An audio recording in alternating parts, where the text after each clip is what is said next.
aggressive or violent. Now, of course, they have particular thoughts and views on a lot of things, like the concept of restituity, getting compensated for one's hospitality and kindness, or they have different ideas of ownership.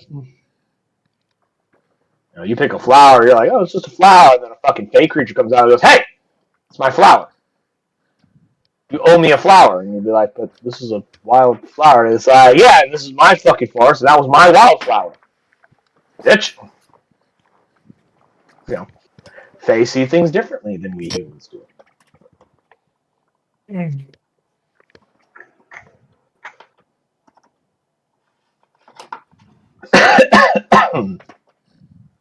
But yeah, got to look at them, and the hair actually kind of looks unique enough. I'm gonna guess it's probably a speedy character, speedy race. No, it had a 30 movement speed, but it did get a bonus to its initiative equal to its proficiency. And if it failed a dex save, it could roll a dice to add to the dex to avoid the damage, but then become prone.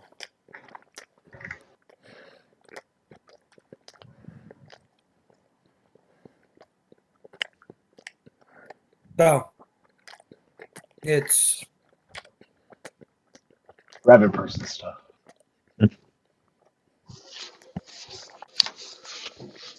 So, how's everybody doing? Everybody doing good? Better. I'm alive. That's the best thing.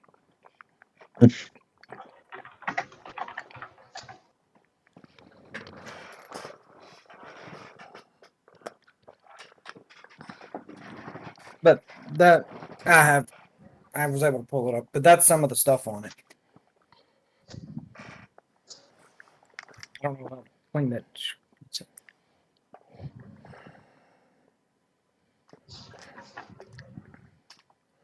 Let's see.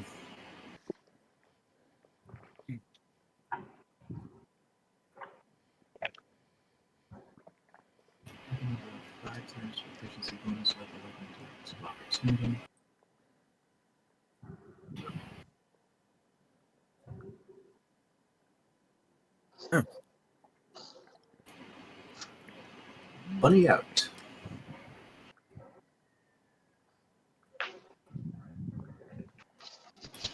Interesting.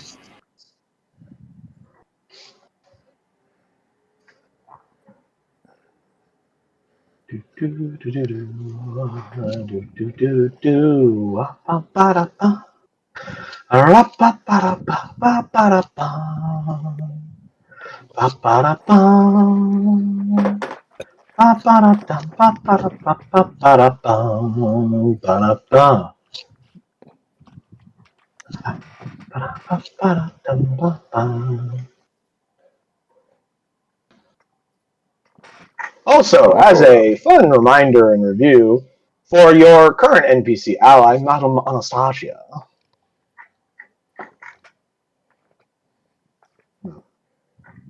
Did I? Hold on. Where did I mark her things? I know I marked her things somewhere.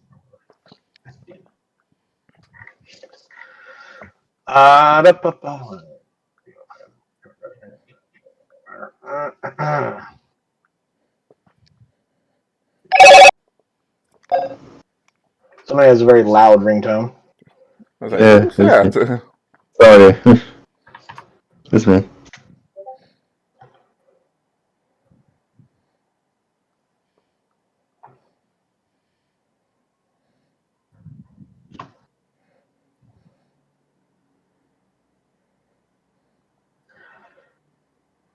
Let's see. She currently has 4 first level spells, 3 second,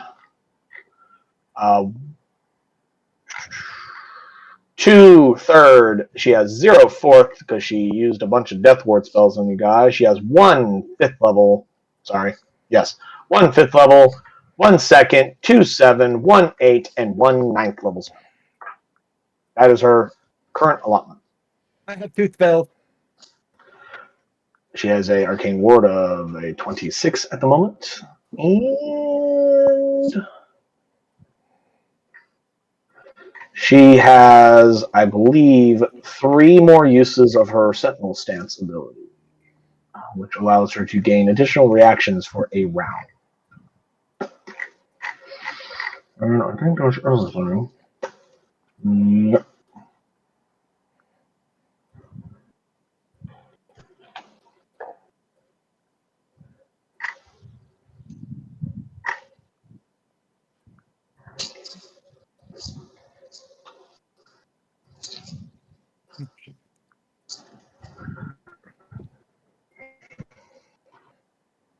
If I remember correctly, all of you should have 25 more hit points to your maximum currently. Actually, no, everyone except Creed, because she didn't cast on him, because she could only target 3 people when she used it at the time. And Creed was nowhere near her when she used it. And she don't trust me in Creed anyhow, so. I mean, you're a fucking ghost, and she's a monster slayer, so. She, in her mind, it's only a matter of time for you to go crazy. Murdering people, and then you become just yet another creature she has to go get rid of. But all of the rest of you should have a 25-point increase to your maximum. Yep. Yes. Your current hit points are what they are on your tokens, if you guys have updated them correctly. Because I couldn't hit a damn thing. I forgot my dice. /R1D4. Daniel will be number 1, Jinpei will be number 2, Kiri will be number 3, and Ty will be number 4. Dice of Destiny says, 1, Daniel, regale us with an epic tale of what happened last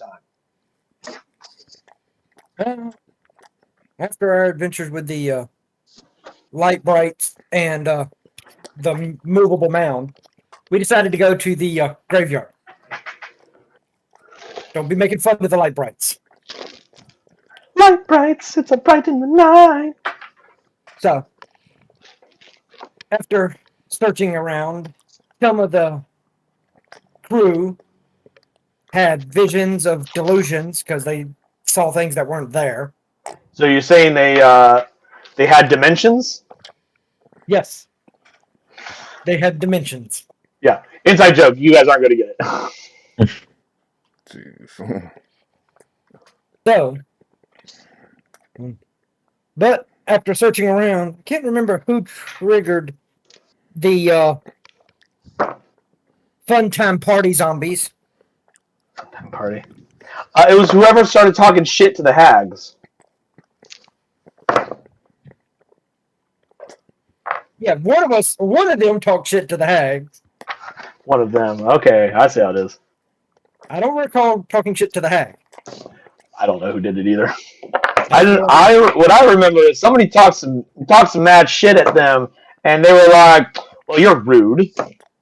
So, yeah, but one of the flesh bags talked shit, and the party zombies came out and tried to murder us, but we had to fight them off, which took a little bit of time for Creed to go around smiting them down, while the rest of the party tried their best not to get skewered to death. Especially the captain. He tended to take a lot of skewerings. But they were magically negated thanks to our current ally. Yeah, that shield spell, man, it's pretty clutch. Yep. Yes. Especially because she can cast it on someone other than herself. So, Shield becomes stupid powerful when you remove the normal.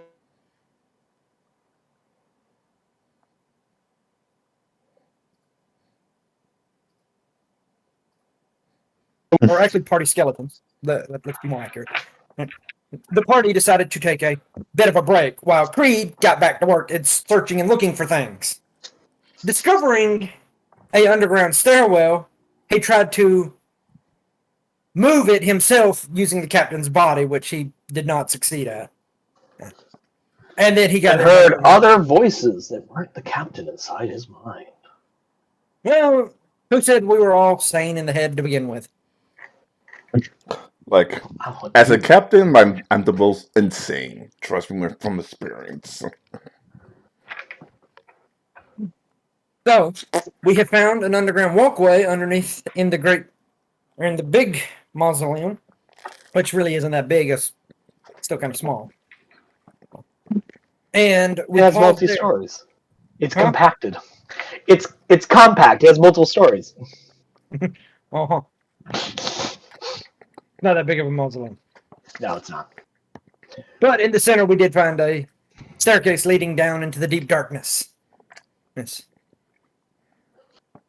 And I am not trusted by our current ally, who thinks that I will eventually turn on everybody and kill them. It's because you're a ghost, and she's a monster hunter. You're just She's prejudiced. you're just a name in a list of creatures she deals with.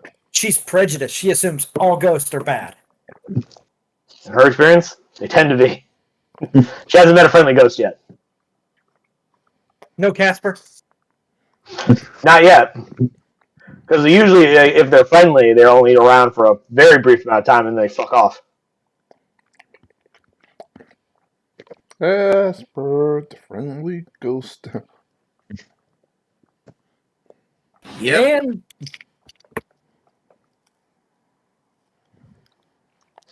Yeah? we are ready to begin down the stairs eventually. Excellent. Now, out of curiosity, gentlemen, what is your current marching order? The stairs are, let's say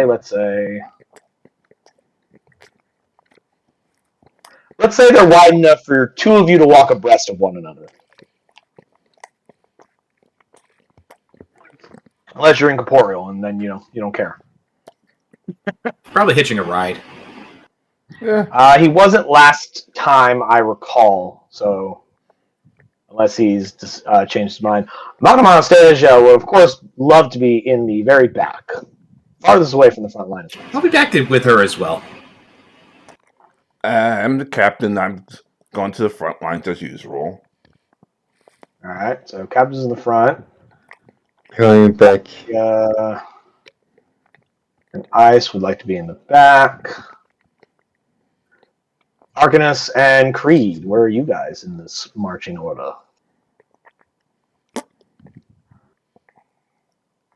I'm just trying to look at the last thing to see if I was actually writing in somebody. I don't think I was, but I don't recall you doing so.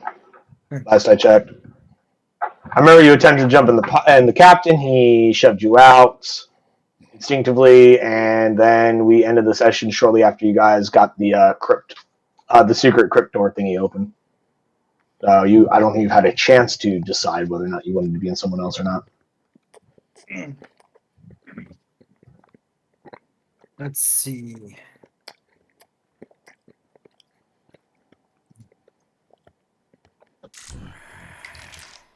I will adhere into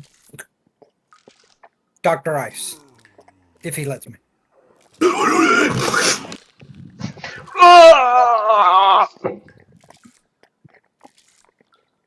Insert sounds of like a Colombian drug lord snorting up all the cocaine.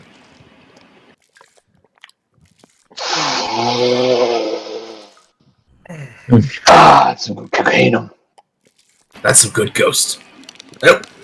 Cocaine. Wheel. So, you guys, you enter into the mausoleum and you begin to go down the stairs.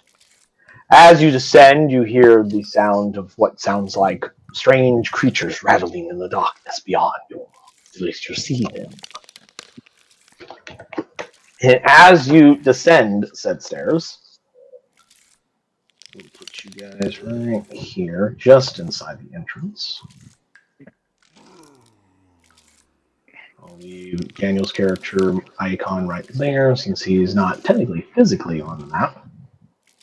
And I shall change your view.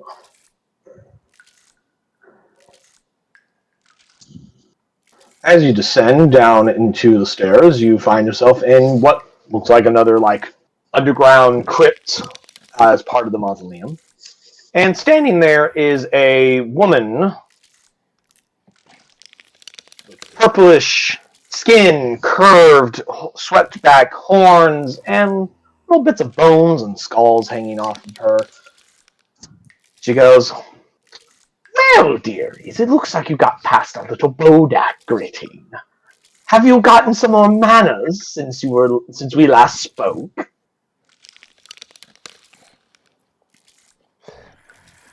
That was a welcoming greeting.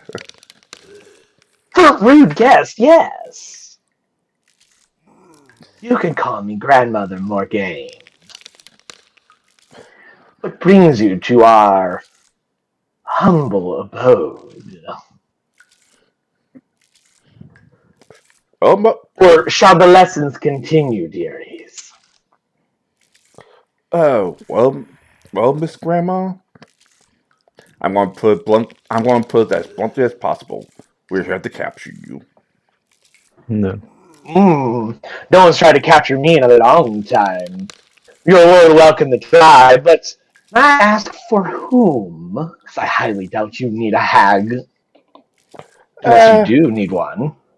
For clients, that's all I'm going to say. I'm sure I could pay far better than whatever person is helping with you.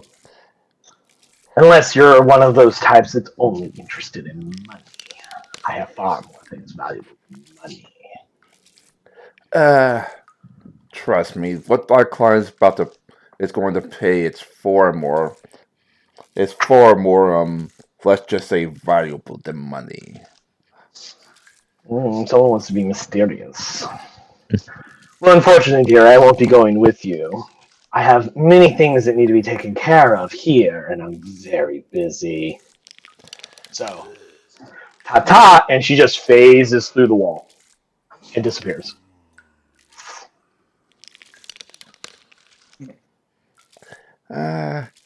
And this is why I quit the Navy. Never the diplomatic process never work. That surprisingly went better than I expected. True, I'm surprised she didn't jump on. She didn't attack with her minions yet.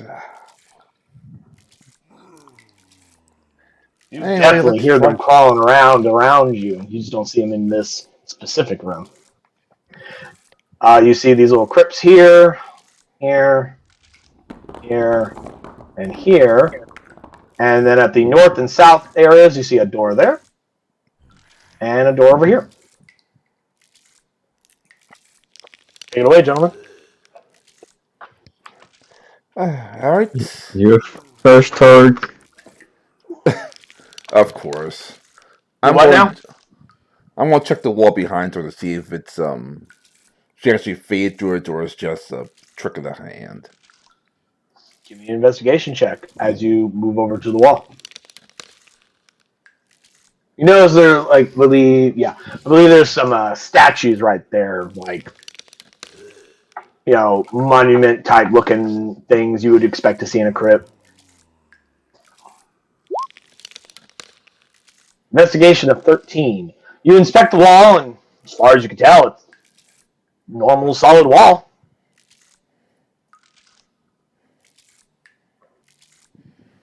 And Anastasia comes into the room as well. And she goes, "Be careful. Haglers are incredibly dangerous. Anything can happen here. They have magical control of many aspects of their lair." She's looking around, keeping an eye out on things. Out of curiosity, visually, when Creed is basically he's not doing the possession, but he's doing that synergy thing instead. He's doing this semi-symbiosis thing where he just kind of rides at the back of your head, and he provides various different benefits to the host that he is inside of, and then the host provides some benefits as well. Here's the full description here in the chat for their symbiosis.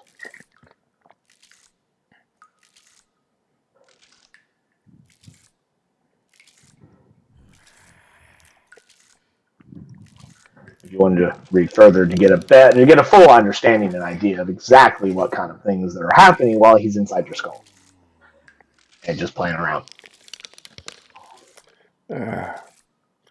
I really don't want to check the freaking graves, but I mean the sarcophagus coffin thing. yeah. Remind me, which one is he in? He's in Lanforan, right? I'm in ice. Oh, you're in ice. Yep. Mm-hmm. Cool. I'm gonna put a purple dot on you so I know which one he's. So I know where Creed is. Anyway, you were saying. Bye. One is going to be have to be the stupid one. As captain, I'll volunteer. Yay. So I walk over here. Before we go. Say again? Never mind. Good luck, Captain. And Good luck, Captain. and peek, I assume, an open tombstone. One moment.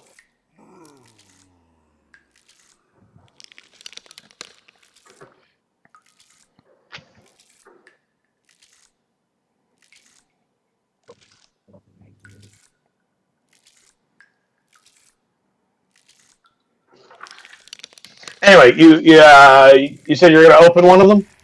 Yeah. Cool. You go and you pull it open, or not open. You like shove open the lid, and inside you see a corpse. You see the corpse of. What do you see?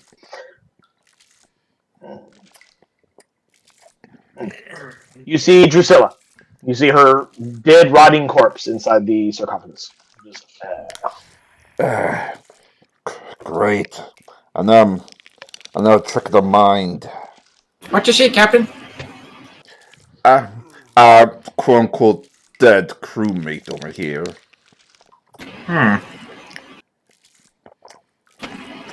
I'm pretty sure if we open the rest of them, it's gonna be something similar. I'll get with the stick. Like Drusilla's back on the ship. Maybe.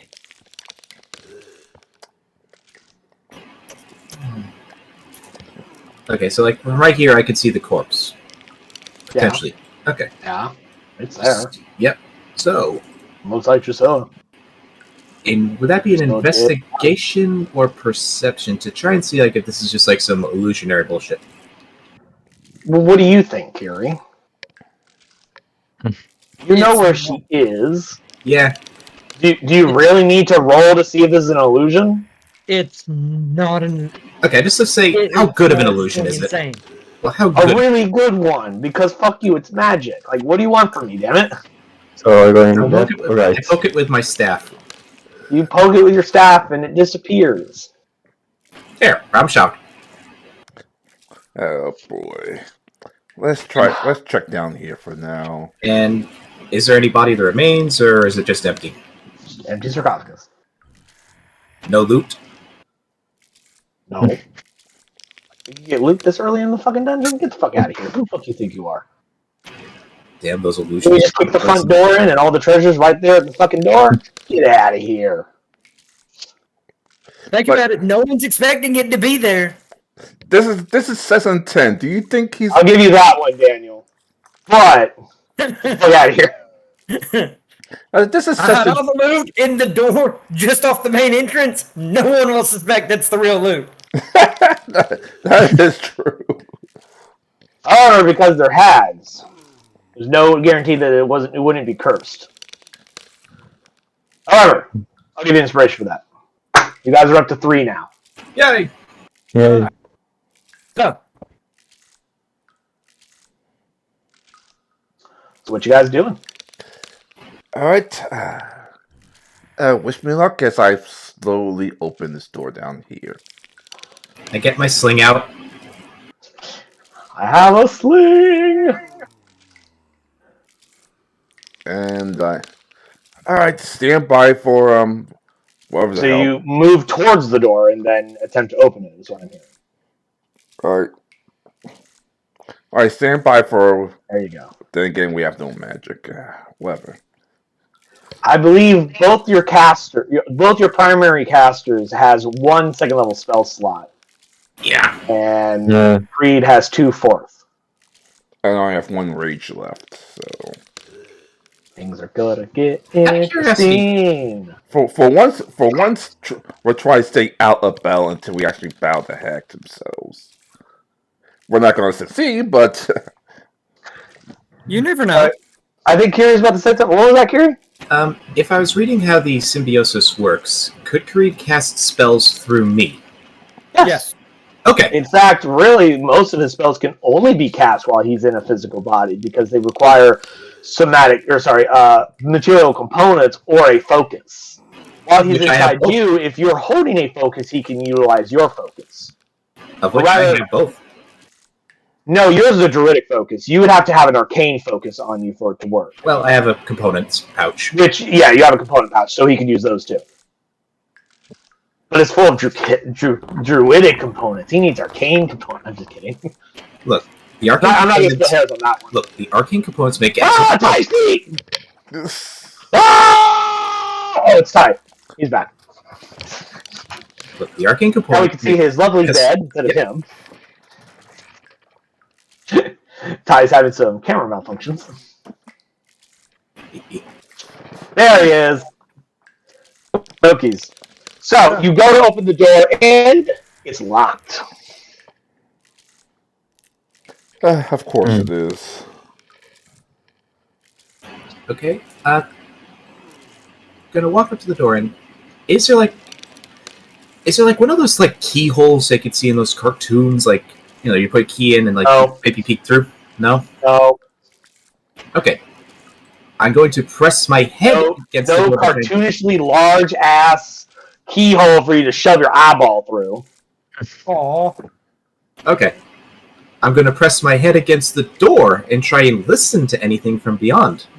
Okay, cool. Alright, I want everybody to be real quiet and just listen to the ambience for a moment.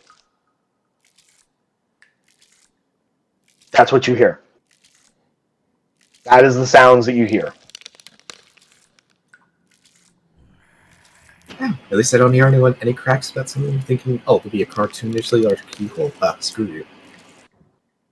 Ah, I can't tell if there's anything behind there. I wish I could get a spear. Poke you guys. I'm gonna move over here around the corner. For once, I wish we did take Drusilla. At least he could try to pick the lock. She is good at picking a lock if there was a lock to pick. You just see a big door handle. There is no lock. You just can't open the door. It seems to be forced closed at the moment. I mean, try the next door. That's probably a good idea for now. Also, just attempt to force it open. That's up to you. But if you want to go to the other door, Or, yep, still. there are 2 doors. Let's try the other one first. You attempt to open that one. It is also similarly held fast. Stand by. Stand by. Standing by! And Standing by. I give a thumbs up right behind the corner. And I charge the bottom door at full speed. What?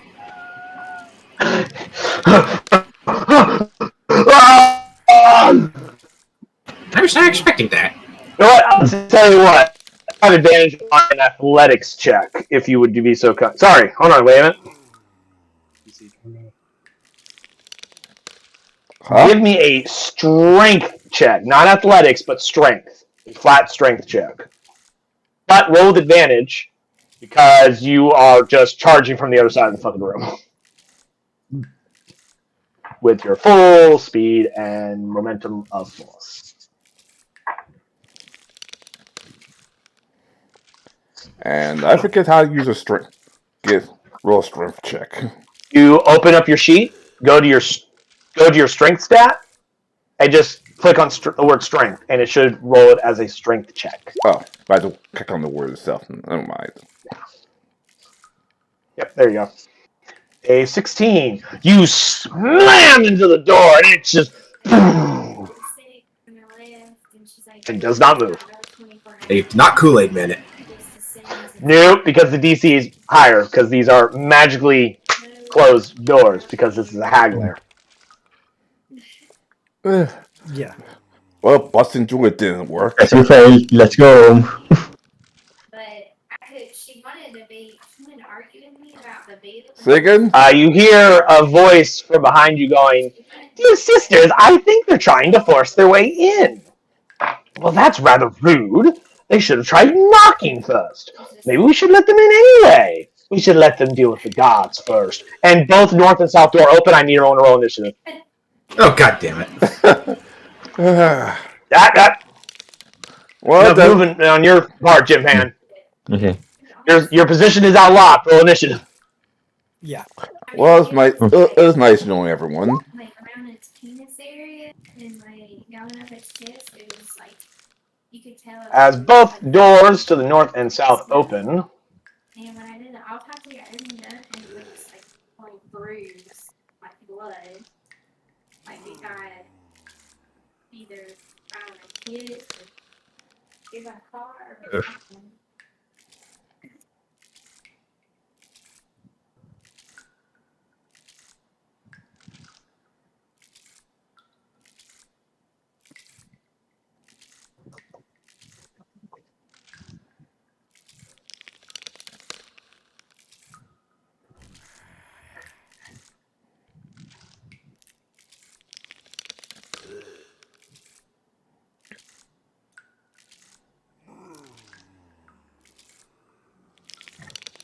Oh, that's not pleasant.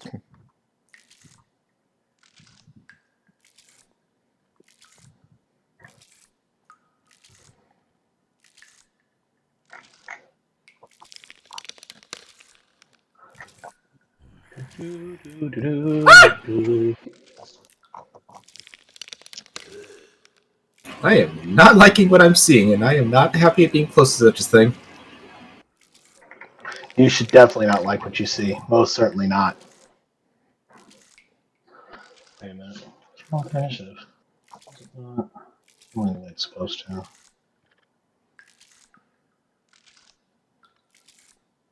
Oh, I forgot to change their initiative. Dumb. It's supposed to be.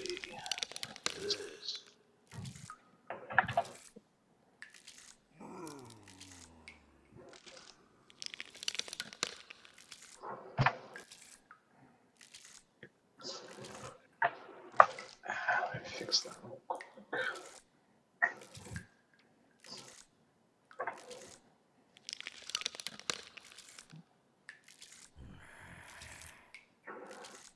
Let me redo that shit real quick.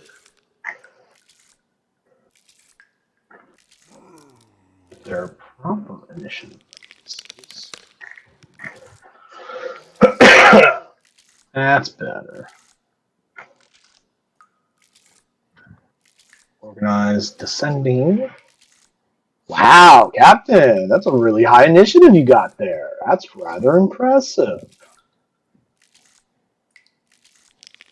Make sure everybody's in here. Yep, looks like it. Let's go ahead and turn on the battle music. Here it is. This one.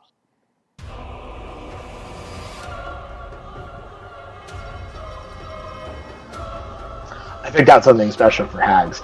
Anyway, Captain Torg, as you are standing there, both doors open, and to the north you see a large skeletal-like creature with horns and hooves as it wields a massive axe in one hand.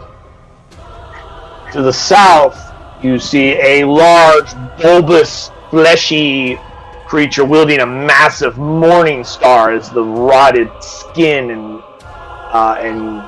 intestines just kind of spill out onto the ground. As you see both a minotaur skeleton and an ogre zombie preparing to attack. But you have the initiative. What do you do?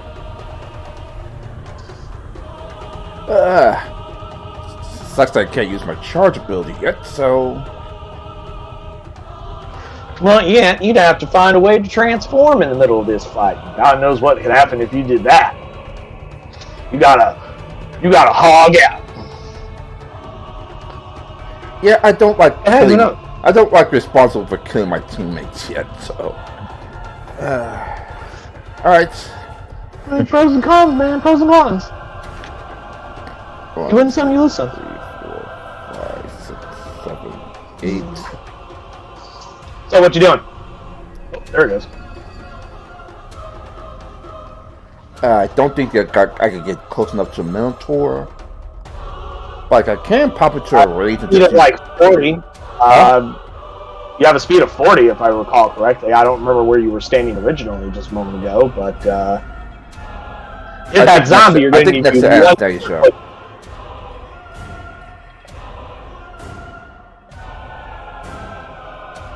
5, 10...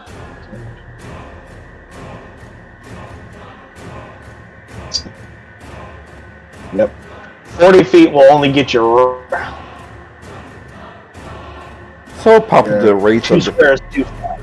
so pop the race in defense for the last time, and well, Bonus action rage. and well, activate, and well, just shoot it.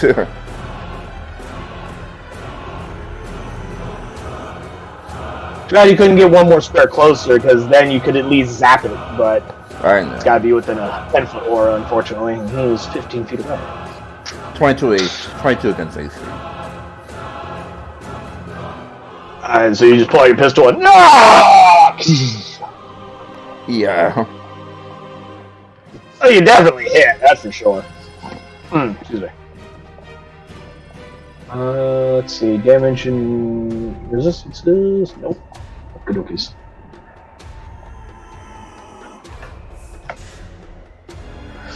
So you just take your pistol out in an angry rage. Which unfortunately does not get the benefit of your rage bonus damage because I know. it doesn't use strength, obviously. But hey, still did 10 damage by blowing its fucking face off as part of its fleshy cheek just explodes off of it and just splatters against the wall behind it. It's just...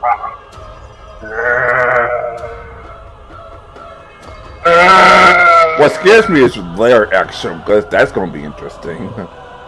Yes, indeed. Lair actions are things that creatures do when they're in their lair. They have set particular actions that they can do, and they activate on the initiative count 20 and every round, but always lose in ties. So if somebody else had a initiative count 20, they would go first. But I believe that's your turn, correct? Yeah, I can't do anything else for now. Cool. Let's do this lair action. Cool. Let's do that. Alright. Madame Anastasia's turn. And she will do stuff. What will she do? I don't know. Obviously, as a wizard, her first instinct is start throwing spells. Fireball! Not that kind of wizard. She is actually incapable of casting fireball, because that is not an abjuration spell. For all of her various abilities she has, one of the costs of that was that she can't cast anything outside of abjuration. She is pretty much pure support. She has little to no offense. Now what she could do is...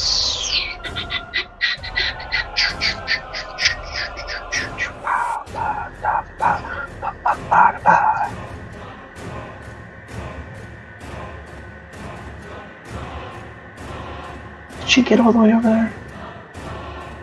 No! Not enough speed! No! She's too far away! Ah, man. That would have been a brilliant move. Oh, let's see what else we got here.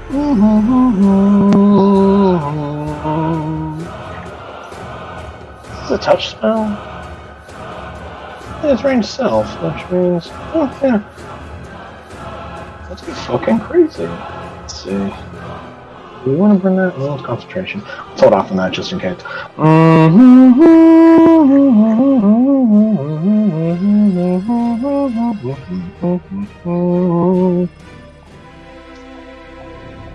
You know what she's gonna do? She's gonna cast Shield of Fate at level 1.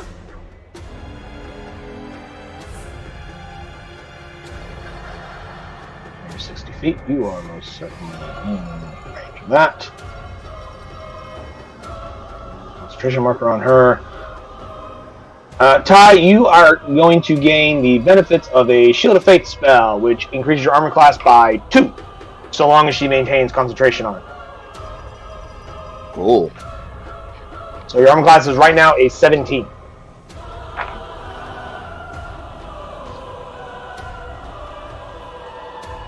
Shimmering field appears and surrounds a creature of your choice within range, granting it a +2 bonus to armor class for the duration. Since you're the main tank, it makes sense. It will be on you. That's her turn. Next is Auntie Ursula, who you guys haven't met yet.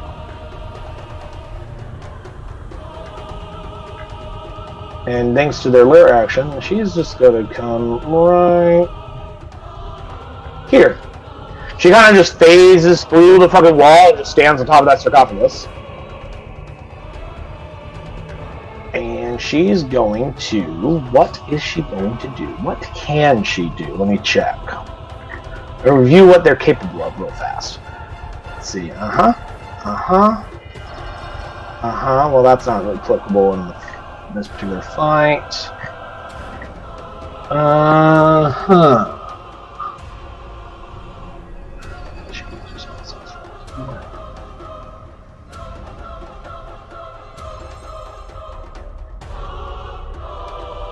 She could use that and probably kill all of you, but yeah. Oh, she probably could easily. She's confident enough to where she doesn't need to do that. They're not desperate. They're not that desperate yet. You know what? She's gotta do something easy. She's gonna cast Magic Missile at Jimpan. Pew pew pew! And unless you have something that can block that, take 6 force damage as all 3 missiles fire off. Because she rolled like fucking garbage on all 3 of those d4s. She rolled a 1 on each of them. Magic Missile does 3. It does 3 missiles at level 1 spell and does 1d4 plus 1 each. Okay. So she rolled 3 1s in a row. But you still eat 6 damage, and you can't, and it doesn't need to hit because it hits automatically unless you have something to block it. Fun fact: the shield spell can block Magic Missile. So you know. Yeah, but I don't want to just splash dots now. Dr. Ice. It's your turn. Okay. Peek around the corner. See a giant angry minotaur skeleton. Bird instinct takes over. Run away! Ah. Remember, while walking on land, you only have a speed of 25. Yeah, I know. But do I have enough... Okay, quick question. The coffin, like, right here. Could I, like, crawl over, like, the sarcophagus and try and, like, squeeze myself behind the sarcophagi, or is there not enough space? Not behind it. You can stand on top of it, but there's no room for you to get behind it. It's like that much space. Okay. You're skinny as a bird person, but you're not that fucking skinny. Okay. We opened up this one. Could I just fly dive myself into it? First, we'll see if you have the clearance to actually fly in this area. I'll give you a 30% chance there's enough room for you to fly. 91, not enough. Well, so you can walk over there. Scared bird noises.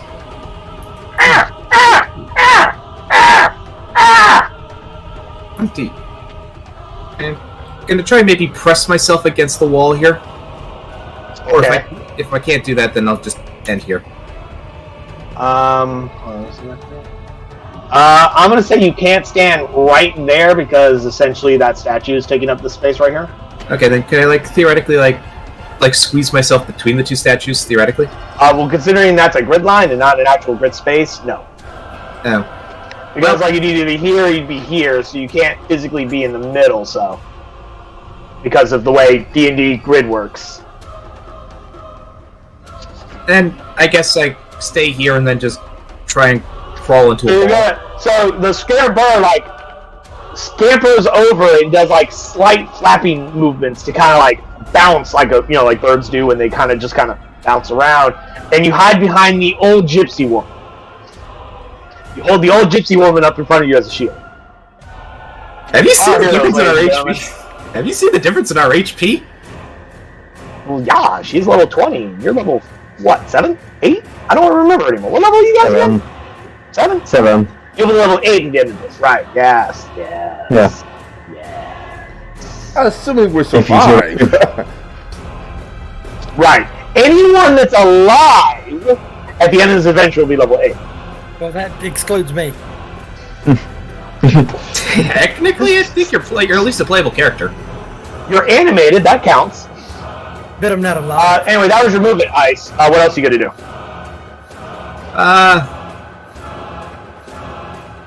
Crawl into a ball and start crying? Well, I'll say that's a bonus action. What would I do with your action? You dingus. I'm gonna say, please don't hurt us! Is it Auntie Ursula? Oh, please don't hurt us, Auntie Ursula! Talking is a free action. What are you doing with your action, Kiri? Like, for real, though. Like, come on, man. What are you doing? I need an actual answer here. I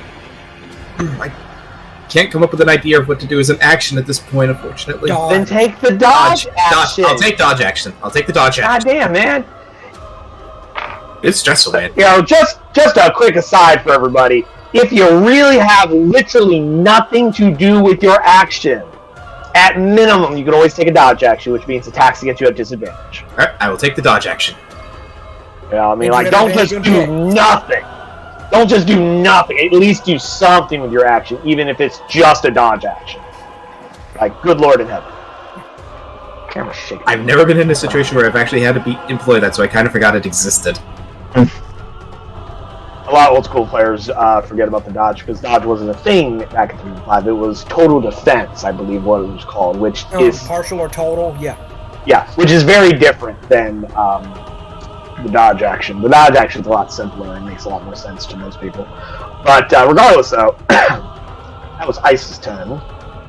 Grandmother Morgaine.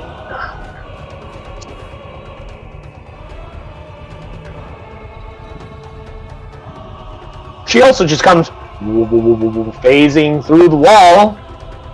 She goes, "Hi, dearies." Hello. Scared bird sound. Don't be scared. We need the capsules to bring our teammate back to life. How are you? Oh, I'm doing great, dearies. You guys, though, not so much. Let's find out. Oh. The sorcerer thinks she's awesome because, unlike most of her kind, she knows how to read. Hey. Good for you. Oh, that was good for you. She's making it funny because you're a sorcerer that actually has some level of scholarly knowledge, which is different than most sorcerers who just kind of skate through on their charisma. Much like unlike a wizard that actually knows things. Yeah. Which is something a hag said earlier today. Baldur's Gate. I was playing a wizard and I made a comment of like, so is the whole intimidation part of your whole deal thing, or is that come afterwards? She goes, oh, the wizard thinks he's smart because he can read. I'm like, fuck you, lady. Thank you. I could shoot fucking lightning at you. Don't fuck with me. Let's see, she can do that, she can do that. Oh. That's per day. Cool. She's going to point at you, Argus Unforeign. Well, actually, let me actually read what this does real quick. Point back.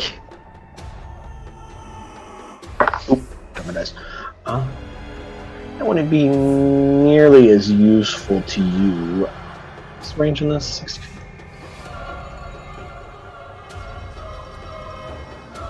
Is it the 60 feet?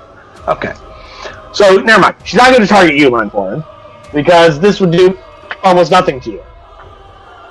Instead, she's going to target Ty's character. She's going to cast Ray of Enfeeblement. Woo! Luckily for you, Ty, 16 does not hit your armor class. Thanks to Shield of Fate. Because what would have happened, a black beam of veneering energy springs from your finger toward a creature within range. Make a ranged spell attack against the target. On a hit, the target deals only half damage with weapon attacks that use strength until the spell ends. At the end of each of the target's turns, it can make a con saving throw against the spell and assess the spell ends. So she was trying to slice your spells in half. Or not your spells, your attack. Your attack, my attack in half. What's supposed to make me from a barbarian to a baby? Little baby barbarian. And that was Grandmother Morgaine. I'm going to mark that she used one of her 2 Raven Enfeeblements that she can do as an innate ability. Ray of Enfeeblement. 1 out of 2. Cool. Got somebody sent me a text. Who's texting me?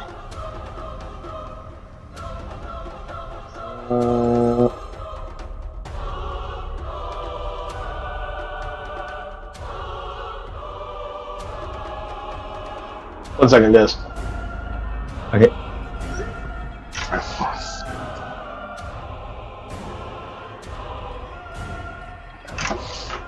Sorry, work related.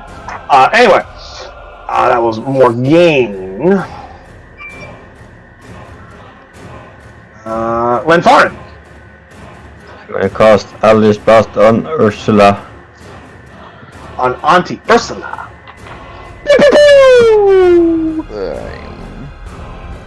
See, an 8 is not enough, but a 20 will definitely hit.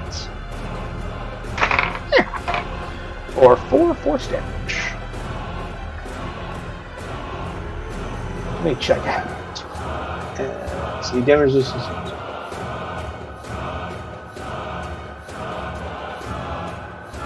Okay. She is not resistant or immune to force. Good. Very few creatures are. Okay. That was your action. Anything else you want to do, or you just want to stay in like the stairway right there? I'm done. Cool.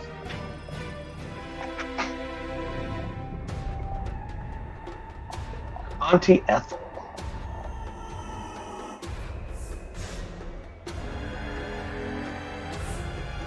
She comes right through the whatchamacallit, through the wall.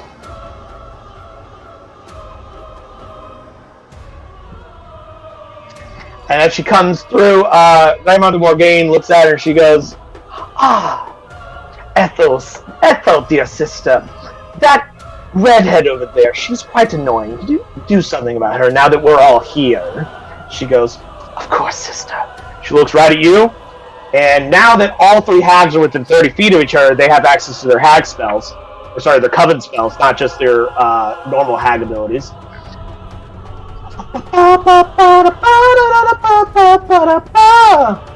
And she's going to cast Blight at you, using one of her 4th level spells.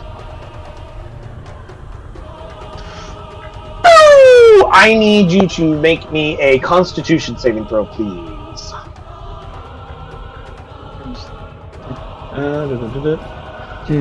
Timpan, just to confirm, you are not a magical plant creature, nor just a magical plant or a regular plant, are you? As far as I know, no. I'm just kidding. Blight does special things against plant creatures, magical plants, and just regular plants. A Constitution. Constitution! Holy fuck! Right, your ass has a +5. 'Cause you're a fucking sorcerer. Yeah. Fucking proficiency, mother. God damn it. You got the DC. Yeah. DC was 15. Necromantic energy washes over a creature of your choice that you can see within range, draining moisture and vitality from it. The target must make a con saving throw. The target takes 8d8 necrotic damage on a failed save or half as much on a success. What would have been 38 points of necrotic damage is instead halved.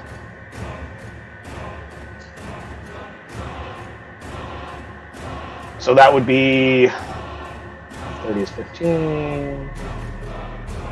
19 necrotic damage.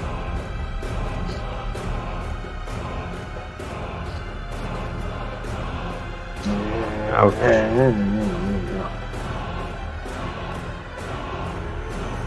It's a plant magic creature. Just making sure there wasn't anything else in there in its effect. That was Auntie Ethel. Ghost Creed! What you gonna do? Your host is currently panicking and flapping about. What you do? Reaching into his spell component pouch, grabbing out a small sphere. Here. You're grabbing a small Crushing it. here? Okay. Yes. It's throwing it forward, and this is all a bonus action. So I crushed a petrified Eye of Newt in hexing Grandmother. Grandmother Morgane is hexed. Use the symbol. And then I'm going Daniel, what ability check would you like to give disadvantage to her? Now remember, hex does disadvantage on ability checks, not saving throws. Just so everyone's clear. A lot of people get that wrong. we're gonna go with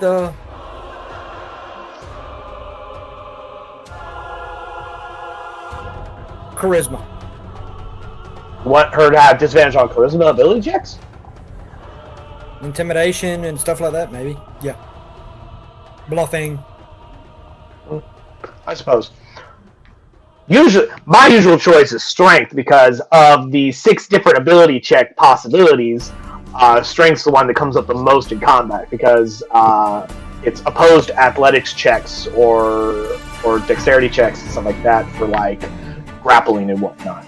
Usually dex or strength because those come up the most in actual combat. But charisma is a perfectly valid choice. I'm not going to judge you on that. I was simply just confused because most people really don't use charisma in middle combat.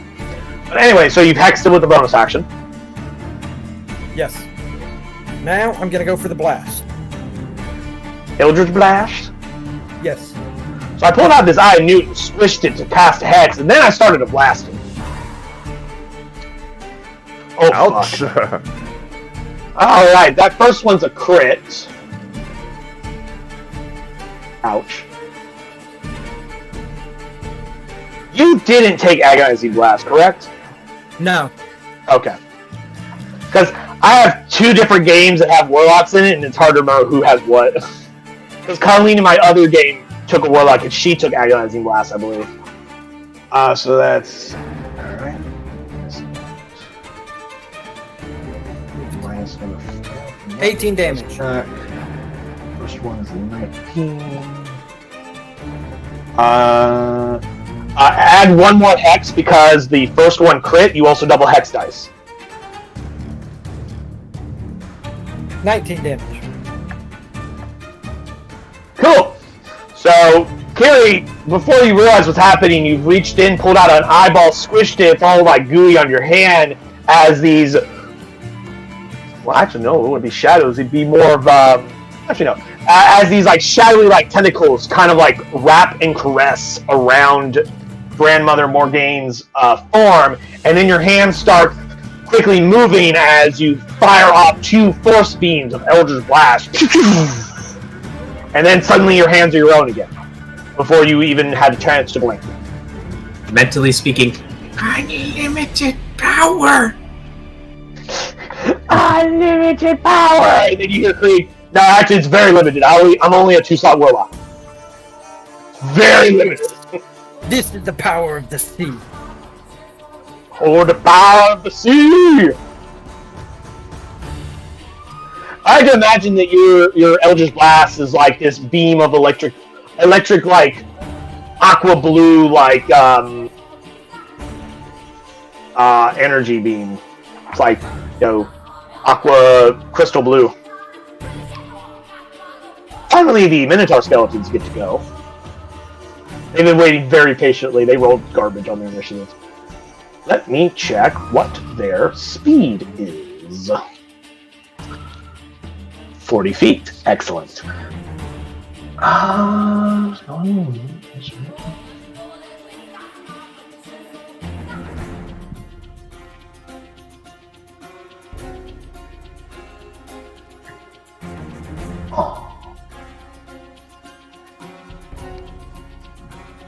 That's a shame. 40 feet only gets right there. Can't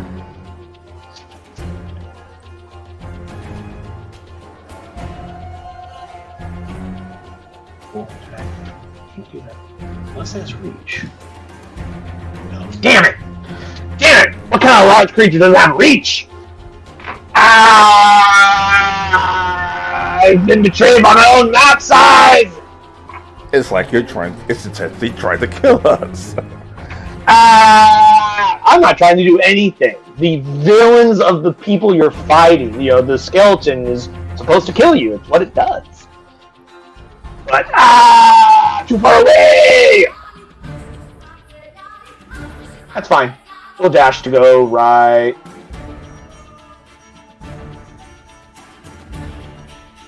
Here, I suppose.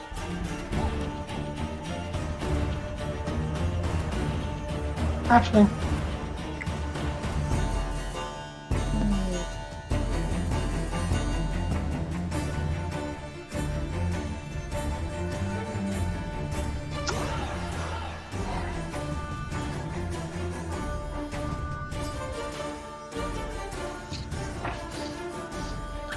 Do I have any weapons? Image of a minotaur skeleton. I just don't have weapons.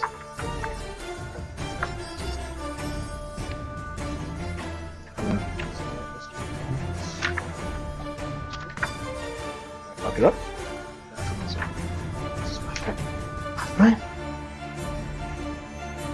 Yeah, it's supposed to have great X attack. Not that it matters like the second, but for some reason it doesn't have it. I'll fix that in a minute. But, yeah,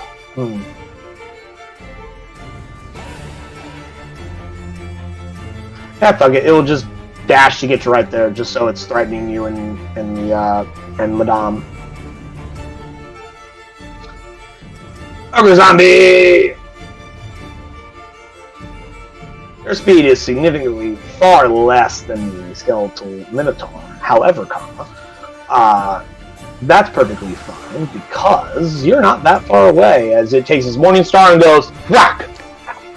23 to hit you, Ty, for 11 bludgeoning damage, reduced to 5 because you're raging.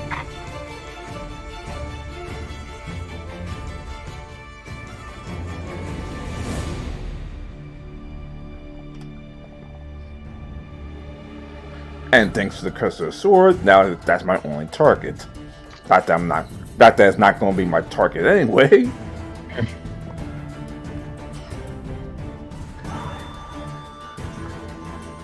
Alright, did you fail your wisdom? Say again? Did you fail your wisdom save? Oh, wisdom save? Oh, one second. Yeah, the curse of your sword, anytime you take damage, you make a wisdom save, and then the curse goes into effect. Okay. But, I mean, you're going to attack that guy regardless, so. Pretty sure, I don't remember what the exact DC is, but 17, I believe, well above it. I don't think it's super high. I want to say it's probably around the ballpark of the 13. I don't remember immediately off the top of my head. I'd have to pull out the handout and look at it again. Well, even if my goal is to attack this thing anyway, so... But yeah, what else are you going to attack, of course. Yeah. But, the curse, does have the slight difference between, whether or not you can even choose to attack something else is the thing on that. Alright. Rex attack number 1. Reckless attack number 2.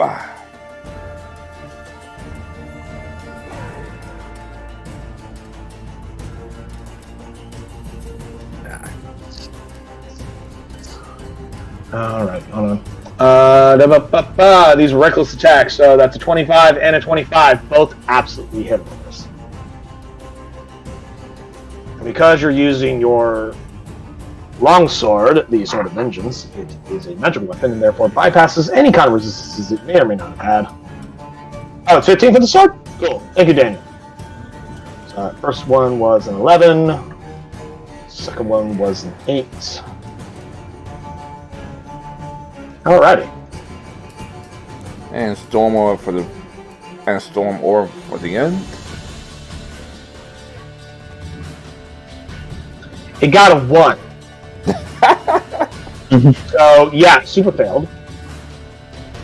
Minus another 6 lightning. Nothing special. Okay. And I guess that's my ending.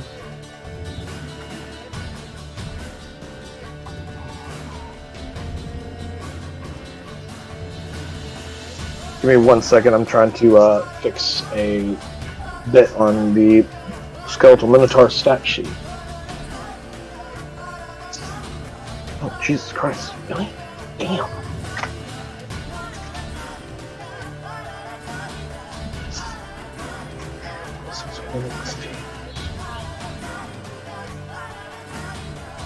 Good Lord.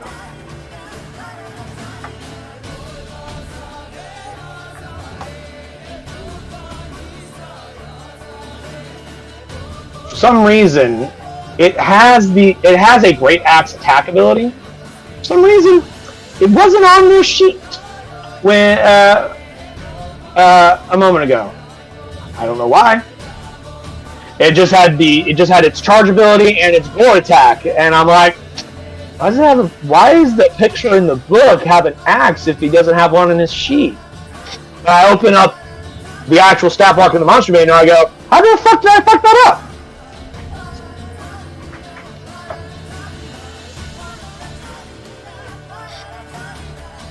Somehow I forgot to add that into its thing. Luckily though, easily fixed. But anyway, so you zap the zombie. I already subtracted the hit points, cool. Is that your turn, Ty? I can't do much else for now. I defend for now, so yeah. Lair actions. Let's see. Let's get something special.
Cool. For its lair action, Jim Pan, give me a charisma saving throw, please.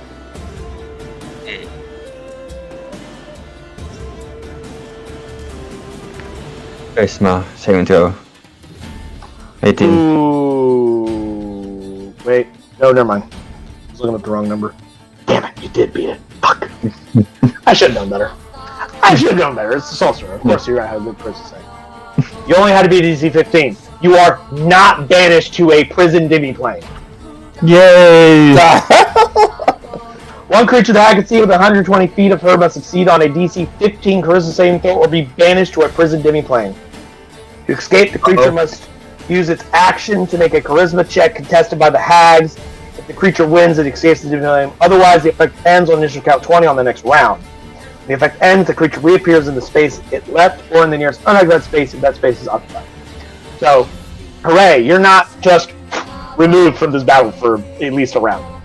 Not yet. Not this time. She goes, erg. That's what happens on her lair action. Next is Madame Anastasia's turn.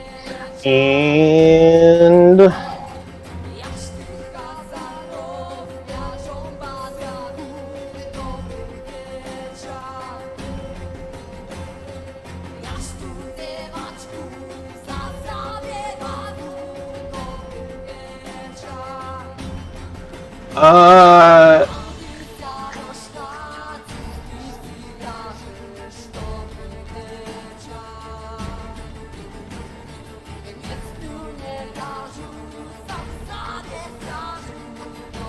She has some pretty fucking powerful spells.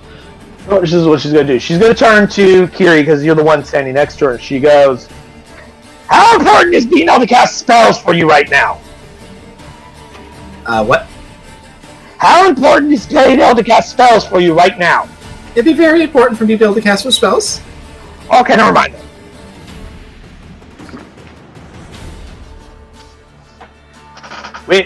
When you want them to not cast spells, you let me know. Oh, I want them to not. Yes, I don't want them casting spells. No. It will kill everyone's magic. It's an anti-magic field. So it's all of you or none of you. No. We're running out of magic anyway. Use the big spells and have them cast a magic field. Well, she's not talking to you. You're just busy going, ah, on a zombie. But she goes, you know what, we'll put a pin in this and we'll come back to it later. That's her I know emergency. what she's going to do. That's her emergency big note button.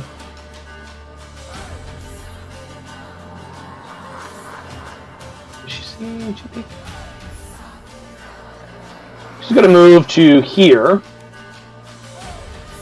And she's going to cast Banishment at level 5. This is an abjuration spell. Poof. You attempt to send one creature that you can see within range to another plane of existence. Target must succeed on a charisma saving throw or be banished. If the target is named to the plane of existence you're on, you're banished. You banish the target to a harmless distance lane. While there, the target is incapacitated. The target remains there until the spell ends, at which point the target reappears in the space it left. The target is named to a different plane of existence, which night hags are. Then the one you're on, the target is banished with a faint popping noise returning to its home plane. If the spell ends before 1 minute has passed, the target reappears in space it left or the unoccupied space. If the space is occupied. Otherwise, the target will not appear. So if she can maintain this for 10 rounds, whoever she banishes doesn't come back if she's targeting the hags, which of course she is. They must make a charisma saving throw. Make sure I marked off her spell slot. Yes. Nope. That goes her 5th level spell slot for the day. Night hags. You will be shocked to know that their charisma save is fairly okay.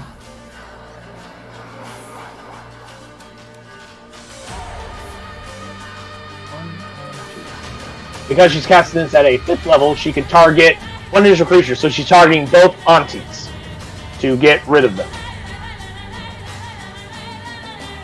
Oh boy. What is Madame Anastasia's DC? Let me see. I want to remind myself what it is. DC is 19 plus 11 with spell attacks. Why did I make this character? I hate myself. Both Auntie Ethel and Ursula vanish from existence. That means no more As they hack are spells. banished back to the plane of Gehenna. That means no more hack spells for a few rounds. That means no more Coven spells. Sorry. Some hags have innate spell casting, but Sorry, Coven without all spells. 3 of them there, they can't use Coven spells, which means Blight can't be cast again, because that was a Coven spell. Yay! Hey. But that's not her only trick up her sleeve. But however, Morgane goes, huh? Huh? What?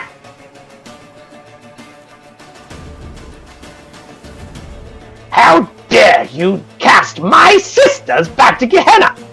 There's a reason why we don't live there. It's a shithole. Which also means that Auntie Ursula loses her turn. Because her turn was going to be next. Let me remind myself, do they get saving throws on every turn? Until spell ends? No. They don't get to save against this whatsoever after they've been banished. So they're there until Madame Anastasia loses concentration on the spell. Which also means that your armor class goes down by 2, Ty, because she no longer is concentrating on Shield of Faith. No problem. So your armor class is now like 15 rather than 17. Dr. Ice, your turn. That axe is probably going to hurt a lot if it hits me. Oh, yeah. So, yeah. what I'm going to do is, I'm going to engage in the, what the fuck's it called? Disengage action. Okay. And I'm going to go 10, 15, 20, 25. And that puts me... Well, I can't do anything about that this round anyway, but next round I can at least fling some stones at the... You're going to throw rocks at the giant ogre zombie? And I just realized I'm directly in front of this thing. What, the ogre zombie? No, the Minotaur zombie. Skeleton. Minotaur skeleton? Why is that a problem? I'm just remembering stuff that they can do. And I'm thinking, I made a very bad tactical decision. You don't know that. You never fought Minotaur skeletons. Oh, my character does not know that, but me, as a player, I know that. And I was like, Is that your turn, Kiri? yeah, that will be my turn. Oh, Grandmother Morgaine will go. She's not super happy. I wonder why. Inspiration for that one. That was just great timing on that one. She's not happy. I wonder why. She can't use any of her Coven spells because some bitch banished her sisters. However, she can still use her Hag abilities, which includes some innate spells that she uses, including Magic Missile. Fun thing about Magic Missile is it's 3 separate damage instances, which means that's 3 different con saves that she had, or concentration saves she's gonna have to make. So obviously, you know who she's firing at. Right at Madame Anastasia. Hopefully she doesn't roll like garbage this time. 4, 3, and 4. And I just remembered her Arcane Ward. Because she isn't actually getting hit, her ward's absorbing it, she doesn't make any con saves. Damn it, why did I make it so fucking good at being on the defense? Because she's a support character, and the only reason we're still alive in this. Oh, wait a Right minute. now. Hold on. Anastasia's reaction. Counterspell. No magic missile. Shield. Do what? Shield. She could do that too. Actually, you know what? Shield's a better idea.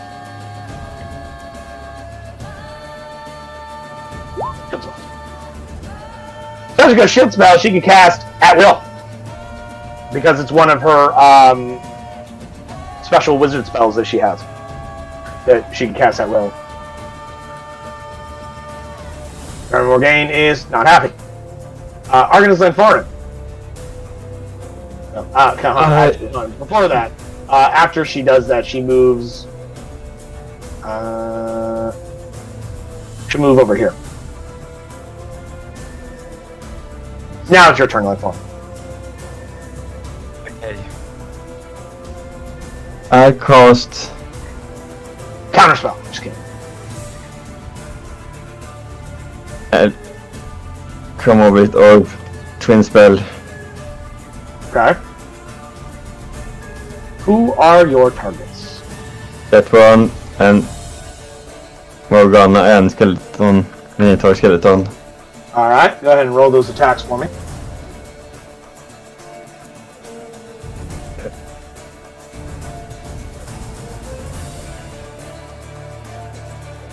Ooh. 1, 2. Then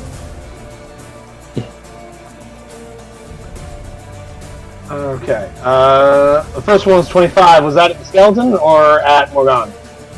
1, 2. Ooh. Well, Okay, so okay. the Never mind. first one was hit the skeleton. So 25 hit the skeleton. For 30 points of damage. What damage type is this? Lightning. Lightning? Cool. I believe you have something special when you do lightning spells, do you not? Lightning and thunder stuff? I look at your sheet. Yeah. What the fuck did I do? Was it this one? Under the storm? No, ignore that. Vision wherever you No, start so- casting a spell for so long. Whenever it goes. Yeah. But that's only within 10 feet. Anything within 10 feet of you? Nothing important.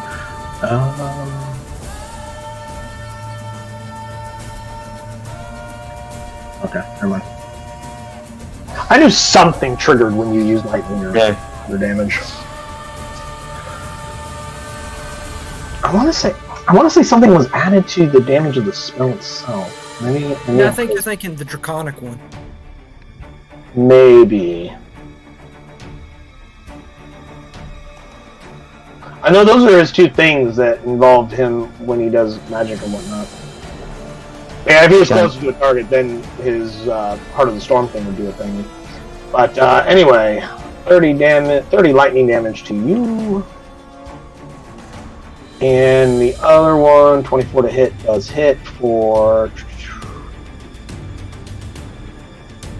23 points of damage. Yeah, part of the storm is just within 10 feet. Is she resistant to that damage? Or she is not.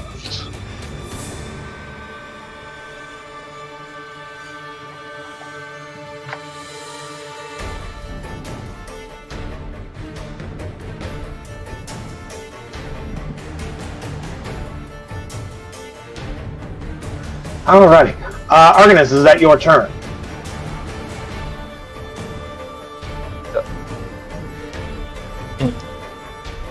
I'm done. Move to the other side of the stairwell. See, Auntie Ethel would be going if she was here. Ghost Creed, your turn. Let's have a little fun. Let's continue the lightning trend.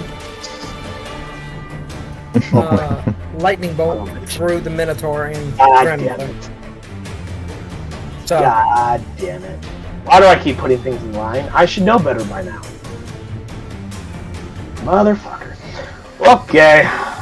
Alrighty. Dex saves all around. Let's see.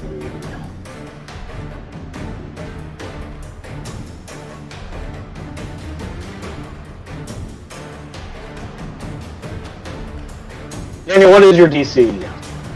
15? he's 15. The hag made it, the Minotaur failed. How much damage did you do? 9, 33, 1, 53, 53, 34 points of damage.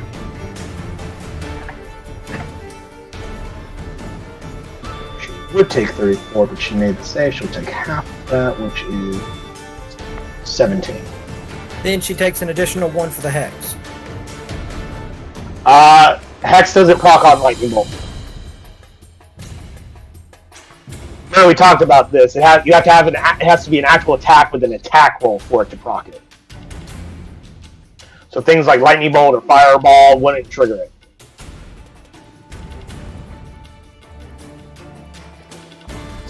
Okay. Because that's why it doesn't proc with like Magic Missile. Because there's no actual attack roll. But anyway, is that it for you, my friend? No. Give me 1 moment.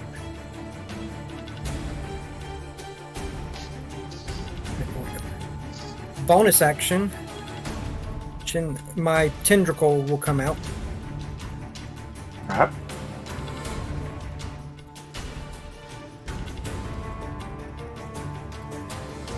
And it's going to go after grandmother. Oh, never mind, I got it.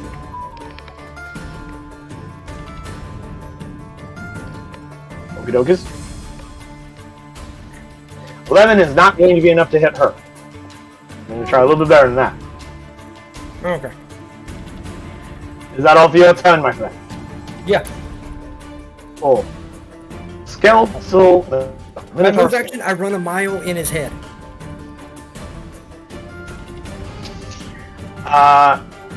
It's going to take.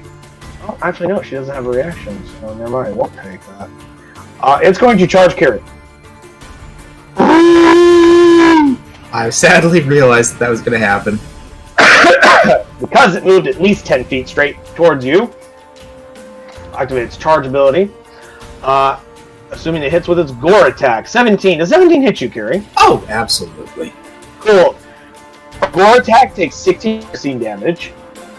And the charge ability, skeleton moves at least feet straight toward a target. With a gore attack on the same turn, takes an extra 2d8 piercing damage. The creature must succeed on a DC 14 strength saving throw or be pushed up to 10 feet away and knocked prone. So I need that strength save whenever you get a moment. And the charge also does an additional 14 piercing damage. So how much damage total? 30. Ah, boy. I'm very much are you knocked out or dead? I am knocked out.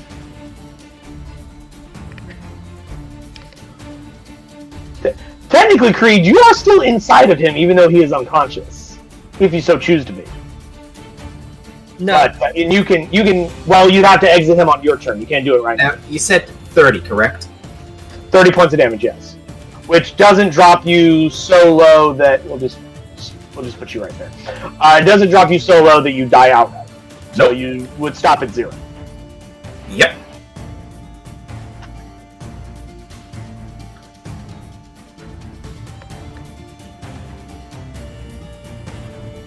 Just put you prone. And we'll put this big red X on you. Man. Oh, wait a minute! You had Death Ward on you! Yes, I do. I have Death Ward. Well, you don't anymore, and you have 1 hit point. As you go flying 10 feet, you're like, ah! Blech. Ah! Ah! You are still prone, though. I kind of more pictured, like, flying through the air and then me just, like, face planting, and it's like... Yeah. It's kind of how I pictured it. You just turn to the camera and go, yep, that's me. You probably wondered how we got here. Yep. Ogre Zombie! Critical hit to you, Ty. That is a total of 21 points of damage, reduced to 10, thanks to your rage. What are your current hit points? Because I don't know if you've been tracking them on your token or not. He has been. Okay, I was just wondering. 35? Yeah. Cool. Speaking of you, Captain, it's your turn. Revenge! Revenge! Reckless attack, 1. Reckless attack. Wait a second, is he actually still alive before I continue? Okay, oh, I'm sorry. First one was a critical hit. Jesus.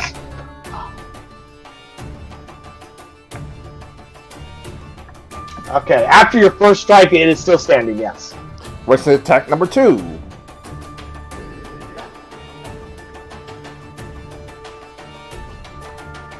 Alright, after that one, I'm pretty sure it's still standing. And Storm Warrior. Ah, damn it. Well, you'll still most likely do 1 damage considering it's a zombie. It has a 6 dexterity. And it rolled a 5, so it did 1 lightning.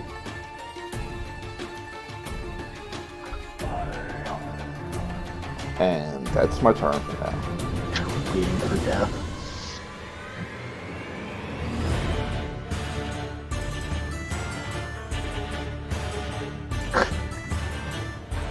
Look at all these little memes that somebody's been linking this whole time. Anyway, that was your turn, correct? Yes. Lair action.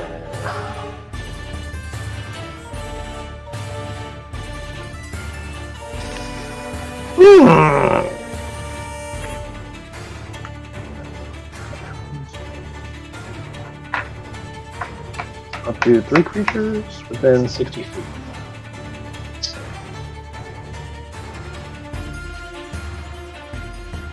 Oh boy. Kira, I'm real sorry, but you're the only third person that's in 60 feet of her. Okay. I need Artisan Foreign, Dr. Ice, and Madame Anastasia to all make me con saves DC 15 or be flung 30 feet through the air. Uh-oh. Well, you actually made it. She got a 7. Oh no. Ah, crap. Alrighty. Dr. Ice got a 2. Jinpan a fucking 24. Cool. So the hag targets of 3 creatures succeed within 6 feet. Each target must succeed on a DC 15 con saving throw or be flung up to 30 feet through the air. A creature that strikes a solid object or is released in midair takes 1d6 bludgeoning damage for every 10 feet moved or fallen. So Madame Anastasia is going to go, let's see, it says up to 30 feet. She's going to get slammed over here into this corner. So she'll take, let's see, for every 10 feet, that was 25 feet, so she'll take 2d6 damage.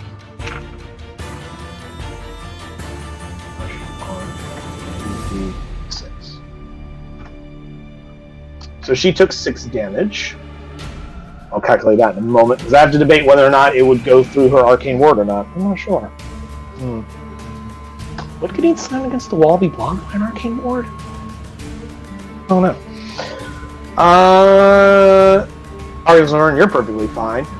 Kiri, you're going to go... I'm gonna go flying. Again. Yeah, you're fine. I'm just deciding what direction she wants to fling you. Fuck it. Let's say in this direction. Let's slam into that little basin thing right there. Which is 30 feet, so that's 3d6 for you. Can we just say I'm unconscious? Well, let's see if you die. 3d6 does 6 damage, so you are not immediately killed. But you are unconscious now. You're at 0. Memory Your serves. death ward to save your ass this time. Memory serves. In order to actually die, you have to be hit with enough damage to hit what your maximum HP would be, correct? What your maximum... Yeah, you have to go down to the negative... the maximum... Yeah, the negative value of your maximum HP in the attack that takes you down. In other words, whatever damage was left over, if it dropped you to, like... Say you have 40 hit points, if that damage had done 41 damage, you would go 0, and then negative 40, and you'd be outright dead. Yep. And unfortunately, because, 1, you're not within 30 feet. Well, I don't think you're within 30 feet of her, but, no, you're not. And plus, she can't see you. She can't absorb your damage for you with her arcane ward, so Madame Anastasia is over there. Does not been prone. Doesn't say it, so you would not technically be prone, so she's not prone. You're prone because you're unconscious.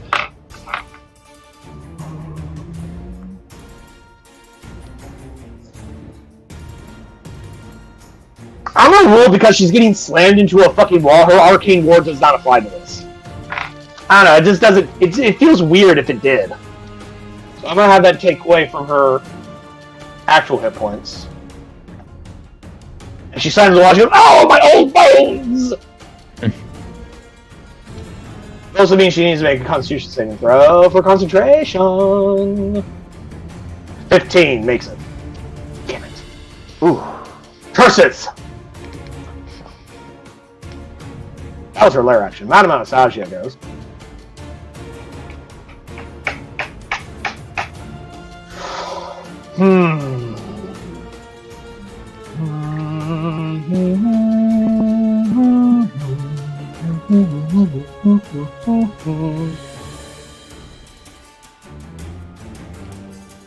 She has a ability that she can use to get you back up, but that would break her concentration if she uses it.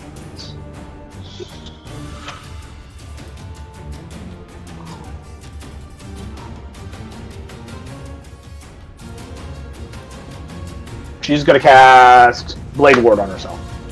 No. Yes. Yeah. There's not much she can do in her position right now. She's going to cast Blade Ward on herself. Ursula does not get her turn right now. Dr. Ice, give me a death save, please.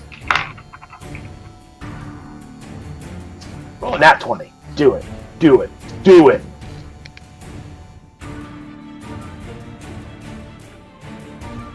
Okay, come on. Let's have a good roll. Let's be good. Big number, no whammies, no whammies. No whammy, no whammy, no whammy. Stop! Don't! Oh, Jesus. That is one failure, my friend. Make sure you go ahead and mark that. Yep.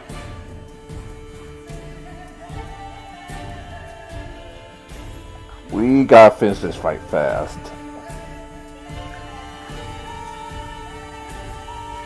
Grandmother Morgaine will take her turn. She will go ethereal with her action. Enters the ethereal plane from the material plane, or vice versa. The user that must have Huntsman. She actually does have her Huntsman. Meaning she can phase through objects because she's now a ghost-like creature.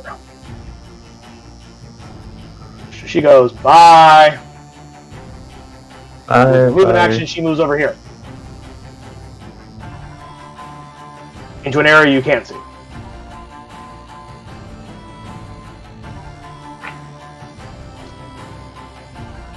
Arcadus land forward. It's your turn.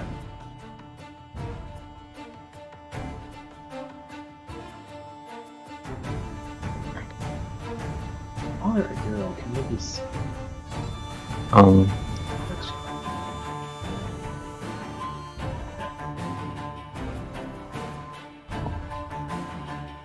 Technically, none of you should have been able to see that. Well, actually, one of you would have seen that.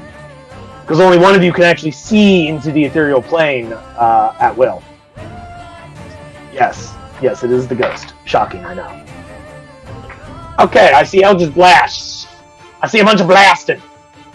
First attack is a 9. If you're aiming for the skeleton, that's a miss. What else? You could have moved and shot the zombie. I don't fucking know. 120 foot range. The 20, however, will hit it for 9 damage. Does destroy it.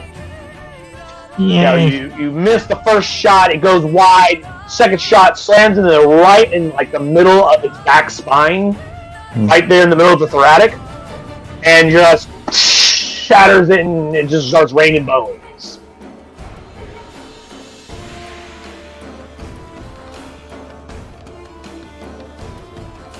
Done. Cool. Auntie Ethel would be going if she was here. God damn it. I just had to give her banishment, didn't I? Just had to give her banishment. Ghost Creed takes a bonus action to exit your current host. So I can't exit it as a move action. Nope. Specifically says in your possession ability, it is a bonus action to exit your host, and the symbiosis acts in all the same ways as your possession, with the exception of the host being willing. That also includes recharging it, which you may roll whenever you feel like it on your turn. But yeah, bonus action to exit, and then move action to move around. You still have your action.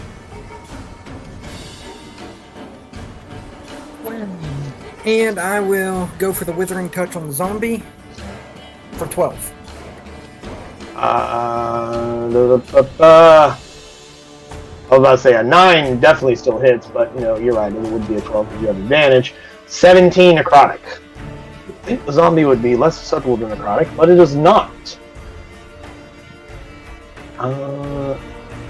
Let's see, Undead Fortitude. Damage reduces the zombie to 0 hit points and must make a Constitution saving throw with a DC of 5 plus the damage taken, unless the damage is radiant or from a critical hit. Success. Let's see, so 17, 18, 19, 21, 22. It has to make a 22 DC con save. It does not. It dies. As you blast it with death magic into its form, whatever semblance of life was animating it disappears, and it goes down.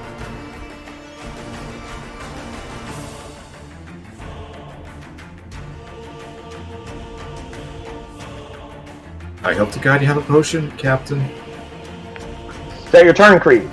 Yes. Cool. I don't think I do.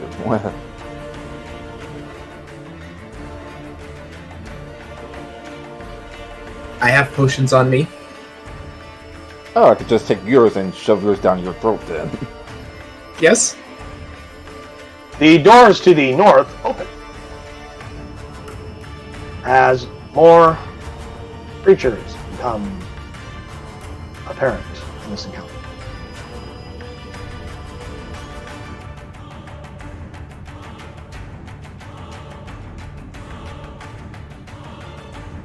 Yes, I'm very aware I am moving them in a straight line this time. Not going to be surprised when a lightning bolt comes flying at me. But they're fucking undead. They don't fucking know any difference. They're going to all dash to get into those positions.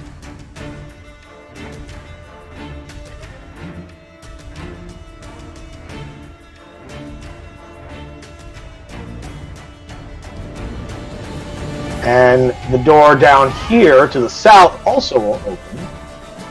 Because you guys are standing right there, you can actually see into this room. As that one opens, and zombies!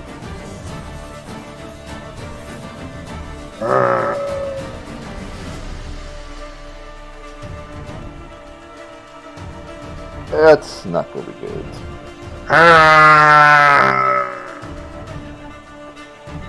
Oh no. Oh. Stinky! Well. My wizard in Baldur's Gate has an ability to summon a zombie named Connor, which is hilarious because it's the name of my brother. I nicknamed the zombie Stinky. So every time I move it in combat, it like does like this towards the enemy and then like does a bunch of like slam attacks against them, and I just like to go Stinky! I just think that's what he yells all the time. That's like the only thing he says. Captain, it is your turn. Okay, this is gonna be interesting. So, also, hold on, real quick. This is the start of the. How many rounds has it been since banishment was used? I lost count because there's a shit ton of stuff going on over here. Does anyone else remember? It's either 2 or 3.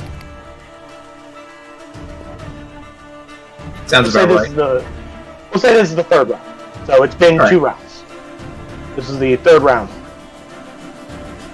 Or it will be the third round when Anastasia's turn comes up. I need to actually fucking mark that shit. Hold on.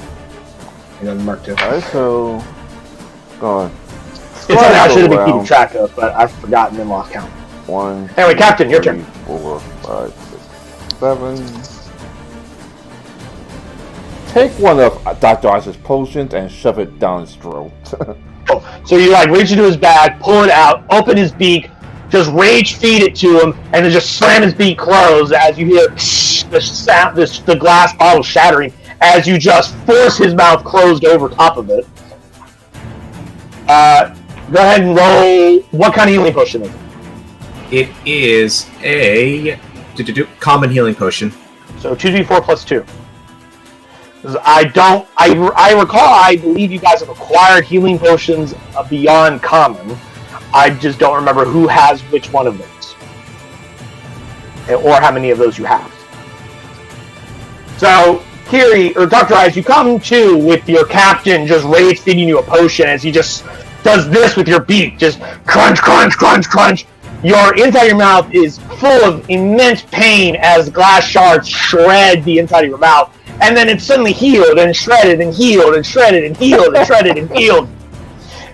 Because it's a healing potion, but also your mouth is full of glass. God help you when that shit comes back out.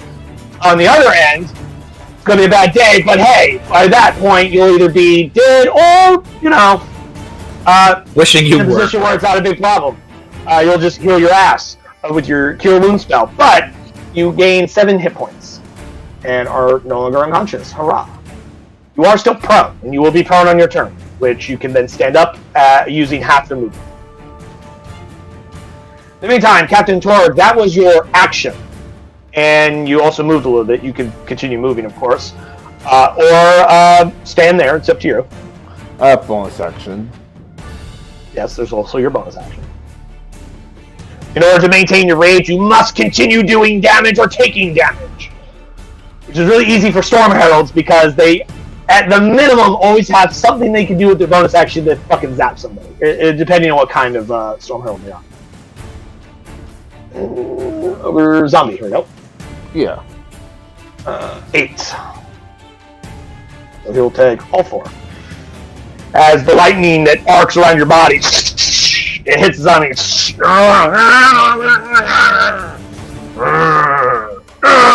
Stinky! Now I do feel like an MMO tank.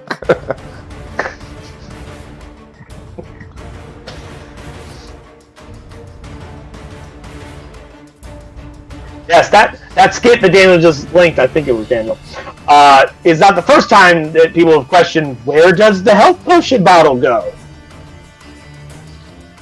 But it certainly is a hilarious skit. Because, some games you drink the health potion, you keep an empty bottle, and in other games you drink the health potion, the bottle just disappears. It's like, where's that bottle go? The answer is you eat it. Exactly. Oh, my inventory's full, and I got this empty health potion. Well, just eat it, man. Like, well, I mean, yeah, I drank the health potion, but yeah, I got this empty bottle. He's like, no, I don't understand how hard is this concept. Just eat it. Just take the potion. Anyway, lair action. What is she going to do with her lair action? Oh, I know. Yeah. Oh dear. Yeah. Until initiative count. Oh, there it is. Have targets any number of doors and windows as you can see, causing each one to either open or close as she wishes. Closed doors can be magically locked.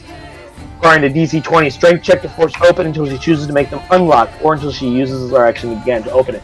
This door right here, this one right here, slams and locks. Uh-oh. Separating you guys. And we just put the party. That's fun. What's the worst that could happen?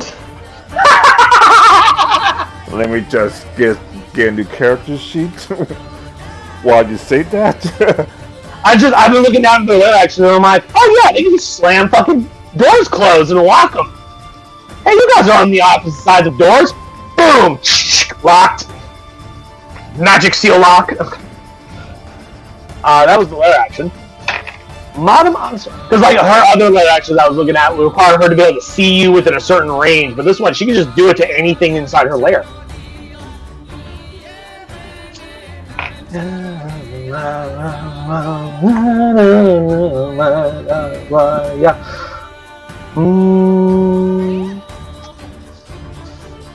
Madam Anastasia will scoot her butt over here. And now, this is only a problem for those of you with physical bodies. Those of you that are incorporeal, on the other hand, you don't give a fuck about a closed door. She's going to use her action and cast Blade Ward on you, Japan. You now have resistance to piercing, bludgeoning, and slashing damage for the remainder of this round. Okay. And this will be the third round she's been concentrating on banishment. If she can maintain this for another 7 rounds, the Auntie Ethel and Auntie Ursula will not come back. They will be locked into Gehenna. Or at least, they can't come back because of the banishment spell. They have other means at their disposal for playing or traveling, of course. But right now, they are not capable of using that because somebody has banishment on them. Like a fucking cunt. This is super annoying. Dr. Ice. Okay. I'm going to get up. Cool. It's half your movement, 10 feet left. So 10 feet left. Okay. That's what I was thinking. 25 half rounded down, because you always round down. 5. 10. I want to be You here. explode! I'm just kidding. Okay. Ah! And because of the absolute sheer tomfuckery right in front of us, it is time. Yeah? Okay, so it's it's a What you gonna radius. do? Give me a moment to get the 5-foot radius sphere. Is it a moonbeam? It is Moonbeam! Oh! Right there. And for those who don't know, I can only cast it at level 2, unfortunately. I am That now was spell slot you got. By the way, go ahead and make sure you recall that you have concentration now. Yes, I know. I'm going to be adding the little sticker to let me know. I got it.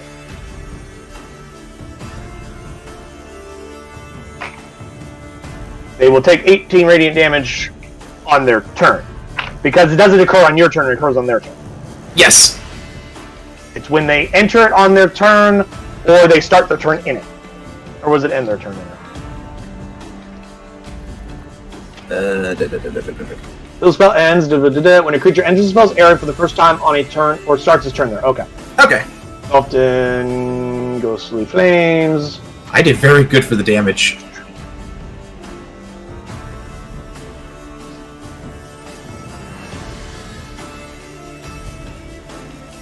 Ty, give me a wisdom save. Who, me? Yeah, you. You're a lycanthrope. Somebody cast Moonbeam. I'm going to say that's good enough to maybe trigger a transformation that you guys could possibly use right about now. A 7. Oh. As you spear to the silvery moonlight, the beast awakens inside of you. You may attempt to try and fight it, or you can let it off its leash and fully unleash it into the world. What would you prefer, Ty?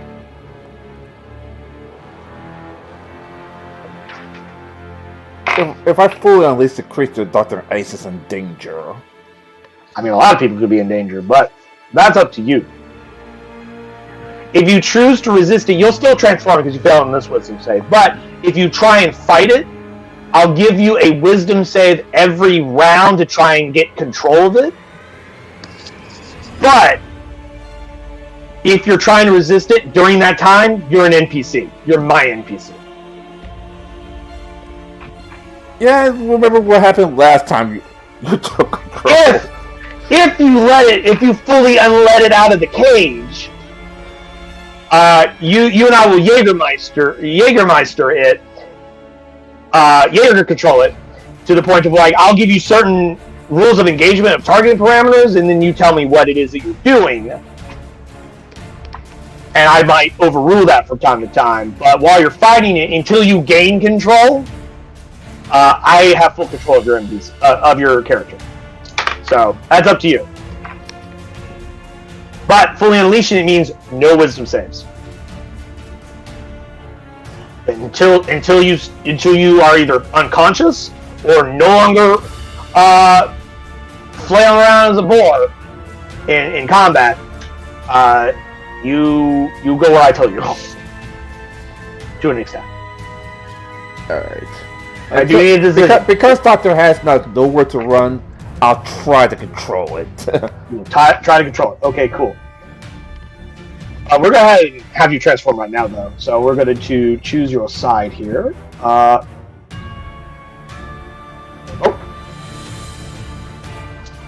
Kiri, as you summon Moonbeam, you see your captain have a strange reaction, and you see him like struggling as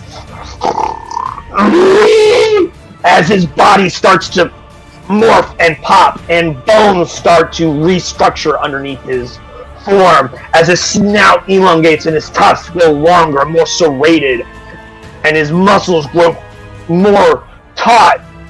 You're wearing that ham-friggin' armor, right? Am I what now? Not you, Ty. Ty, you're wearing the ham-friggin' armor, right? Yeah. Cool. The ham-friggin' armor seems to grow slightly as it morphs with him as he's transforming. So, and before you stands the mighty warhawk that is your captain, the Wereboar. And when you transform, if I'm not mistaken, you gain +1 to armor class because that's what Wereboars do.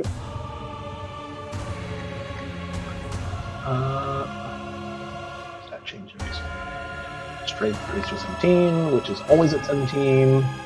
And your AC increases by 1 anytime you are in your hybrid or animal form. When in animal form, your base speed is 40, which means in your animal form, fun fact, you would actually have you would actually move at 50 because you still get all your class features. The base speed would be a 40 plus the 10 for being a barbarian. So in animal form, you could go at 50, which is the same. Which Fun fact, it's the same speed as a war horse, so you can move at the same speed as a horse in your animal form when you control it. Cool. Cool indeed. Anyway, Dr. Ice, that was your action. Is there anything you want to do with your bonus action? Is there anything you can do with your bonus action? That is the question, and let's see, I've used up I think you burnt all of your. I burnt all those up. Stuff. I burned all that up. Yeah, that's all I can do. Outside of make a quick prayer of, please go after the big things and not me.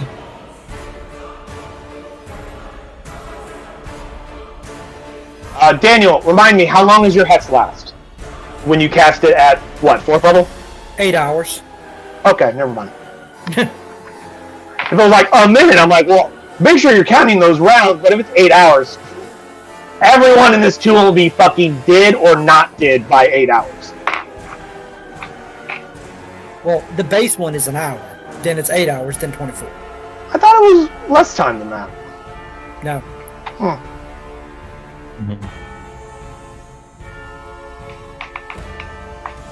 Just gonna move over there. Remaining ethereal. There you go.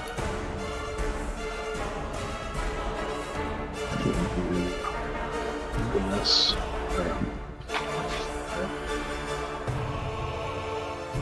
Huh. Cool. Good to know. What do I want her to do with her action?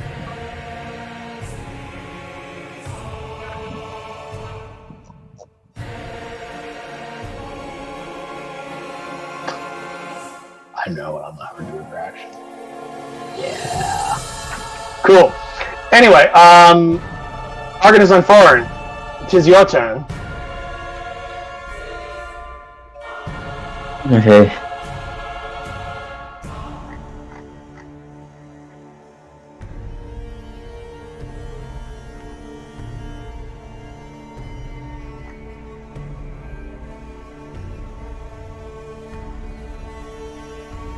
I just blast.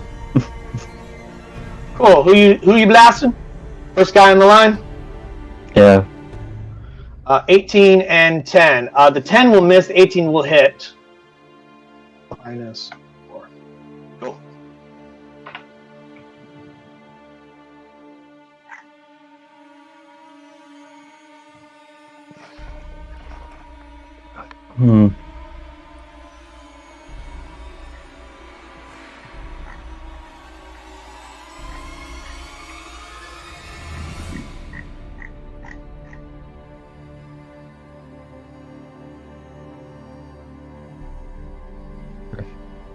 Oh.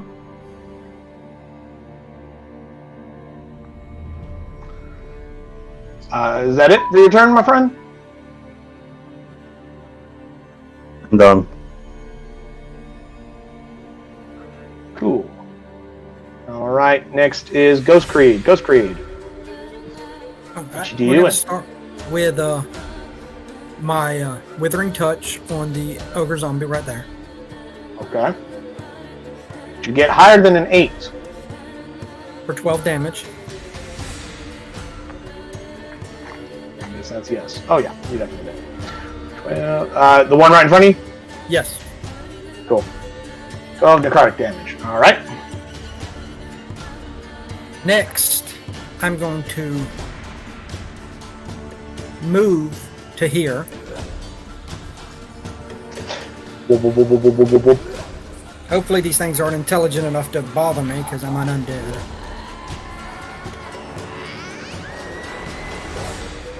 Now that I can see my spectre. Corporeal movement. Ghosts can move through other creatures and objects as if they were different terrain. It's 5, or say it's 1d10 force damage if it ends its turn inside of you.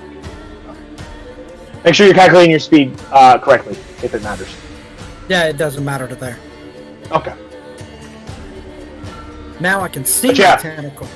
Cool. And I'm swinging the tentacle at the skeleton.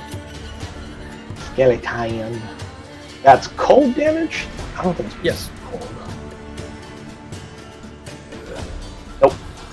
Not resistible. Alright. And just to make it easy, I'm going to set it there as the skeletons come through. Okay. Bonus action, just kind of move it over there and kind of tentacle them. Yeah. Actually, we're gonna move it to there in tentacle. Because it has 10 feet reach, of course. Yeah. And when they enter the room, you can take swipes at them. Alrighty. So, Torg, you're not paying attention. You're busy. You're busy within your own mind wrestling this like shadow boar monster. That's what's happening in your mind house right now. You got like this. You got your arm around the head of this shadow boar monster creature as it's got you around the waist and it's trying to like throw you to the ground as you're trying to wrench its head to the side. Which is, nobody else sees this. This is only inside your mind. Dr. Eyes, you see Melak Creed as the ghost reach out and rip some of the life essence that's animating the zombie, and then just do this like turn towards the door and just phases through the door. Those of you in the other room, though, Argus and Foreign, you see the tentacle in front of you suddenly that was just kind of sitting here like this. Suddenly go, and you kind of glance behind you and you see phasing through the door is Master Creed. By the way, has your possession recharged yet? I haven't tried to recharge it yet. Well, you roll the recharge every round until it recharges. There's no action required for recharging, it just happens. No. Cool. What about like the last, what's been like, what, 1-2 rounds? Try to roll 2 more times. Yes. It's now been recharged. By the end, or by the start of this turn, it was recharged. Cool. That's your turn, I assume. Minotaurs.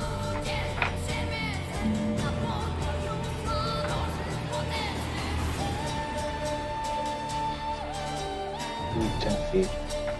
Gore attack on you, Arcanus and 4. I'm real sorry, but you're the one right there. Yeah. That is only a 10 to hit.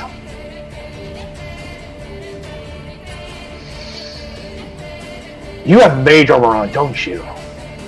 Yes. Damn it. That was going to be 17 piercing damage plus another 4 from the charge. Fine.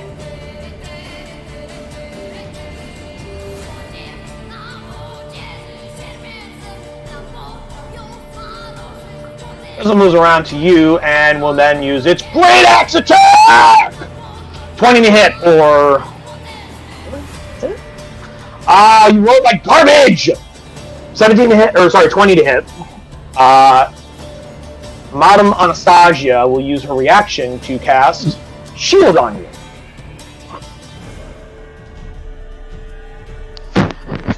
Which increases your armor class by an extra 5.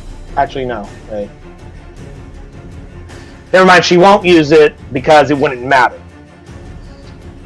In this regard.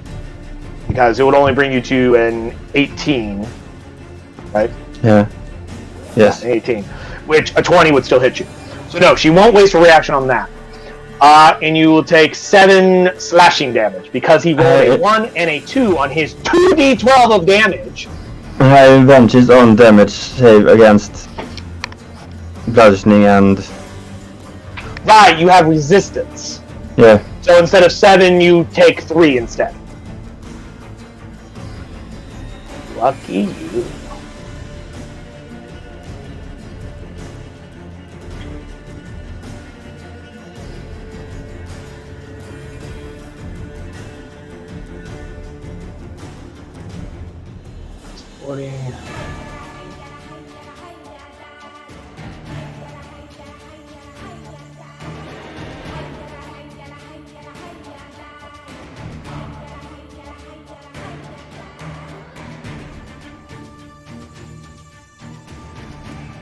Dash to there, and this one will dash to there. As they're just slowly working their way around you guys. Zombies go.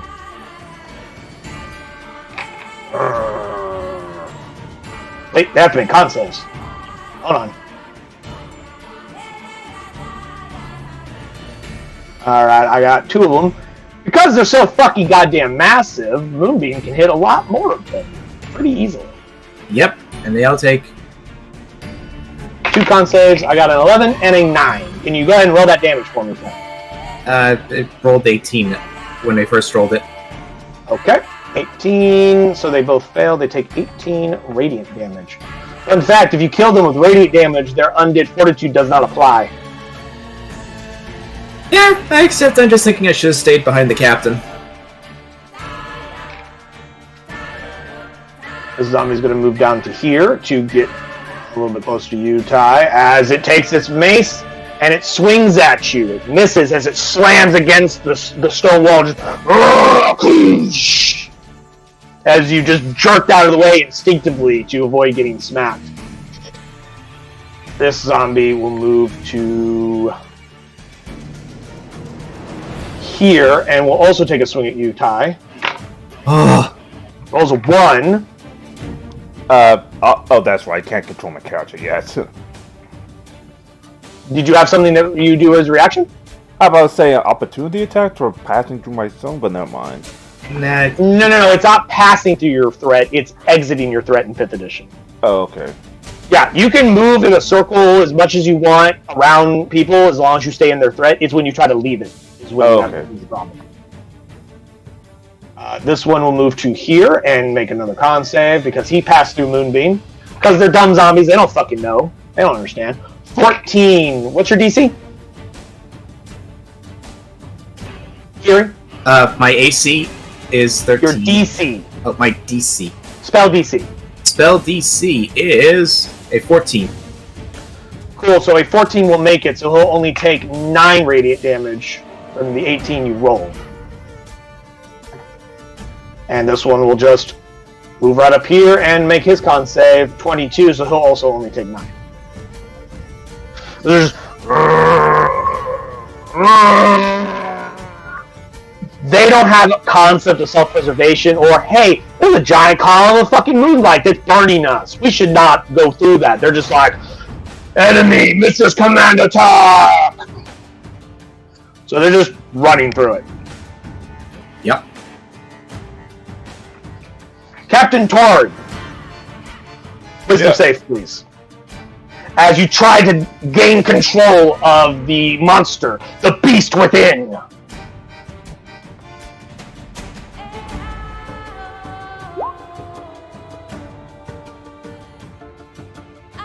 Success. DC 10 for this round. DC may go up in later rounds. I feel 10 is good enough. Ty, you may choose what you do this turn. On the next turn, you'll make another wisdom save. If you fail that DC, then I will tell you what you do. But right now, you have limited control of yourself for a briefest of moments. What do you do? I'm going to target this one for a reckless attack. So 1. God damn it. 2. Cool. So a 13 does hit, fun fact. They have an 8 armor class. They're fucking zombies. So that first one was 10 slashing, second one 7 slashing on the same target, I assume. Yeah. Alright, it's still standing. Tusk attack. Alright, yeah, Tusk attack. 13 hits. I'm not going to roll for its gaining lycanthropy because the zombie cannot gain lycanthropy. Yeah, of course. Man, that'd be terrifying. Zombie lycanthrope! Now, a lycanthrope can be turned into a zombie, but a zombie cannot become a lycanthrope. I assume it's still standing. Oh, yeah. And finish off with Stormbreaker. Well, finish my turn with Stormbreaker. He got a 5. Alright. So, Dr. Ice, you watch as a moment ago, Captain Tord, you saw him kind of within himself, seeming like he was fighting something, and then suddenly he shoots up and his eyes inflame with that classic rage as lightning begins arcing over his body once again. And he takes his sword and he just starts tearing into the zombie, and at one point he grabs it, pulls it in, and just gores it open with his tusk as its entrails just all over the ground. It doesn't seem to be noticing any kind of its damage to its physical form. Being a zombie, it doesn't understand pain. It doesn't feel pain. And then lightning zapping into it, causing the creature's muscles to begin twitching. It is still standing, but its form has been very heavily damaged after this.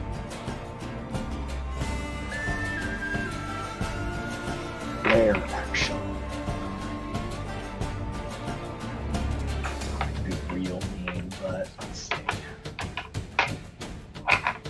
Yeah, let's do that one.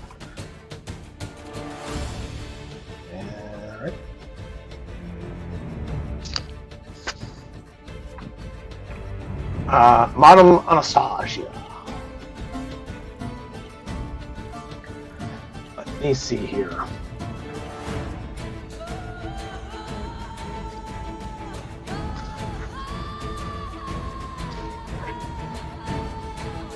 This is the 4th turn that she's been maintaining this spell.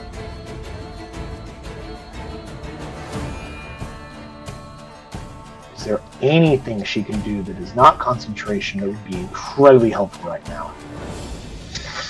Nope, I don't see it.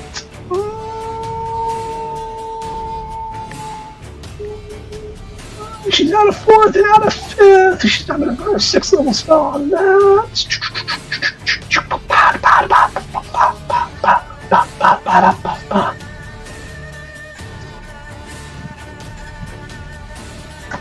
Now we count the spells. She can do that.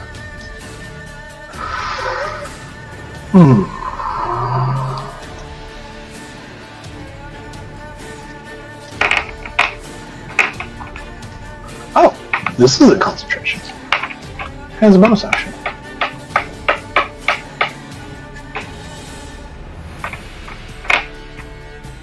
Wait, I know what she'll do. No. You two are the only ones in here. Well, counting Creed technically also. He's here too. She's going to use one of her Sentinel stances. She still has 3 of these. This will be her 3rd one that she's used today, so she now has 5 reactions for the insanity that's probably about to erupt in this fucking room right now. She's going to need some extra reactions, but that eats up her entire turn. She can't do anything else this turn. But she goes into Sentinel stance to grant herself 5 reactions for the remainder of this round. And if she doesn't use up, she loses by the time her turn starts over. The next turn. Dr. Ice! Okay. Now remember, to move Moonbeam is required in action. Just a heads up on that. Yeah. That's move what like 30 feet, I think. At the same time, where it's at, it's getting 3 of them. By the looks of it.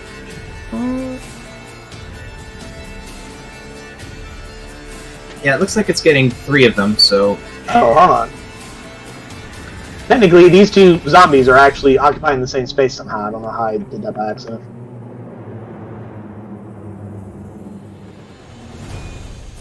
Alright, so Okay, we'll let it fly for now. Alright, so I guess one gets shifted up. We'll say one of them squeezes. Oh, fuck it. We'll say this one's over here. Alrighty then. Then in that case... That'll be my action. Because they're 2x2 area. They can't actually overlap their squares like that. Yep. And I'm going to... shift down Actually, one wait, no. square. Actually, no, it would probably be like this, actually. So, Alright, then... yeah. That's right there's where you want. Yeah. So, no action to move it because you didn't move it. Okay, so in that case, no action to move it. Then in that case... So, yeah, because you didn't move it. Alright. Judging by these things here, there's like no space for me to hide behind, even if I try to squeeze. I'll say... Give me a dex check. DC 15. If you get a 15, you get behind there, and I'll give you cover. However, if you exit that zombie's threat, he will swing on you. Well... So before we even worry about what you just rolled, I would be using a disengage action to get away. So you attempt to use disengage. You get here, but you can't quite squeeze your form in there. Your wings are kind of like in the way, and you're having a hard time trying to fold them in enough to like make yourself small enough to just slide in. Curse Just your tap wings. on the stone pedestal thingy. Curse your wings. Because while your physical body is fairly thin and small, those wings, though, because for fun fact, I like to imagine Aarakocra wings have probably a pretty wide wingspan, because to physically lift their bodies, they gotta have some pretty good wings. Yeah, most likely. They are medium-sized. Mm-hmm. So, don't quite make it in. Just arguing with my wings. Damn you, wings. The one time I need to get away, you hurt me. Why have you betrayed me? Why have you betrayed me? Unfortunately, that kind of is all I could do. Outside of, like, trying to escape and hide. Okie dokies. Grandmother Morgaine. She'll use her action to do that. And then she'll just... Wow, shit. Disengage them.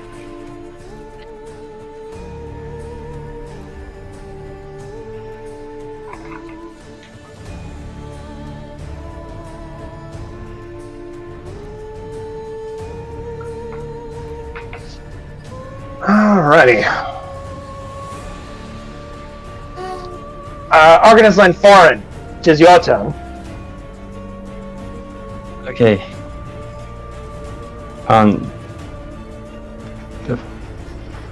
That one, That one, what?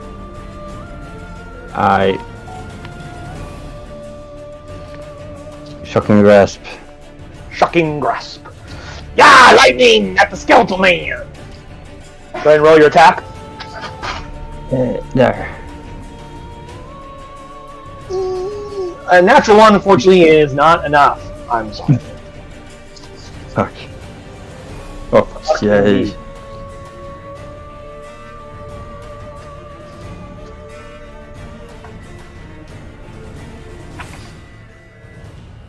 That's Storm Aura ability. Does it clock off of cantrips or only actual level spells?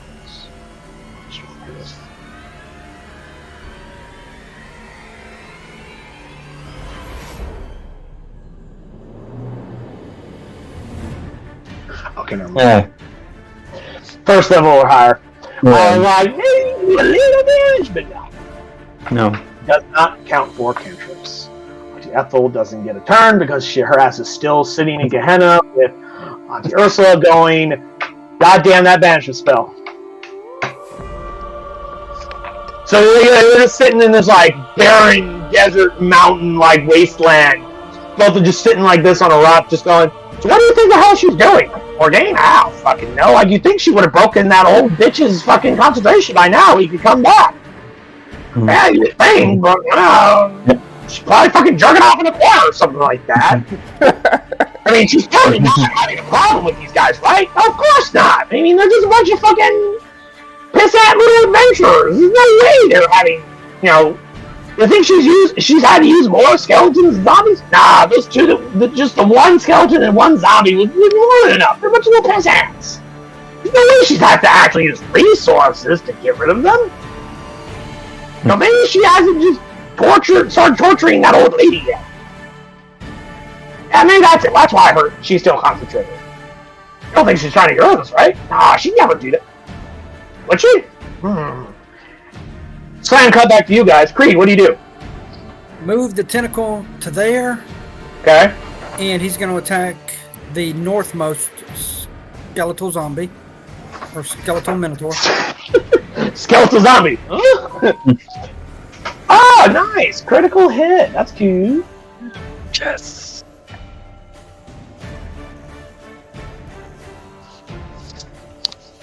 All right. It strikes it and rips one of the rib bones, just rips it out and leaves little bits of cold frost behind. Creed will spend 10 points of movement to move through the door to attack the ogre zombie that's between him and the captain. So this one then. Yes. Alright. For 17 damage, Yep. finishing his movement back up through the door. Yeet, boom. Yeet, boom. Mm-hmm. So, that guy, if you see Creed come through the fucking door, zap the shit out of that zombie, and then just go back through the door. Well, I gotta see my tentacle to make it attack right. Yeah, I know. Because, like, if you said which is exactly what I would tell you if you attempted to do it when you couldn't see it. So you predicted that ruling pretty quick. Not to mention, I have to see. Also, the zombie just kind of flails in your direction as you cause it harm, and you exit its threatened reach for an up attack. And 24 to hit. Holy fuck. I'm pretty sure that hits you. Yeah. Or I heard a hold on.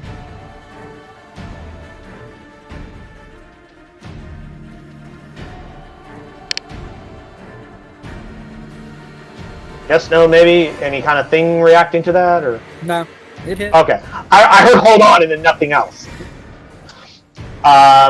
So anyway, 13 bludgeoning damage, which is reduced to 6 because I believe you are resistant to non-magical weapons. Yes. Cool. So you take 6 damage. And I believe that is your turn, correct? Yes. Cool. The skeleton was here, and this one was here. Alrighty. First, 2 skeletons are attacking you, Arcus Empire, with their great axes. Shindu, Yes. don't forget, con save of 14. For whom and why? I took damage. I'm still concentrating on Hex. Right, okay, thank you. There's a lot of shit going on. Some of this you don't even guys see, so like, forgive me if I forget things. Where was I? Oh, right. Great axe attacks, 1 and 2. First one, as the Baldur's Gate theme starts playing, combat themes. Great axe was an 8. Enough. Actually, it would have advantage because no, it wasn't. Never mind. The second one swing on you is a 16 to hit. One of Mana Massage's reactions, shield on you. That is one of her 5. So one goes for a swing, you dodge to the side as the second one's coming at you. You can't avoid it, but suddenly an arcane energy shield comes up as you see Mana Anastasio's arms up as she finishes casting the spell. Just as the 2 behind her start to swing on her. 20 and 7. 20 would hit, but as she's looking at you, she throws up a shield behind her with her second reaction to block that attack.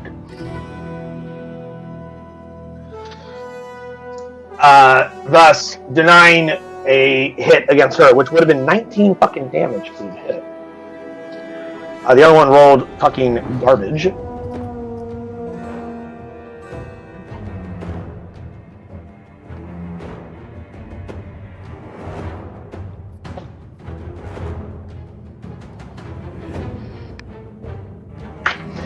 I just marking down some stuff. Ogre zombies! I believe there are 3 con saves they need to make. 1, 2, and 3. 7. Actually, sorry. Nope. Never mind. I was looking at something else. 12, 5, 13. I believe all of those failed. All fail. They all fail. Cool. Can you roll me that radiant damage for me, please? I believe Roll it's it again. 10. Yep. Hit me with that radiant. This time. It's more than 0, but it could have certainly been better. As the silvery shaft of moonlight beams down upon them, much like a child with a magnifying glass on an anthill, their skin begins to burn off from this radiant flame, silvery radiant flame.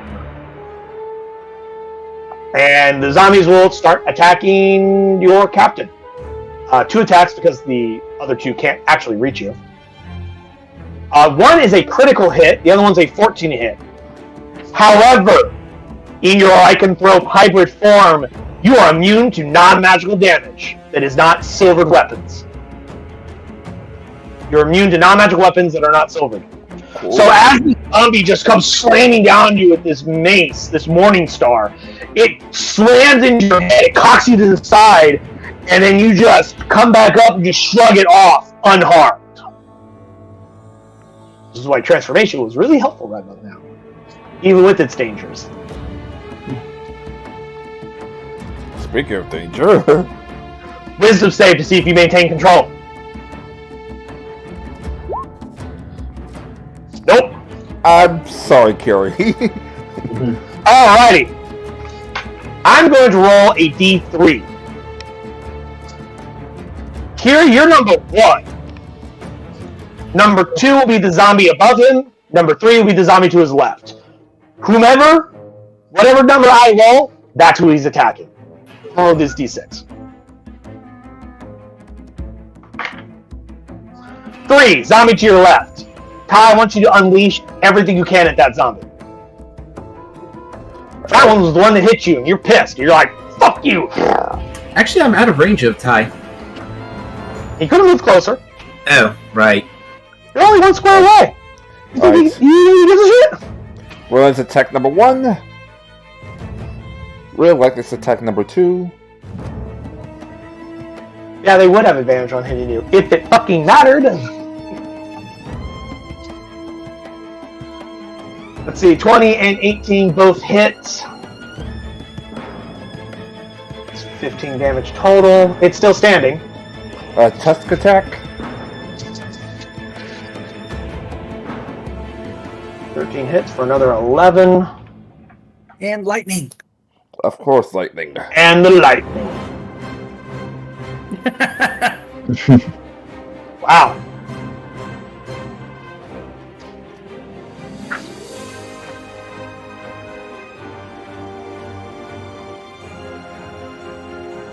That is a 5 on its dex save, so it takes all of that.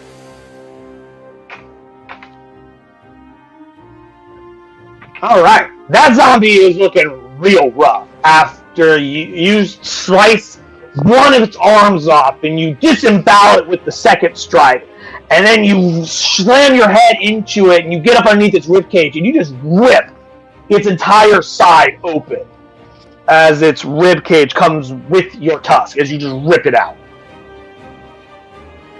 It is barely held together right now. I believe that is your turn. Yeah, Next are the lair actions.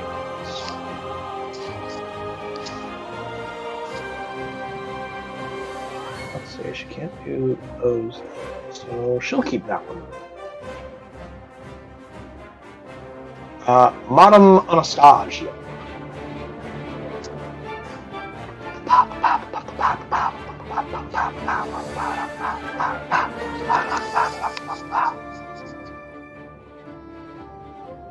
Man, what she would do for a fucking fireball spell right about now. Man, what she would do for being an evoker right about now.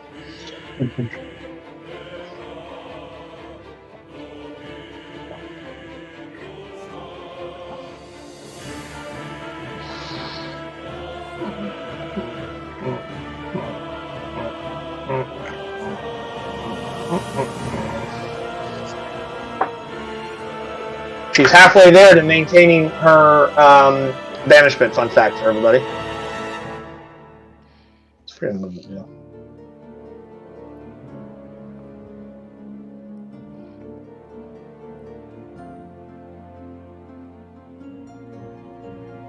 Yeah, no, it's not super helpful right this second.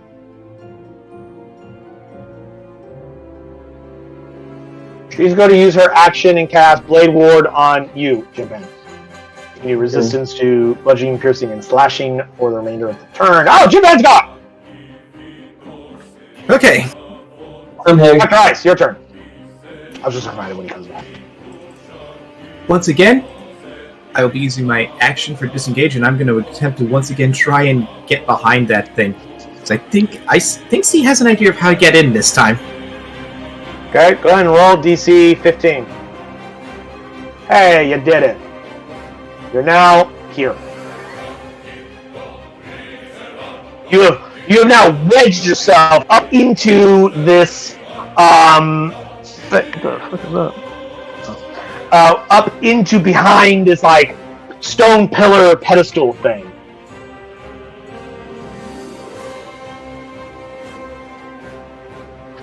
And it for your turn, Kieran? That is my turn. Cool.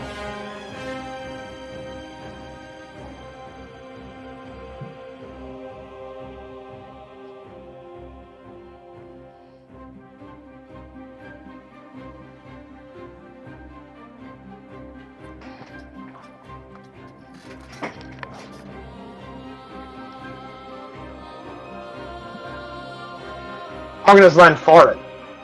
It is your turn. What would you like to do? By the way, you have Blade Ward caster on the right, just so you know. Okay. I'm doing the same thing. Chucking grass. Which target? Yeah, ping it for me. That guy. Cool. 21 will hit for 4 lightning damage.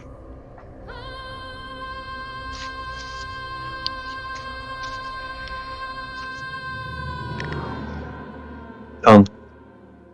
And you are done. This fight's pretty tough, but it's not as tough as I had originally assumed it would be, because fucking 2 of the 3 goddamn hags have been removed from this fight this whole fucking time. And I have no one blame but me. It's my fault, because it's my NPC that fucking did it. Yeah. Damn it. Ghost Creed. Alright. Tentacle. Tentacle. Attacking that one. Sorry, hold on. Which one? The far Okay. north. Alright. 6 to hit, 4, 5, cold damage. Alright. I think Ty's good down there, so. Moving up to here. Yeah, Ty is unkillable right now. At least by these things. And Withering Touch on the Minotaur. Okay. Alright. 21 to hit, or 10 necrotic. Alright. You grab its lumbar spinal column and just drain the energy that animates it out of it.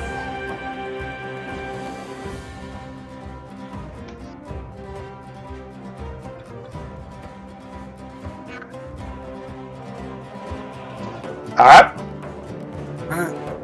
That just sucked.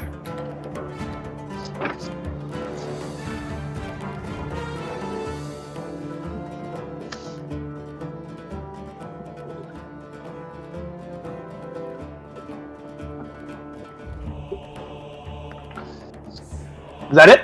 Yep. Oh, sorry. Minotaur.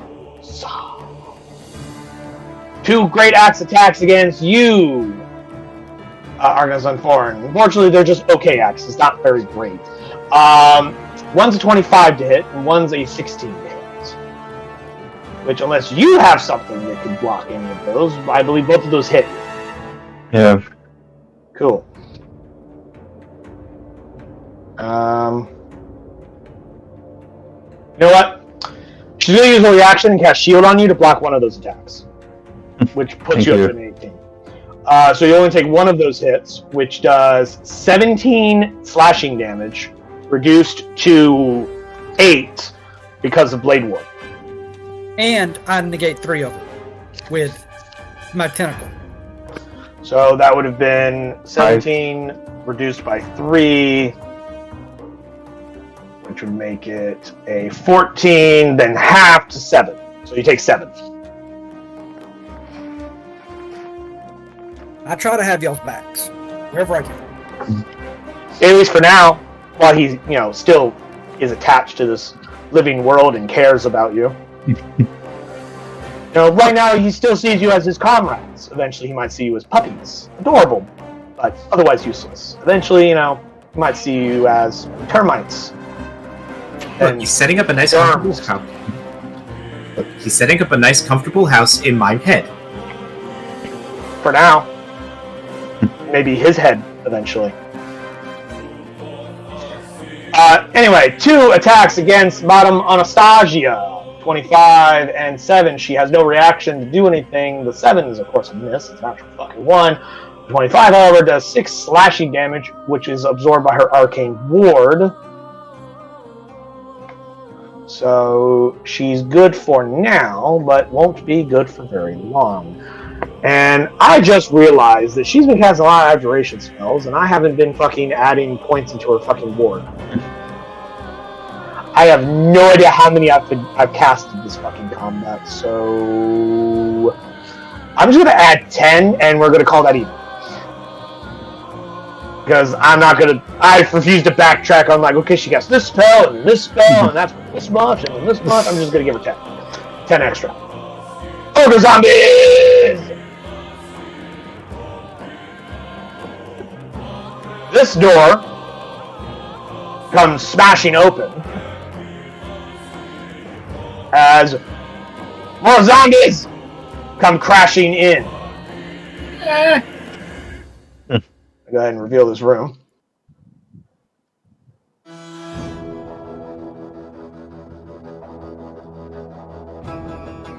Ironically, the one in the best shape in this area down here is the cat. He is literally unkillable by these things, but they don't understand that, so they're just going to keep swinging on him. Yeah, they're going to. So these 4 the door just splinters as this zombie. The zombies don't know how to work doors. It just knows, thinking, way, I need to be here. Smash! Just splinters that fucking door. It's gone. You see another door at the very end. Over here. And then you see more zombies trailing in behind it.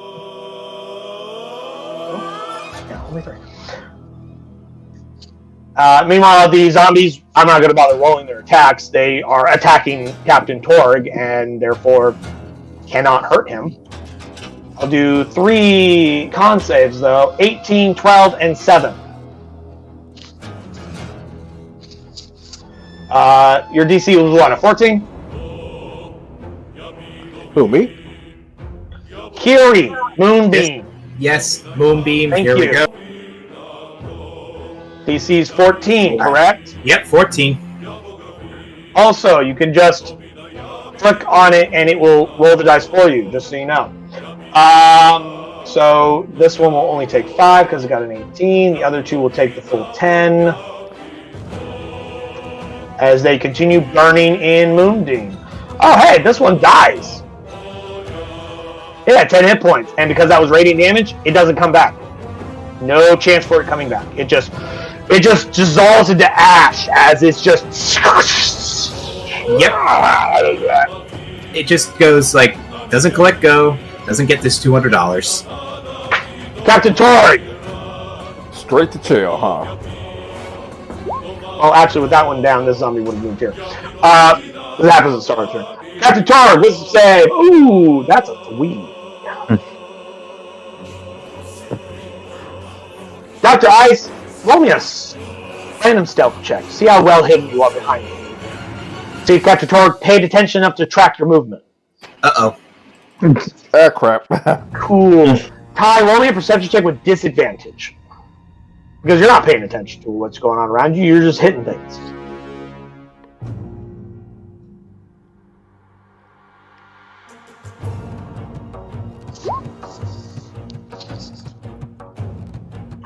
Cool. So you instinctively know there's some creature behind that stone pillar, but I'm going to say 20% chance to see if you even care about it. 41. Nope.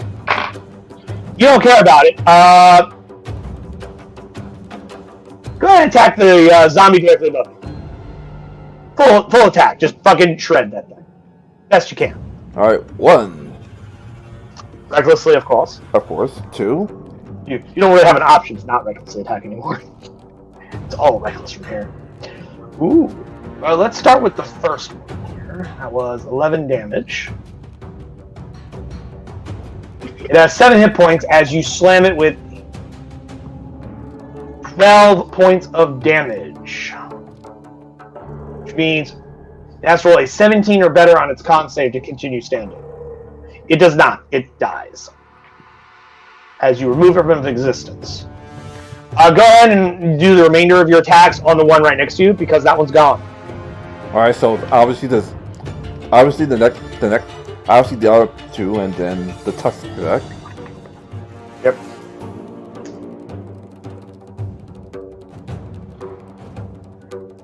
Alright, a 9 does still somehow hit. Shockingly. You picked the good direction to go. Oh, right. Technically, you could reckless attack with the tusk, too, so actually it would have been a 22. But yeah, the zombies are super easy to hit. They just have a lot of hit points. So that was 14 damage. I did just subtract that, didn't I? And your aura. Wait, this one? What, the 27 doesn't count? No, that's what finished off the other one. Oh, never mind then. First attack did it damage, the second attack finished it off, and I rolled to see what it would be. Oh, okay. Critical damage was so high that its DC was too high to make its undead fortitude save. Oh, okay. So, Storm Aura. Alright.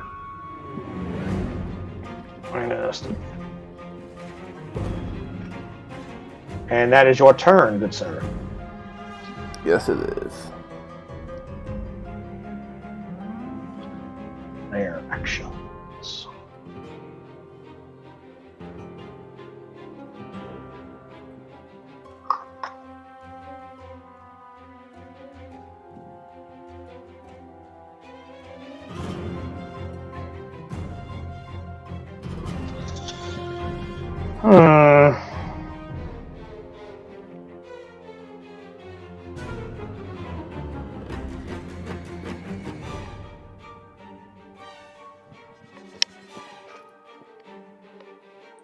This door will be magically locked. This one over here.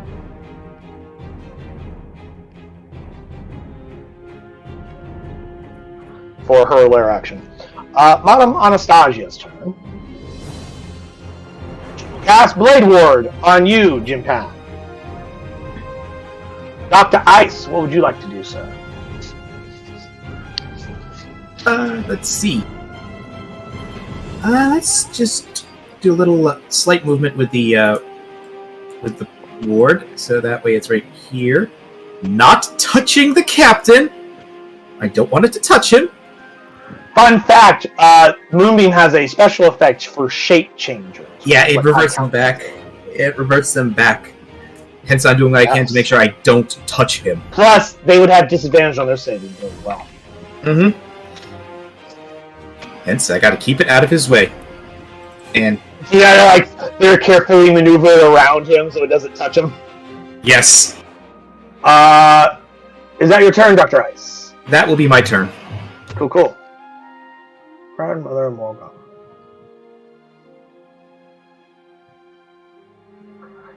Cool.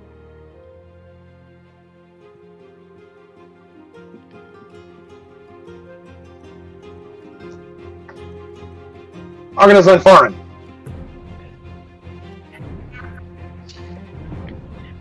I do the same thing. I'll just do my cantrip thing again. 11 is not enough to hit, unfortunately. I had to think that this room is just stalling until the other room resolves its own problems and smashes through that fucking door. Because there's really not super effective amount of things you guys can do right now. Yeah. Ghost Creed! Alright. Tentacle on the far north. Alright. 13 to hit for 9 damage.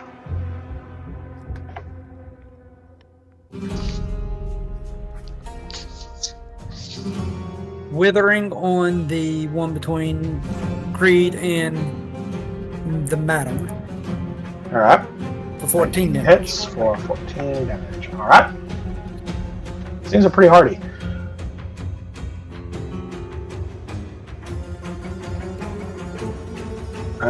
Minotaur skeletons go. 2 attacks against you, Argus Import. 16 and 9. Anastasia, shield on you. Which does give her another +2. Because I Thank you. remembered this time. 2 attacks on her. Wow. So these are not great axes. They're not even okay axes. They're mediocre axes. Ogre zombies.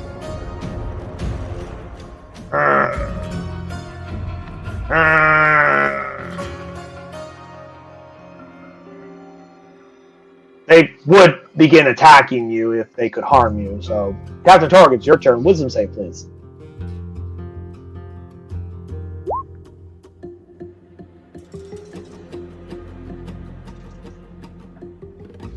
Well,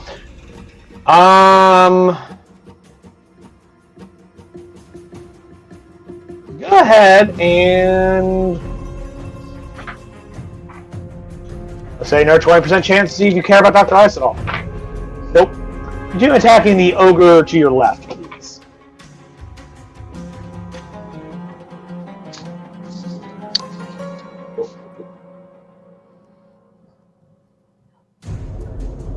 Let's see. Alright. First one, 9 damage. Another 8 damage. Alright, still standing. hopefully not for long.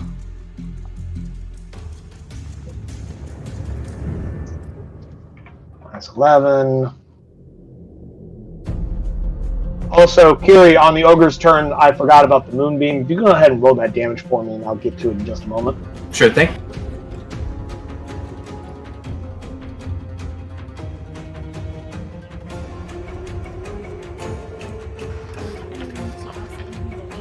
Wow. Wow. That's some garbage damage.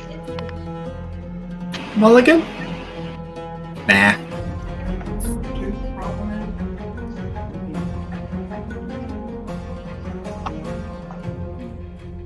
They will each only take 2 because they both rolled higher than a 14.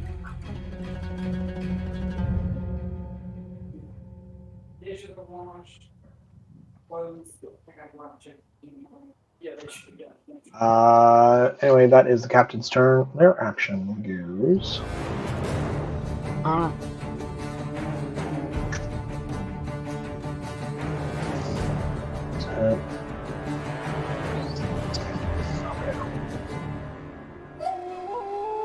Madam Anastasia. She's gonna take her fucking dagger and she's gonna start stabbing some bitches. This is taking a long time. So, dagger attack against the one that Creed's been fucking up. Hey, she hit for 3 piercing damage. Payment on. Wait, never mind. Piercing resistance was a thing back in 3.5, but they still maintain their bludgeoning. And that's turn number 6. Yep, turn number 6. 4 more turns, and the 2 hags do not come back.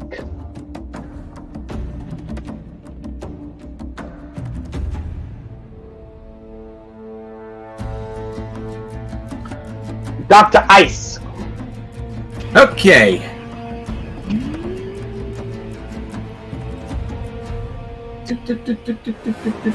Dude. Okay, it's not touching him. Still not touching him, so that's good. Uh-huh. And that is my turn. I'm just going to be constantly, carefully moving this thing so it doesn't go hit him. Cool. I'm being strategic for once. Grandmother Morgane.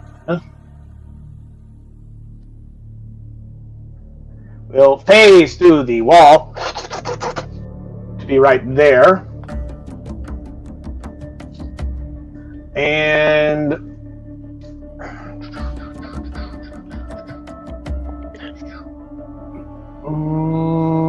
what can she do?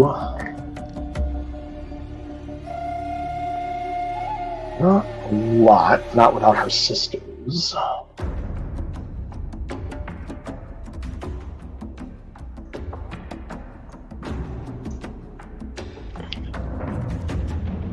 But she can make Massage make a choice now. She's going to cast Magic Missile. Because Night Hags can cast Magic Missile at will, fun fact. At Madame Anastasia. Now the question is whether or not Anastasia will burn her reaction to cast Shield to block that, or if she'll save it for when Arcanist and Thorn gets attacked. I'm going to make it a 50-50 choice here. She chooses to not use it on herself. So let me go ahead and roll that damage. 1, 2, and 3.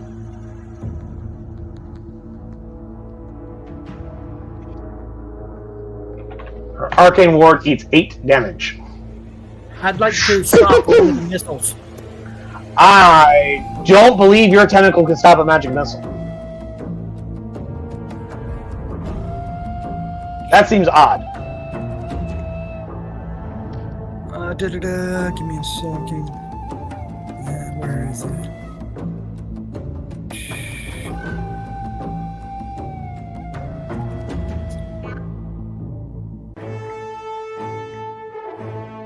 Your tentacle of the day defends others than you between arms. When your creature takes damage within 10 feet of the tentacle, you can use your action to choose one of those creatures to reduce the damage to that creature by D8. So when they take damage... Yeah, but it's a magic missile, though. That seems odd of all the things that it could have stopped. I'll allow it for now. We'll worry about it another time. We'll split hairs on that kind of ruling later. Do you want to reduce the damage on the first, second, or third one? First one? Yes. Alright, how much damage do you reduce it by? 8. Cool. So you stop her from taking the 2 damage from the first one. Yeah. The other ones, however, will still 2 damage as normal. So she is at 26 rather than 24 of her Arcane Ward.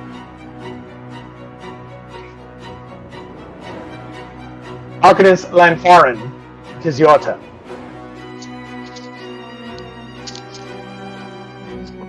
Great damage. Oh, yep, that hits for 8 damage. Alright. Is that it? Yes. Ghost Creed. Daniel is indisposed, but my assumption is he's going to Withering Touch this skeleton, and then he's going to have his tentacle attack this other skeleton over here, which is what he's done for the last, 3 rounds. Move the tentacle to there and have it attack grandmother. Never mind, he changed it up on me. Of course he did. 18 to hit does hit.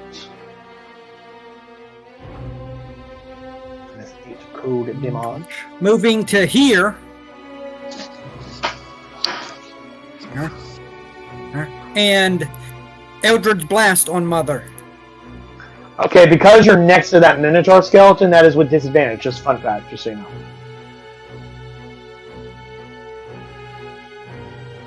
Now you're adjacent to that one. Give me a second.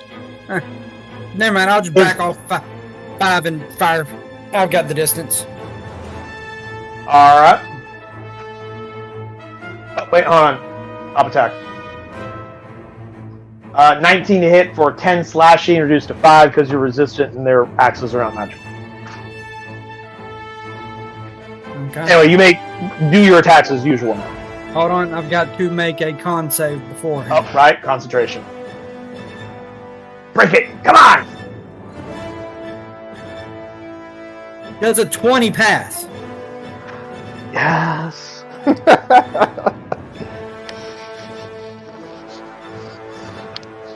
2 shots of Eldritch Blast. Pew pew! Oh, Jesus. Wow. They both hit. That first one, though, is pretty garbage damage, but it's fine. Every bit counts. Another 10 from that, and another 11.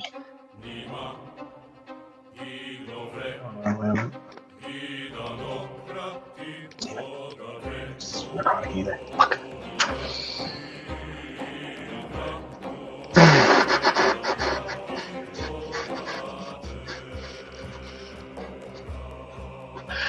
Creed, is that your turn? Because they already made there, so. As a reminder, ladies and gentlemen, you need Grandmother Morgaine alive. Just a heads up on that, as a reminder. Sorry, can't I finish will her off. finish We my just gotta movement hurt her enough. We just here. gotta hurt her enough to Knock her out, be yeah. cuffed.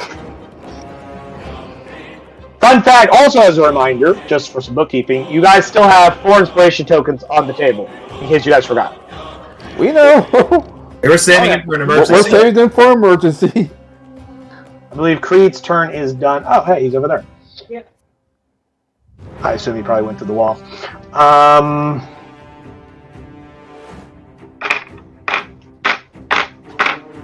Let's see. Morgaine's going to give an order to the skeletons, but who is more of a problem? The guy who keeps slamming her with a shit ton of damage, or the one that's keeping her sisters at bay? I'm going to say the one that's keeping her sisters at bay, which keeps her from unleashing her full power. So, all of the skeletons are now going to reprioritize Madame Anastasia until they can break her concentration. So that will be 3 attacks going her way. 1, 2, 3.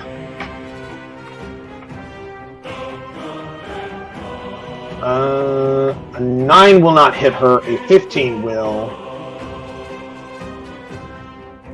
And oh, hit.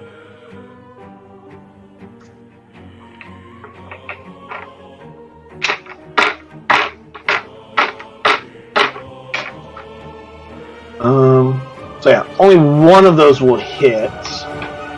Alright. Shindu, because my round is already done, my reaction has returned. Guardian Coil on it. We're reducing it by 2 damage. On which one? The one you said only 1 hit. Yeah. The one that hit is not within 10 feet of that tentacle. The tentacle has to be within 10 feet of the target it's defending. Ah, never mind. Fuck. God damn it! Fucking hate that fucking tentacle! I knew one of these days I was gonna fucking despise that fucking thing. And today is that day. Fuck your tentacle! Damn it! It vexes and gets in my way every time. How much did it reduce it by? 2? Okay. So it instead does 14.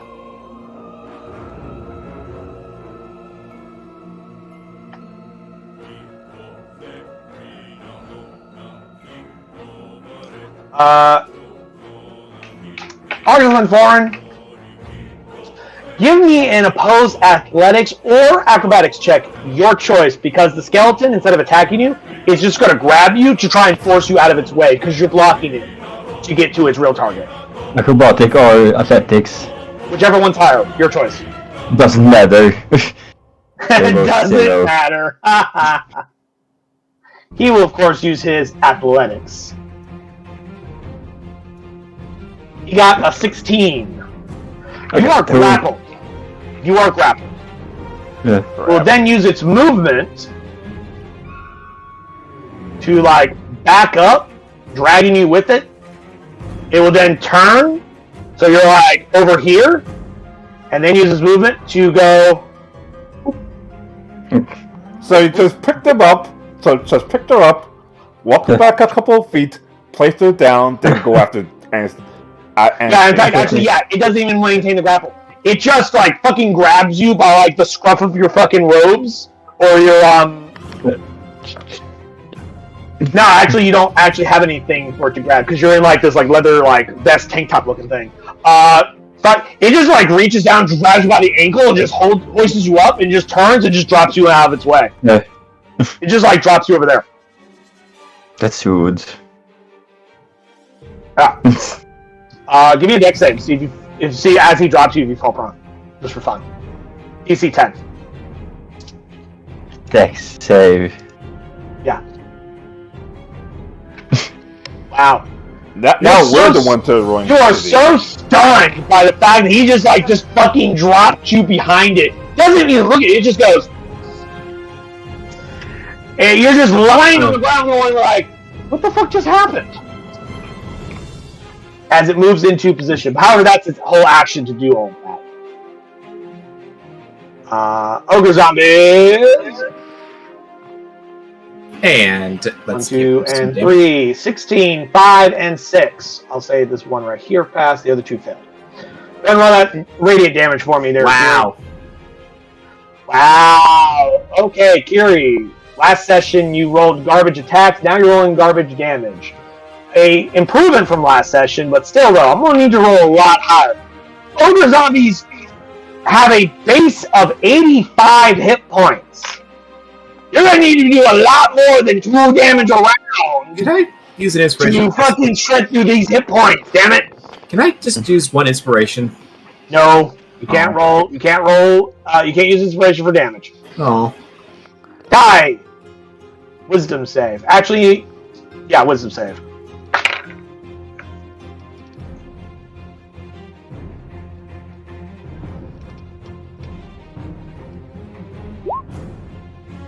Cool.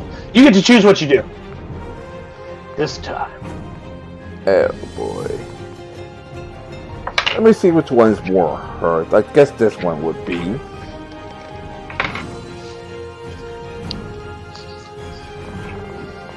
So, attack 1.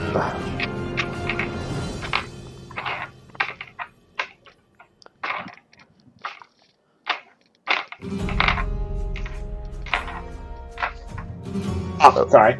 You're waiting for me. My apologies. Yeah. Which one are you attacking? Sorry. This one. I was focused on something else. I completely zoned out. I don't know what happened. 9 damage to that one.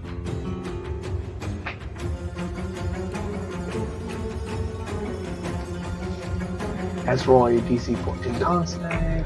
Cool. As you cut it down, it makes its con save for Undead Fortitude and gets back up with 1 hit point. Because it rolled high enough, unfortunately. Alright.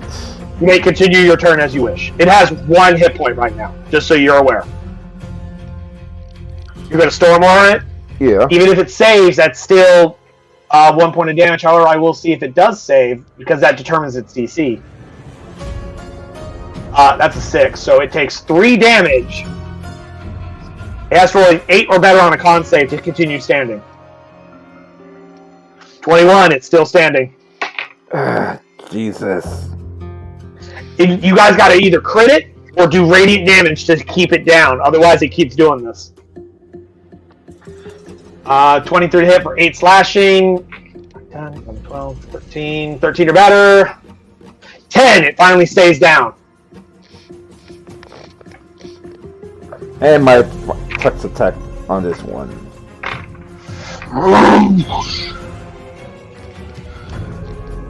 18 hit for 7 damage. Alrighty. And that's my turn. Cool. Daniel, for lair action, I need you to make me a charisma save, please, because she really wants you to fuck off. She don't like you anymore. She wants to. She's trying to banish you. Charisma. Charisma save. 22. Damn it, you passed. You are not banished to a prison plane. Well, you do realize charisma is my thing. I'm aware. She's aware, but Desperate times, desperate measures. you are the biggest threat to her physical health right now.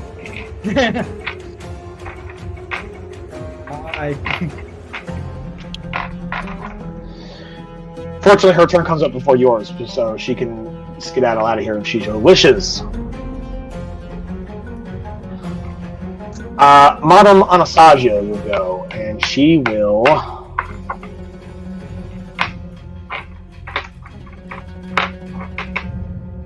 first off, this is round 8. If she can keep banishment maintained for 2 more rounds, the other hags don't come back. At least not from banishment. There are lots of ways they could come back. Please succeed. Madam Anastasia will go into Sentinel Stance, which is she's down to 1 more left after this one. So she'll gain 5 reactions this round.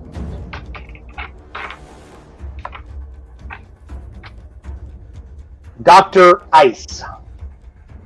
What do you do? I kind of like where it's at, so I'm just going to do a stealth check to just try not to be seen. Okay, you're going to do a hide action. 15, cool. And that'll be my turn. Grandmother Morgane.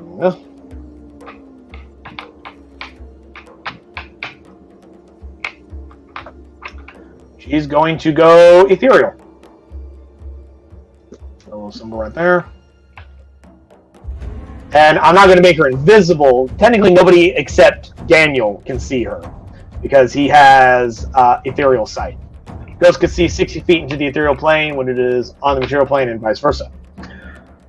But whilst ethereal, she does this because she is not physical anymore.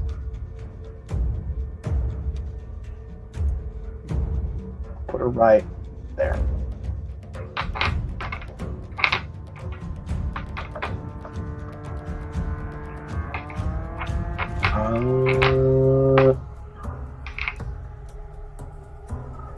Argonus Lanfarin.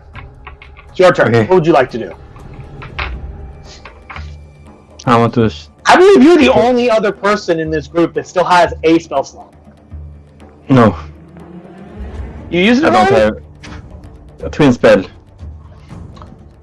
Right, when you casted Chromatic Red Orb Orb. at 2nd level, that was your spell slot. I forgot. Yeah, So yeah, I don't have nobody in this fucking party has any spell slots. yeah. So, and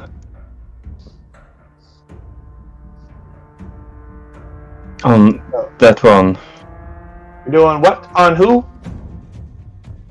Oh, Eldritch Blast. On, okay. The one that just unceremoniously just dumped your ass? 11's a miss, 17 is a hit for 8 damage. Alright.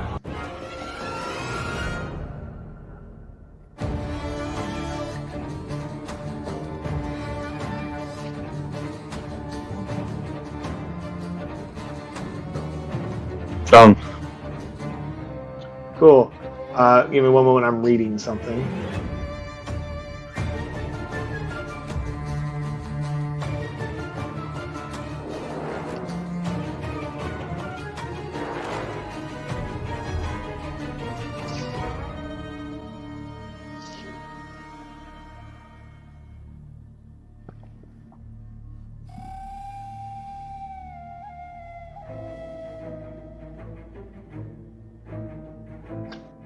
Good to know.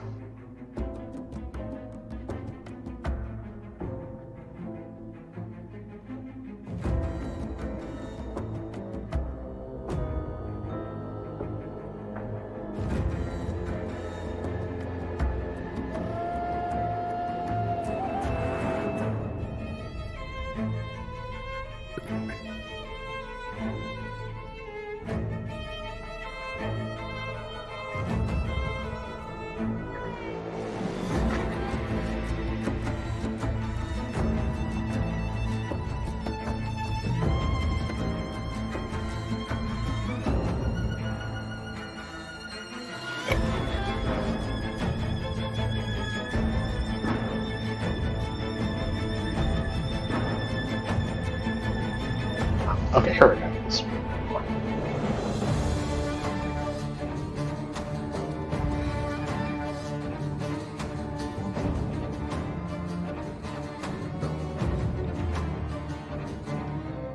No, it's not what I fucking wanted to do. God damn it. One moment, I have to log back into the 20. Did it kick you out? And it essentially kicked me out. I was attempting to do something, and it caused me to exit it for a moment.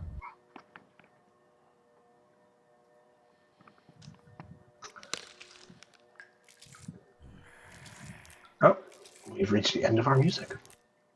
For a moment.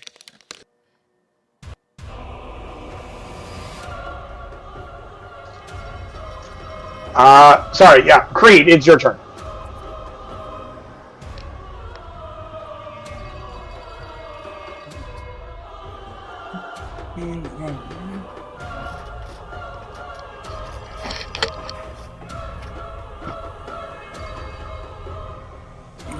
Alright. We're going to start with the tentacle moving here and striking at grandmother. It cannot. She is ethereal. It swipes through her ethereal form. Okay, so it cannot attack her. The only way to affect something that is ethereal is if you are also ethereal. Alright, I guess I need to hit As it goes, you can use your action to go into the ethereal plane. But your spectral tentacle cannot, unless you use your ability to summon it in the ethereal plane. Alright, well then, the tentacle will still move there, but it will try to swing at the northmost Minotaur. Yeah. Because your character would understand that, and you would understand enough about how etherealization works to know that your tentacle can't harm it. Can't harm her at the moment. 6 damage. Alright. Moving into the ethereal, Using your and action. Eldritch Blast at mother. You take your action to go to the ethereal plane. Alright, I will go to the ethereal plane, and since I'm in the ethereal And like the plane, two of you, you guys lock eyes. I'm gonna move right to there beside her. So one-on-one with a hag. One-on-one with a hag to capture a hag to bring to more hags to resurrect you. Dearie, you are vexing grandmother quite a lot. There'll be no cookies for you after supper if you keep this up. I'd be nervous as to what those cookies are made out of.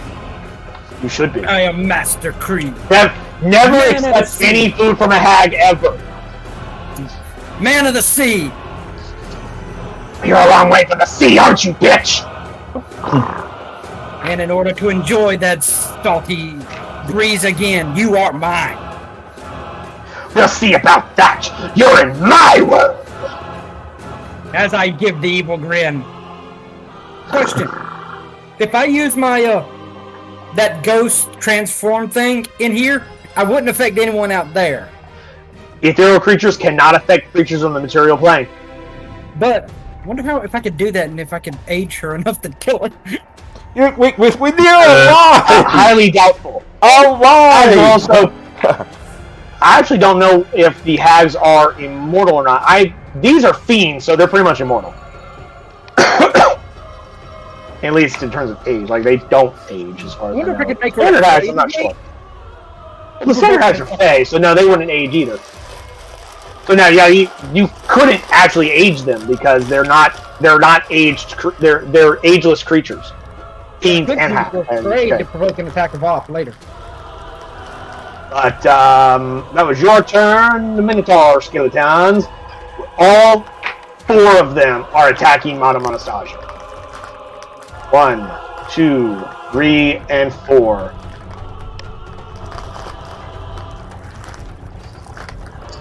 And once again, the first one that hits, I'd like to reduce it by 8. Okie dokies. Which you can do because the ethereal sight lets you see into the material plane without any issues. So you can still see what's happening. Because right now you're in the scenes in Lord of the Rings when every time Frodo put the Ring of Power on, it was this weird, shadowy, ghostly realm. That's what it's like to be the ethereal plane right now. Just you see this giant orange eye going, I see you, and the hags is like, get out of here, Sauron, you're not in this world. Oh, sorry, wrong person. And he like turns and goes, I see you, wrong world. Damn it, where the fuck is that stupid halfling? She, using her sentinel stance, will activate shield, which blocks all of them except one. Which does 18 damage. You reduced it by 8, which does 10 damage, which hits her arcane ward, which is now a 4 because she cast a shield just now. She just has to survive one more turn. I'm trying to keep her surviving as much as I can. Well, not Between surviving, you just reducing the damage. not losing concentration, I meant to say. You reducing the damage and the fact that her arcane ward has absorbed every attack that has hit her.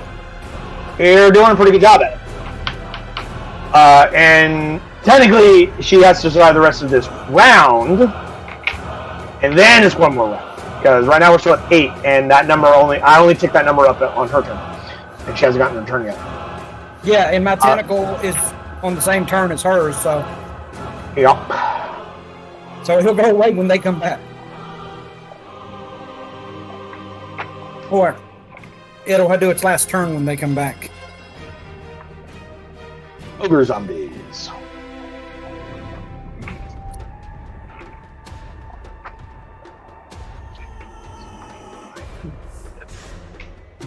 The ogre zombies first will make their con saves.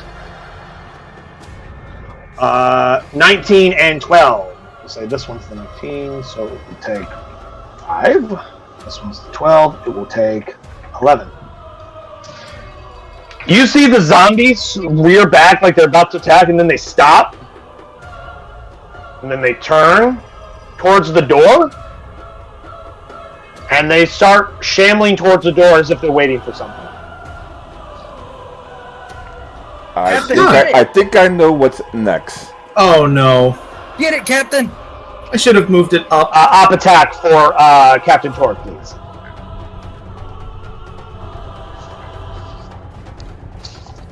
There you go! Alright, another 13 damage. Captain Torque! Wisdom save, please. I kind of have to make this one actually move safely. Ah, crap. Oh. I would like you to go straight after the zombie that tried to run away from you, please. Oh no. I need a con save at disadvantage, please. Because you are a shape changer, my friend. Oh no. Gary, can you zap us the full description on Moonbeam for me, please? Off your sheet. Sure. I'll have to pull your sheet up. Sure thing. Let's see I here. need to see some things about you. So 9. 9. You'll take the full damage. Let's see here. In here somewhere.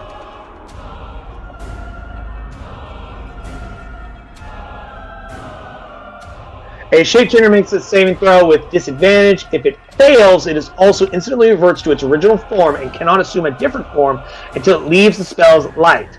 On each of your turns after you cast the spell, you can use an action to move it. Cool. So, Captain Torg, you run into this beam, and as you do, it just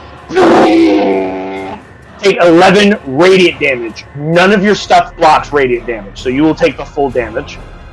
And then move this to back real quick. So long as you are standing in this circle, you are not in your hybrid form. You revert back to your humanoid form, meaning you are no longer immune to their attacks if they decide to attack you. Which, who knows, they may or may not. Why did I choose to do stealth instead of moving it up? I mean, would it have really mattered? You didn't know what they were doing. I didn't think they'd be smart enough. Yeah, almost like someone is giving them orders directly. Because you're in a creature's lair. But wait, that means I can actually move. No, for the purposes of you transforming, the beast is still out of its cage. You just aren't in beast form. No, I meant that I can actually get control of myself again. No, like when you step out of it, you transform back. Is what I'm saying. Because the beast is still unleashed, so you're still wrestling with it. You're just not physically in beast form right this second. All right. You know, it's not your form that is the beast. The beast is in your head. I guess I attacked the one directly in front of me. Yes, if you could continue to do so, please. Even with reckless, it doesn't work. And remember, they're zombies. They have only 8 armor class. Oh, so both hit. Yep. Still standing. And Stormbraker, since I actually don't have a tusk attack. You don't have any tusks right now, or at least not boar tusks. You have half-orc tusks, which aren't quite the same thing. They're not quite as gnarly and useful in combat. Alright. That will be your turn, my friend. Where action goes, I'll go ahead and move this out of the way, because the door not only unlocks, it flings open, triggering the held actions of the zombies as they use their action to dash into the room.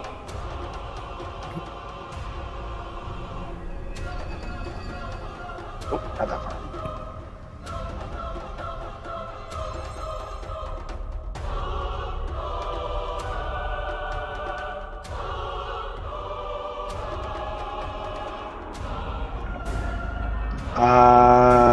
Con save for this one that walks in. It takes 11 radiant.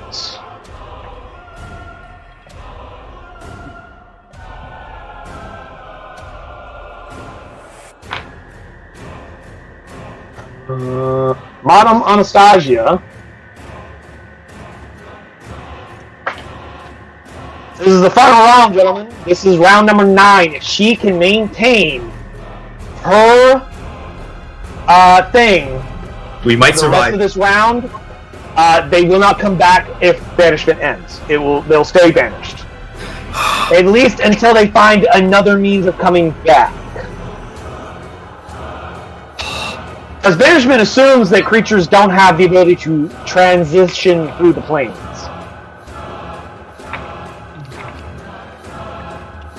However, for her turn, though, she's going to use her action and take the dodge action. You've never seen such a sly old lady before. She pulls up. Where's that movie with Dr. Wari pretends he's a ninja? I'm pretty sure that's.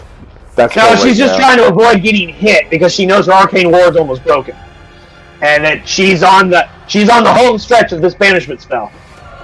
Dr. Ice, 'tis your turn. Okay. That door has been locked this whole time. Is open. You can see what's going on in there. There's a lot of shit happening over there. You can't see a lot, but there's a lot of skeletons, and now all the zombies are flooding in that direction.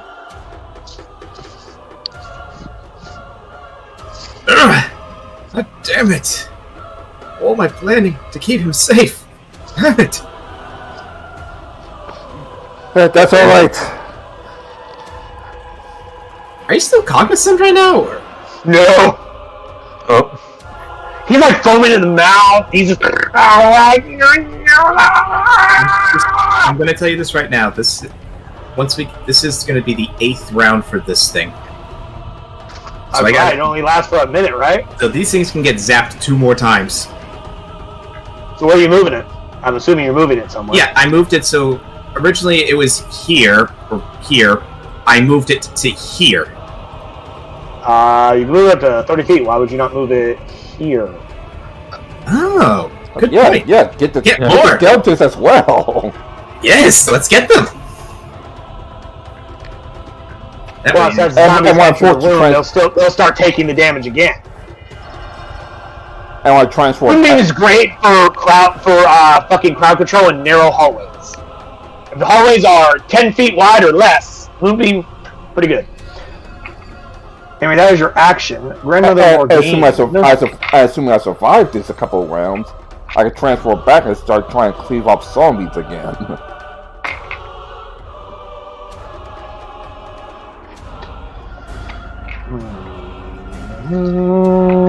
What could she do? What could she do? I think she give up. Do what? Nothing. She just giving up. She just gives up? Yeah. She's gonna cast Magic Missile at you, Daniel. First one is 3, second one is 4, the last one is 5. So 3, 4, 5. That's 12. Alright, let me get to rolling some con. I need 3 checks for each of them. Sorry, 1 for each of them for a total of 3. 10. Pass. 11. Pass. Nat 20. Passed.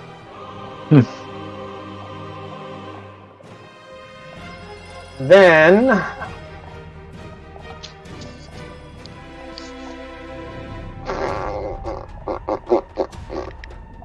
how confident does she feel?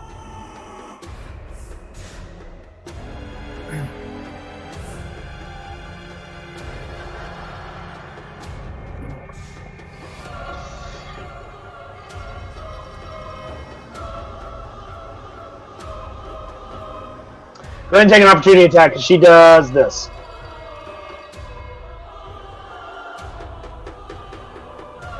Okay. I was just making sure that... Okay. Well, Yeah. depends on what he uses as his up attack. I was looking to see if I had any resistance as the force. You do not.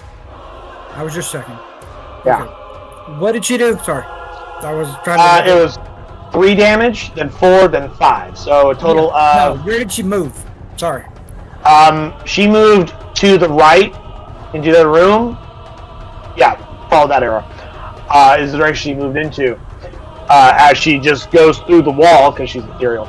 But go ahead and make an op attack because she left her reach. So 21 points of damage.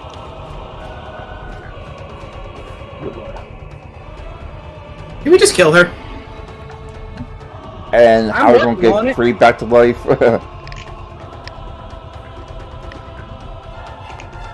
Arcanus Lanfarin, it is your turn. Doing the same thing.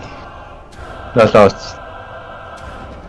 Eldritch Blast. Okay, at this guy? Yes. Okay, that first shot kills it. And that one done. But he's Second shot finished anyway, so Yeah. Is that all for your turn? yes.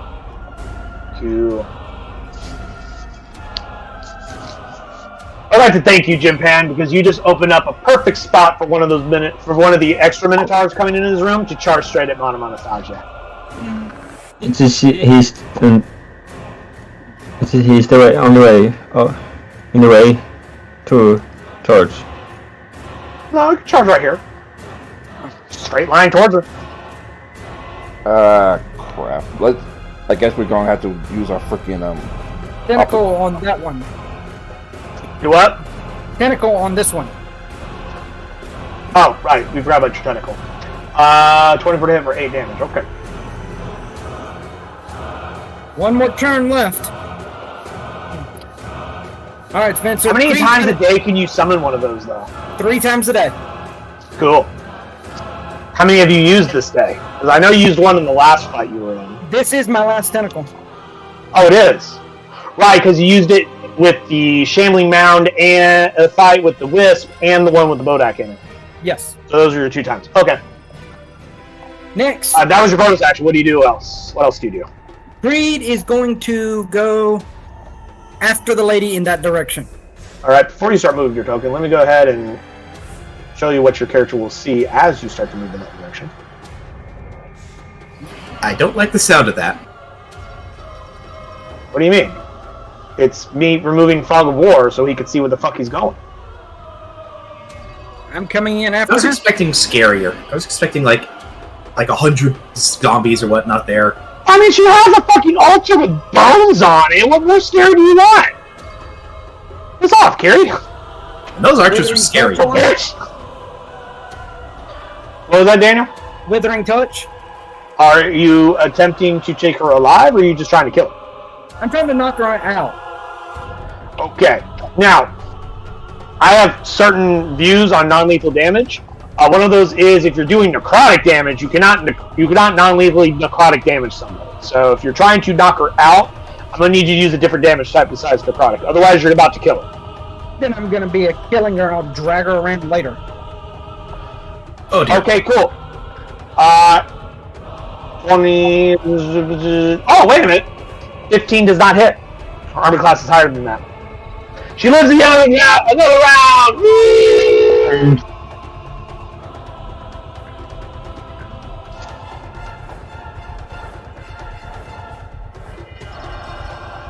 Their turn, Danny. Yes. Where are you running? Where are you running? Where are you running? Why are you running? Why are you running? Where do you think you are going? Ah! Swoogie, I'm coming for your booty. Come here. Swoogie, I'm coming for that booty. Speaking of booties.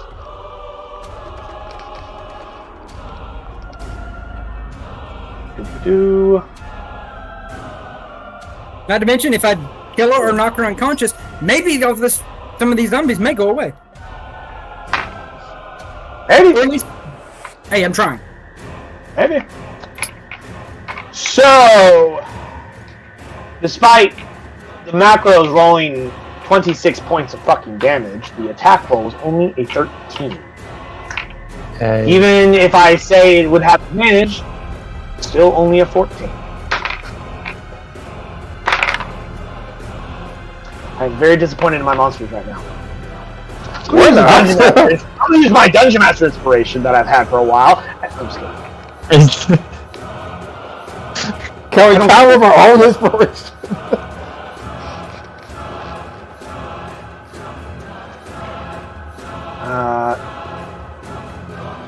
Here.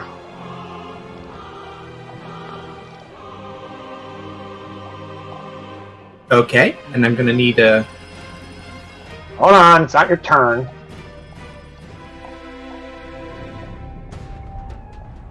Oh wait, that's for Moonbeam. Never mind. We'll get to your fucking Moonbeam in a minute. First of all, we got 2 attacks on Argus and Thorn. 1 and 2. 20 and 15 hit. Yes. Cool. First one does 13 damage, slashing. Second one does 25 slashing damage. Are you still conscious? What was the last one? First one was 13, second one was 25. 13 and 25. Well, last one was 25. Yes, the second one was 25. But has Death Ward. So she can scale for 1 HP. Alright, yep. Death Ward activates. And I'll remove your little Death Ward marker on it. You have 1 hit point. Hurrah!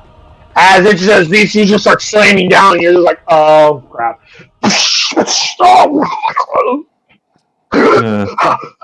Oh my god, I thought I was dead. You're still covered in blood. Yeah. Oh god, I was dead. Or almost dead. I have these 2 guys make me con saves. 5 and 15. We'll say this one got 5. How much you roll? 8? On your garbage damage. This one will only take 4. Zombie con save. Oh, 1. So it'll take 8. Cool. Now, 4 attacks going Madame Anastasia's way. 1, 2, 3, 4. Get your booty out. 18, 16, 14, 16. She will cast Shield to block all of them. Good, because I can't defend her with my tentacle right now. No, you cannot. Your tentacle is currently a limp noodle dick. It's just cycling around. Just undulating.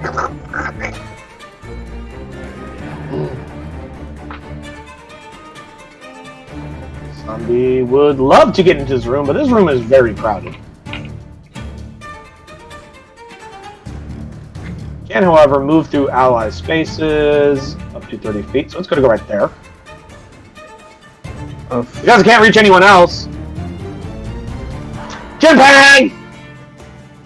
25 to hit. Yeah. 14 damage. You're unconscious.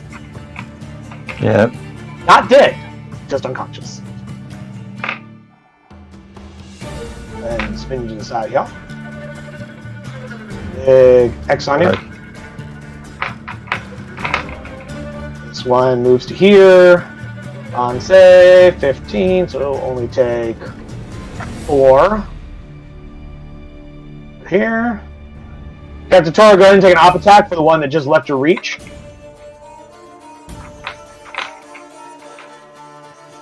What's up?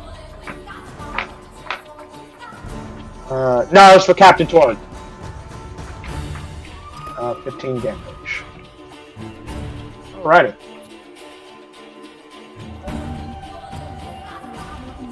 Oh, right, Captain Torg. I'm about to say bad news. Since she's, this is my last. One second. This is my final turn of my rage. Oh no. Well, give me another wisdom save. If you fail, you will transform back into your hybrid form and will continue doing your thing.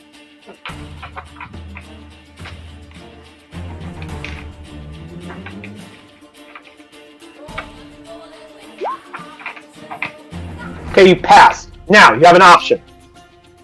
You may choose to transform back and continue what you've been doing this whole time.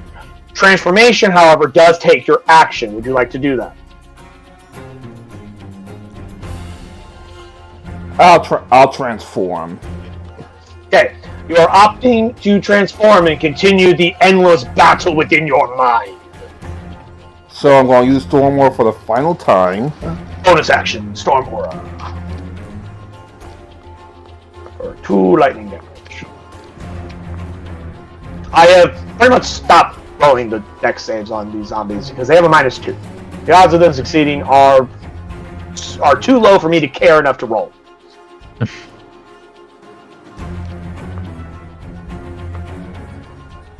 Why couldn't you have done that at the beginning? Why couldn't you have done that? It's a D6, fuck you. Oh boy. Lair action. Daniel, give me another charisma save, please.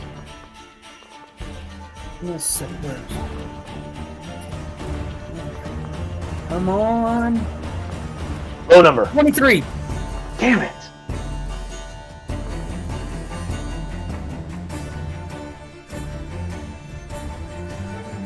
Madam Anastasia.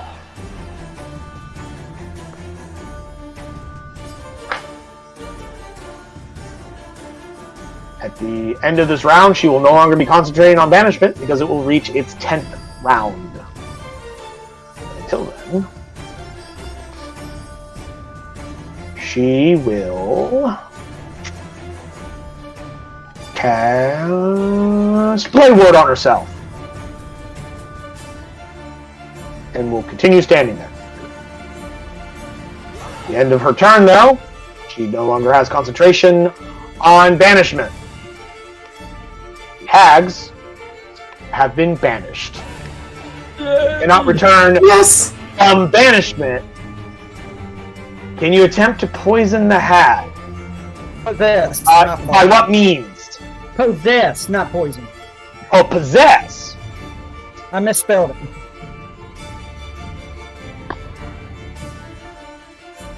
Go ahead and drop the description of possession for me, and I'll read it in just a second. And I'll get back to you on that. In the meantime, Dr. Ice, it's your turn. Okay. Wait, actually, hold on. Wait. Never mind, it's one humanoid. Isn't a hag technically a humanoid or no? These hags are fiends by creature type. So no. Okay. Actually, before you go, Dr. Ice, Auntie Ursula's turn's before yours. Now, remember what I said that they don't come back after the end of banishment if they're not from this plane.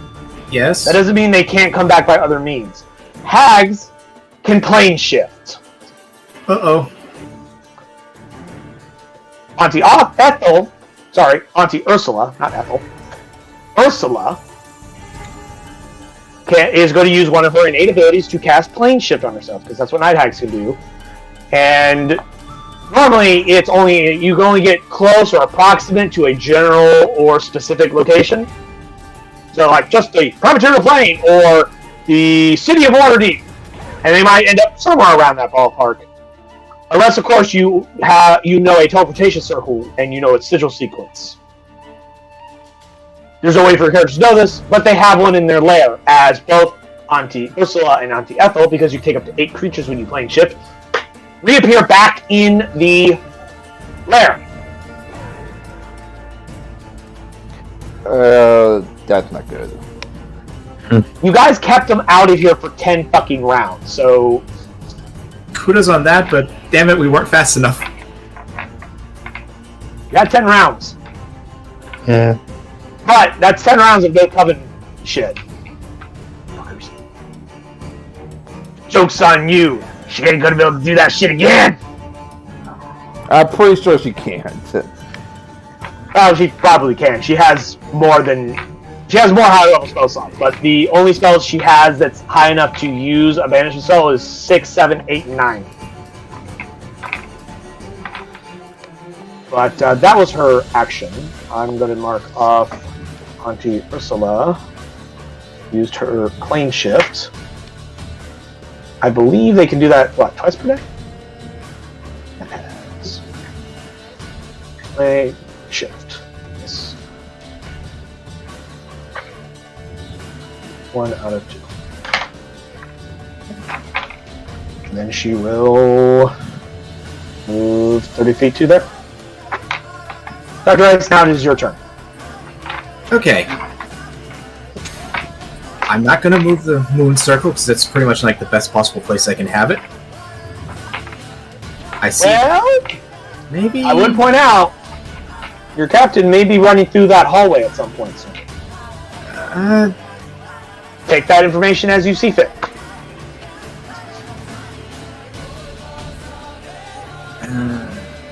But only if he kills all of those things would it do any good. Also a good point. Yeah, he'd have to kill all of them. Yeah. So... Are you doubting the murder ability of your captain? Not in the least. Hence I'm moving it here. I'd still do it because he'd still have to kill 3 of them to have an effect. Yeah, I'm sowing doubt because it's fun. So, let it be there. Okay. We'll stay Yeah. there. It will stay there, so you still have your action. I'm going to once again hold stealth just to try and avoid the captain's... You are already stealthing. You don't need to use your action to hide again. Right. Alright.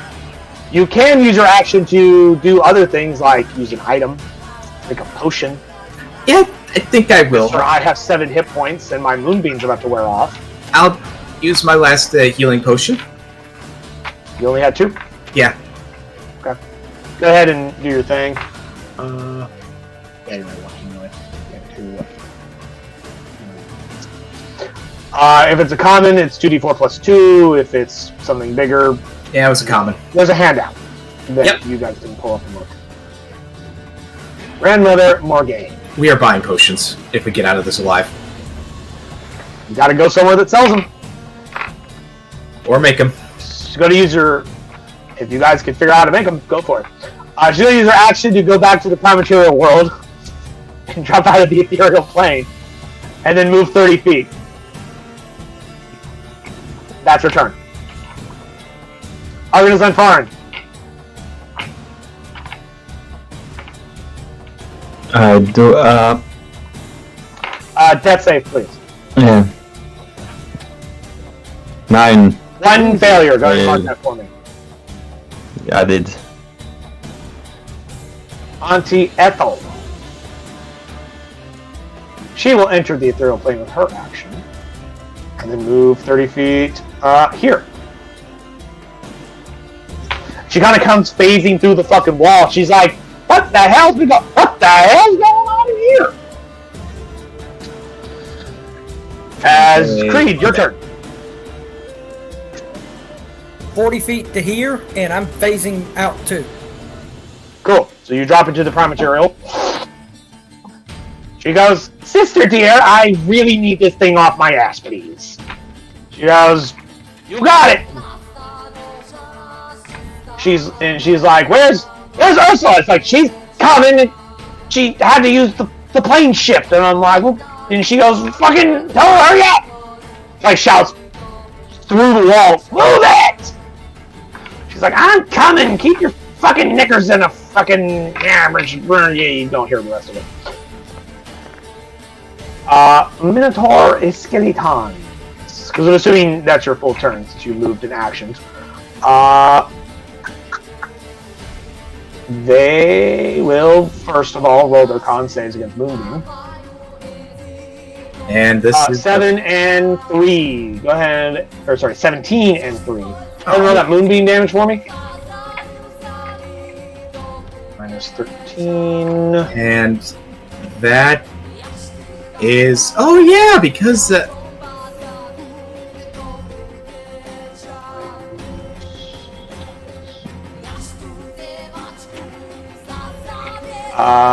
yeah. 4 skeleton, Minotaur skeleton, great axe attacks on Madame Anastasia. 1, 2, 3, and 4. 17, 20, 13, 19. She can shield, which gives her an extra +2 to this, and block all but one of them, which will do 15 damage.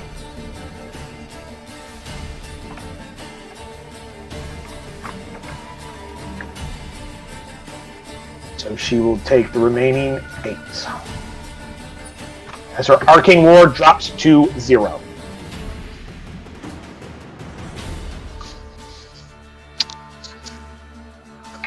And she will take the remaining damage. Luckily, she's not concentrating anything right now, so...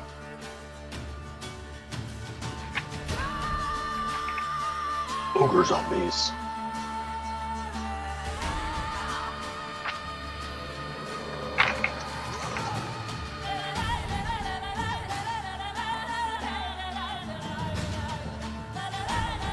And someone will dash just to be there, just so it's in the room. You got a 14 on its con save, so it will take 6 radiant. So we'll move up to here and get a 15 on its con save, so another 6 radiant.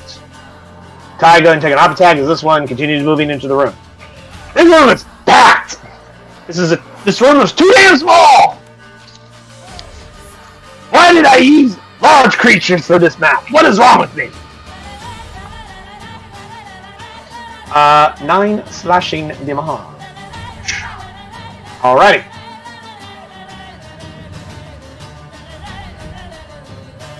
Captain Torg, you said your rage is almost up. How many more rounds? What round? That was the last round, so yeah, no more rage. Okay, so that last attack was not a rage attack. Okay. Yeah. I was just wondering. Go ahead and do that. Guess wisdom save? Yes, please. Natural 20. Okay. I'll say that the next wisdom save you make will be with advantage because you got a nat 20 on this one. So next turn you roll with advantage. You may do as you wish. As you have fully locked, at least temporarily locked the beast within down, and you have full control. Well, back up just a little bit, then charge. Well, back up, son. And I'm gonna fucking charge. Well, go ahead and roll the Tusk attack to see if it hits.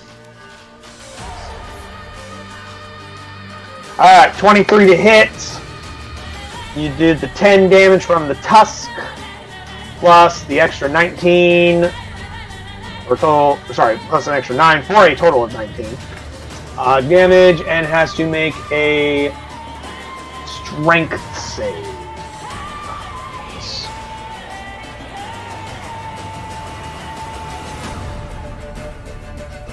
22.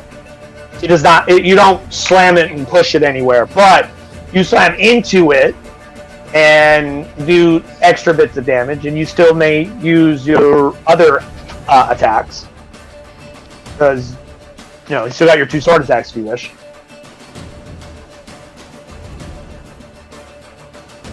$18 and $12.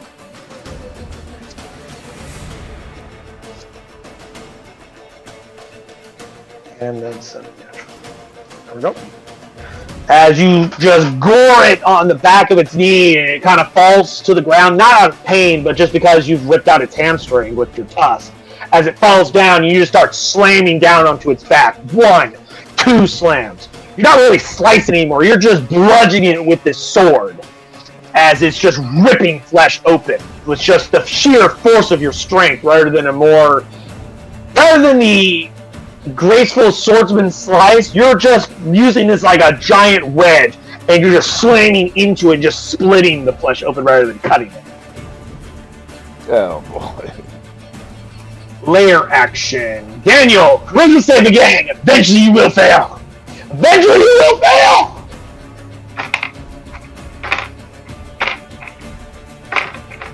Wani.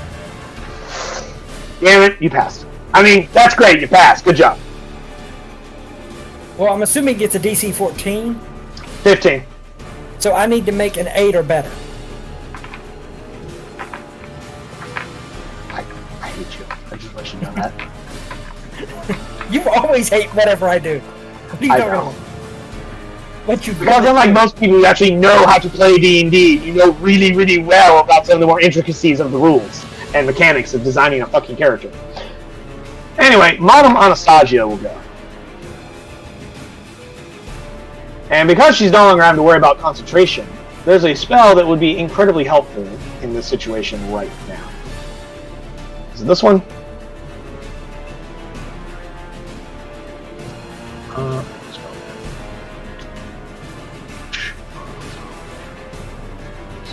Image active programs use in addition, non-hostile living creatures will gain starts to turn aura. Cool. Yeah, it's going to cast Aura of Life. Sorry, she will cast Aura of Life. However, this will eat her 6th level spell because Aura of Life is a 4th level spell and she has no 4th or 5th level spell slots. She now no longer has any 6th level spell slots.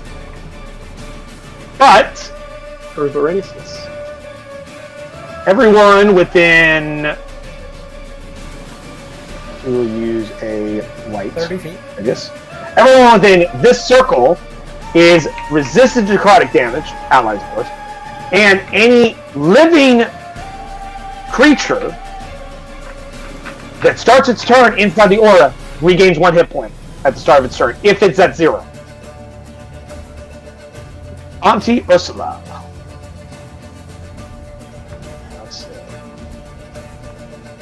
She will use her action to go ethereal and then phase into here. As that's the only way she could physically get into this fucking room from the other room in 1 turn. As of the dimensions of the building. And that is her turn. Dr. Ice, I believe Moonbeam's gone now, is it not? Yes, that is the end of its turn.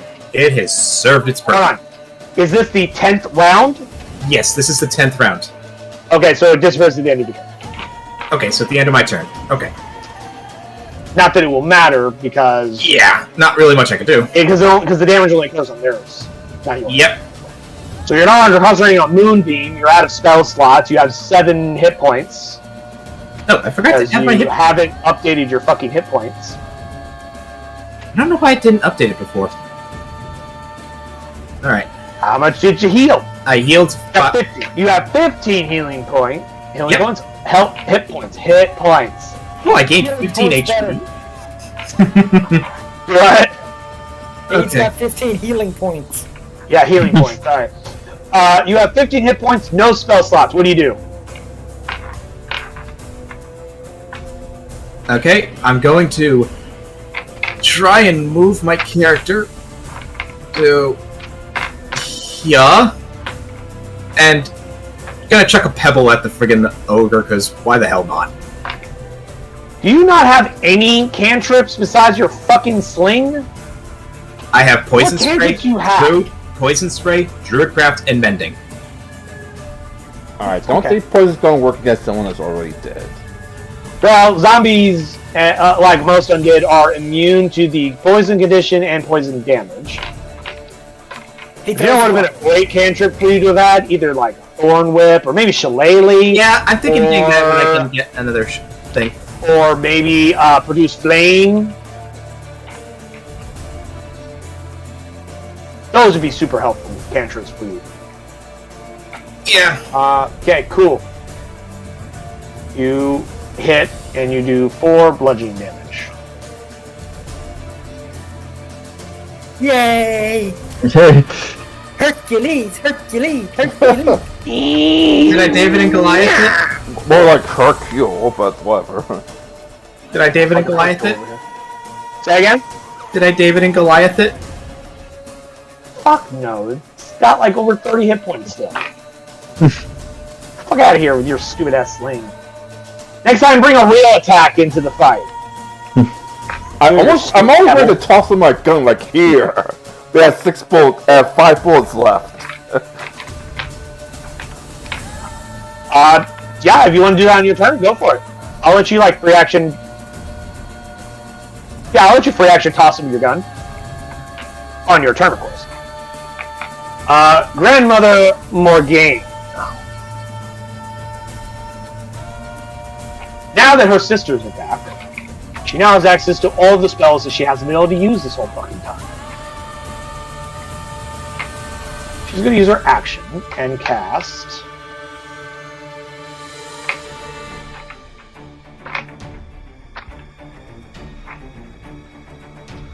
She's going to cast a 5th level false life spell.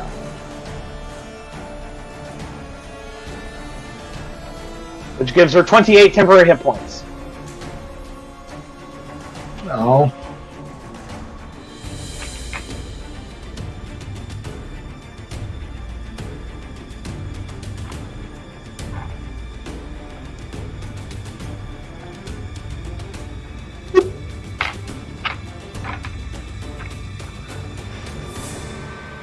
As she casts false life on herself. And it looks like she's totally good. She looks really alive, but you know she's really hurt. It's all a facade. Hawkins and Foreign, you gain 1 hit point. You are now conscious. What do you do? I cast. You are still prone. Just in case that matters. Okay. I stand up then. You use half remove it to stand up.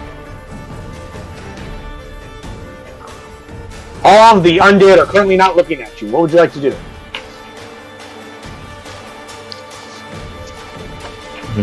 That one.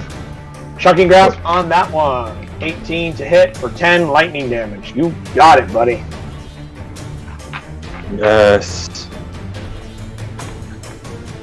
Is that all? Yes. Cool. Yes.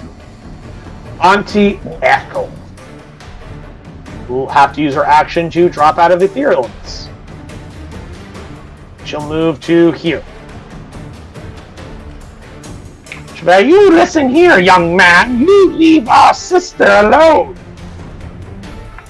As he cracks his ghostly knuckles. Ghost Creed, your turn. Well, she's in the ethereal.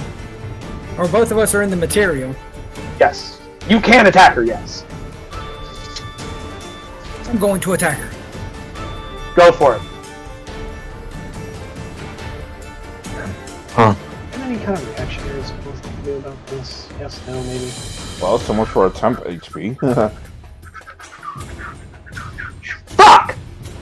So look at how much damage you just fucking did. That's 26 points of fucking damage.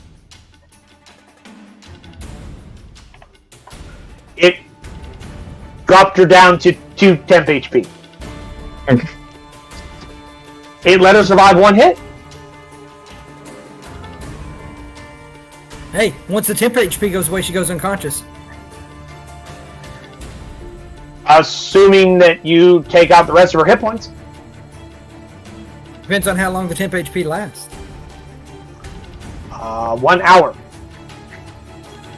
Or until they're fucking 0, of course. Yeah.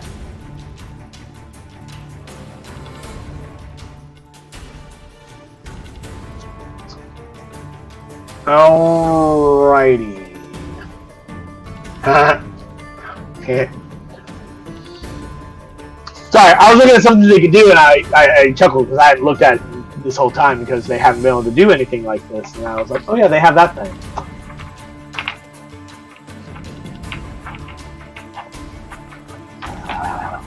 Anyway, the Minotaur skeletons go, who will continue to follow their last order they were given, which is beat the snot out of that goddamn wizard.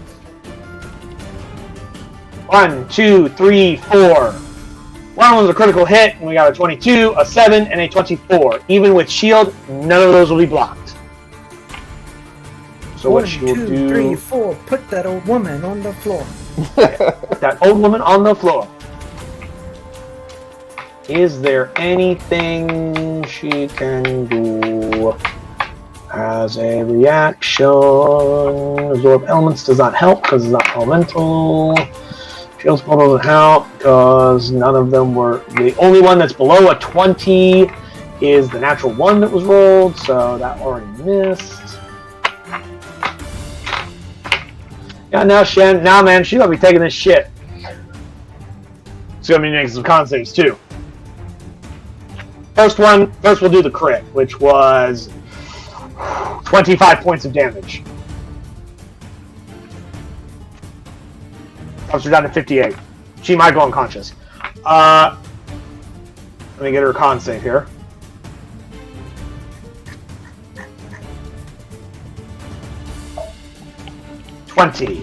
Now, since it's over, it's either 10 or half damage taken.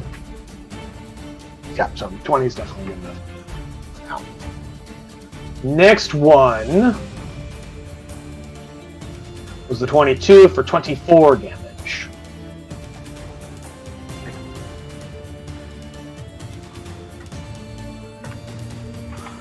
$19. Successful. Next one, 7, which is missed. The last one was 24 for 17 damage. And maintains concentration as these things are just beating her to death. As she went from a modest 90-something hit points to 17 hit points in that one attack sequence. Yeah. And if the other ones could get to her, they would.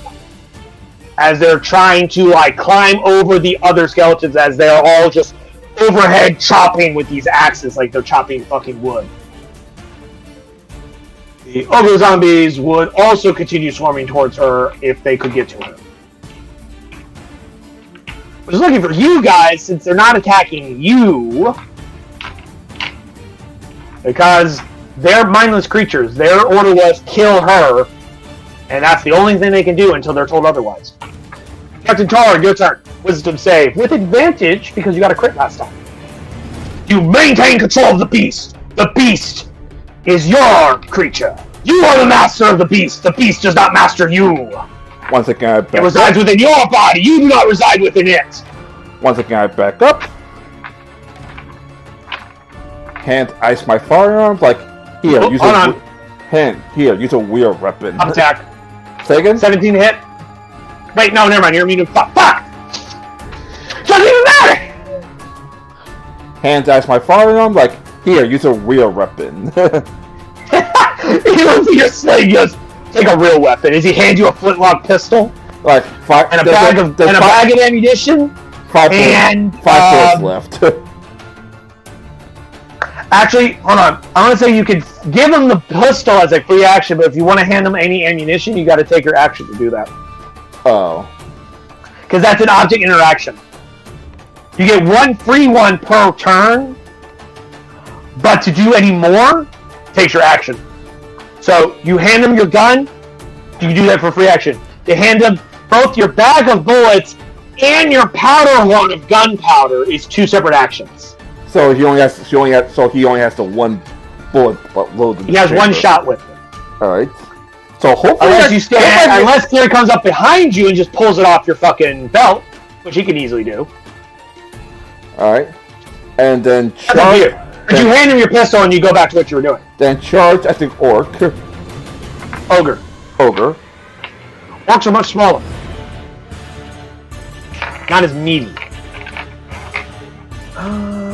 Tusk attack. Pop. 22 will hit. Doing your charge because you hit with the tusk, so that's a total of 15 damage.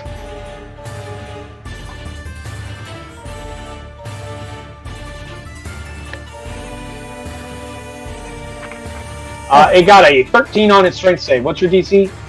14? Oh boy. Okay, here's what we're going to do.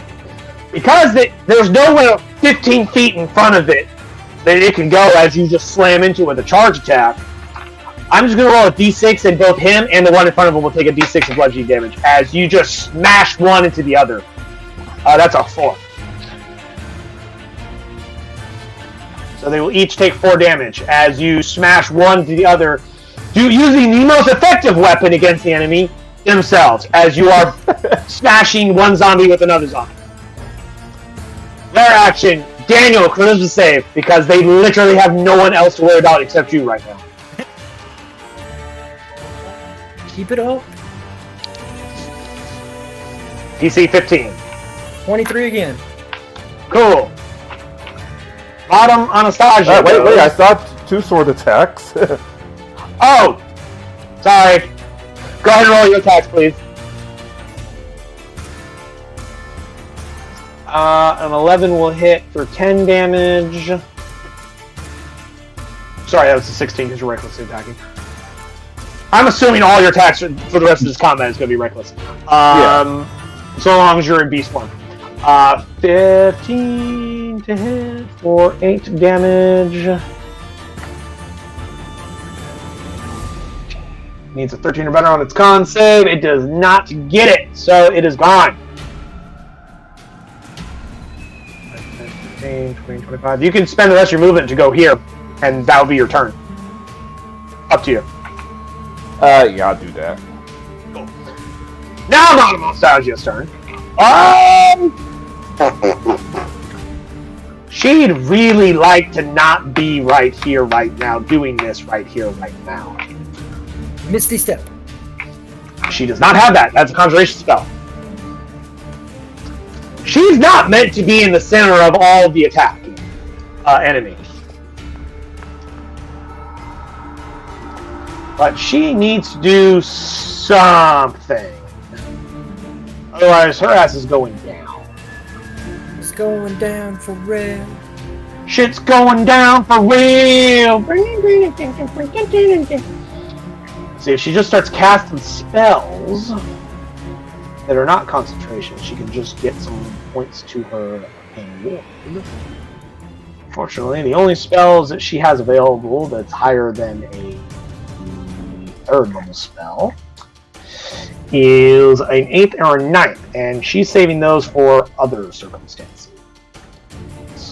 Well, actually, well, it's concentration. How so sacrifice would she?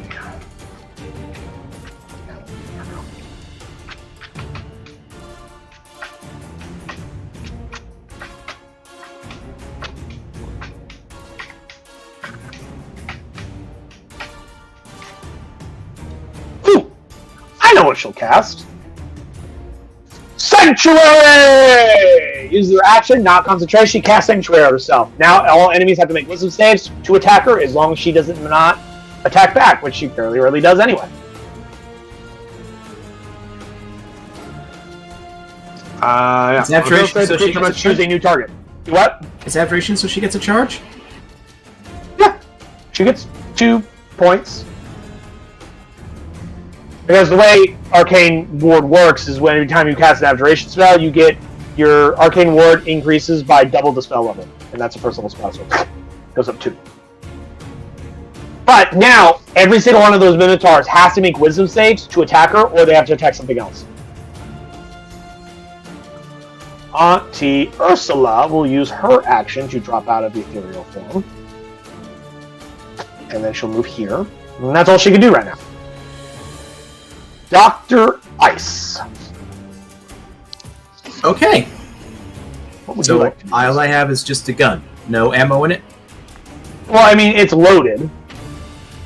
You really think the captain of all people would have an unloaded flintlock pistol? Good point. Get the fuck out of here. Alright. Now, I'm going to attempt to shoot the zombie in front of me.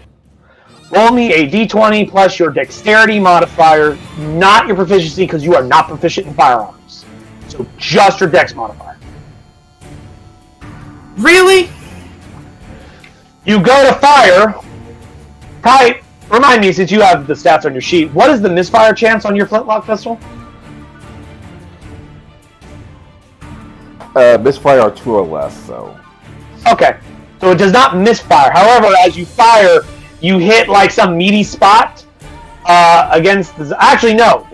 You know what happens is, you've never fired a gun before. You never even held a gun. So you're like, I mean, the way I've always seen him do it, he puts his finger in here, and as you shoot, the recoil slams your arm up into the air, and your shot goes wide because you didn't brace for the recoil because you don't know how much of a kickback that thing is. Every time you see the captain fire, his arm doesn't even fucking move.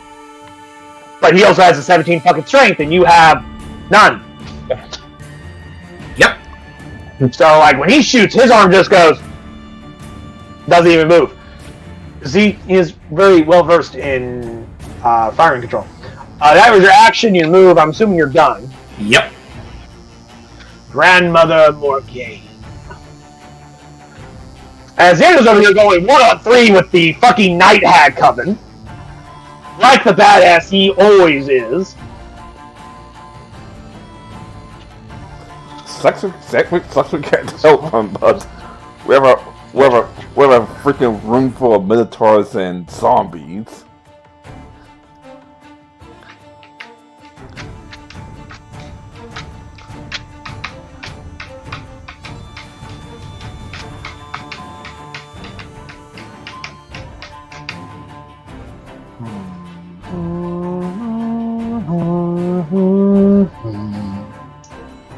She's going to use her action to cast False Life on herself again, this time at, let's say, second level. Gives her 11 temporary hit points, which will replace the 2 that she has currently.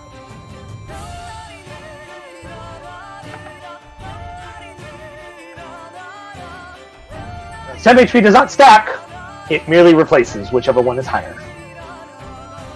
So she goes from 2 temp HP to 11 HP. Temp HP. That is her action. Arcanus Unfarin, what do you do? This room is full of zombies and skeletons bigger than your head. What do you do? They're bigger than you. Big and angry. A question. Yes, what do you got? If I use Shocking Grasp on the orc zombie, can I pause it like this? Say it one more time. If I cast Shocking Grasp on the zombie orc. Ogre zombie, yeah. Can you move to there? Move No, like because this. that would go through his occupied space.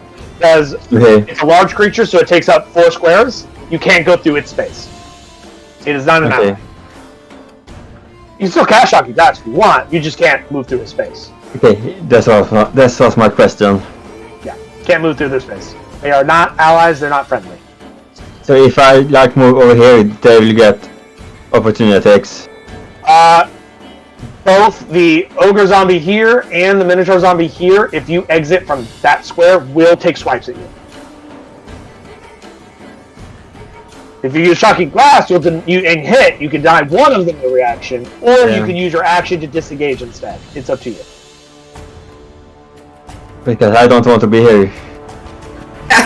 Being here is I probably mean, a I good don't idea. blame you. I wouldn't want to be there either.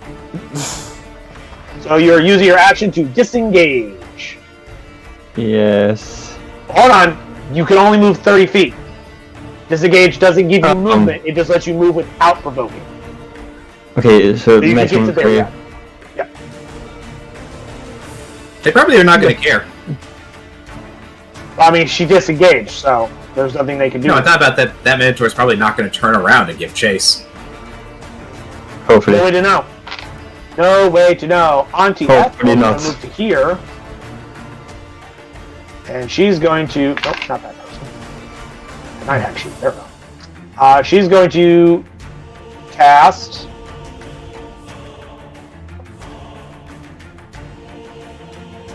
Wait a minute. Did she cast Blight? They shouldn't have both of them. Oh, that should be...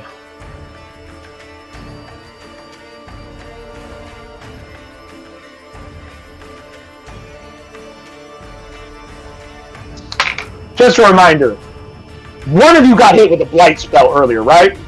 Yes. Okay, thank you. So that is going to be their second one.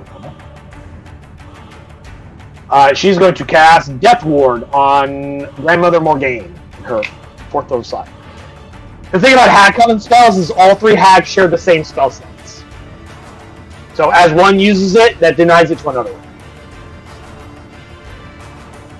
So I was looking, I'm going, it shouldn't have both their fourth levels. They should have one of those missing. She casts it at a higher level, which, nah, there's no way, no. She didn't do that. Anyway, that's what Auntie Ethel does. Ghost Creed, what do you do? Still trying to Focus on me! On me, I am the person! trying to knock her to death. Man, I'm pissed. Yeah. So what you do with the attack?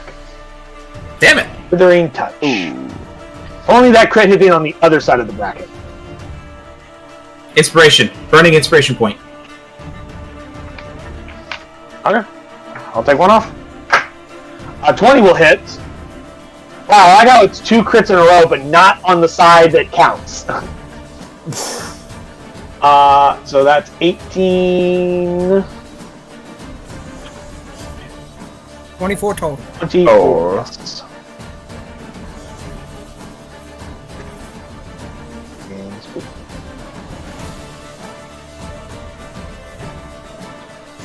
She instead will drop to 1 hit point.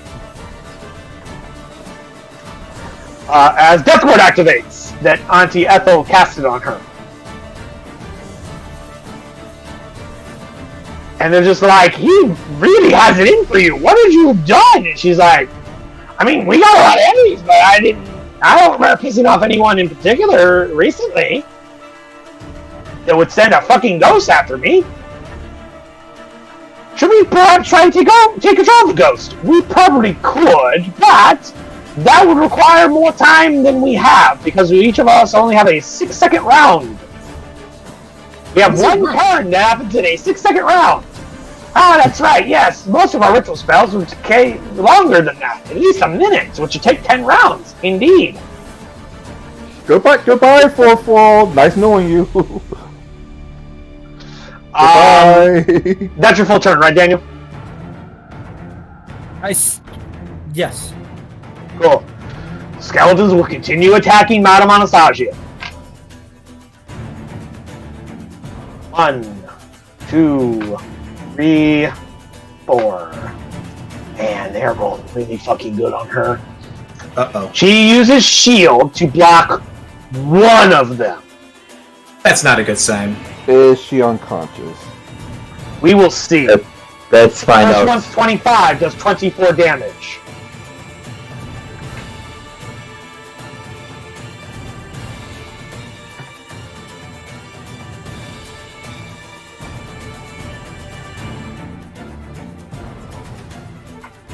Wait!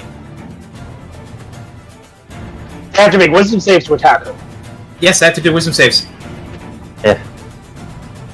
Put her arcane ward back up the top. We'll leave those attacks as is, but first... Sanctuary. Sanctuary! Sanctuary!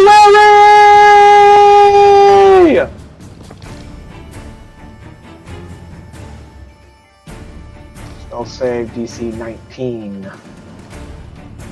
So wisdom save. They have a -1 to wisdom save. They have to roll a 19 or better. So 5%. So they have to beat a 19 DC. They have a -1 to wisdom saves, which means if they don't get a critical roll, they cannot attack her.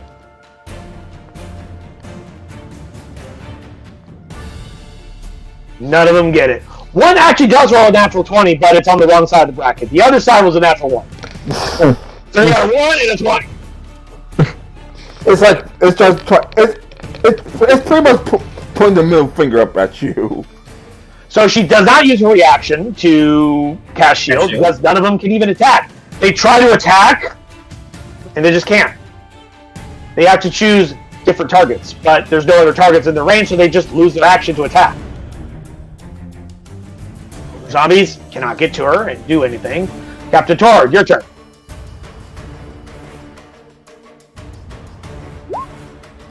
Oh, damn it. Uh-oh. Alrighty.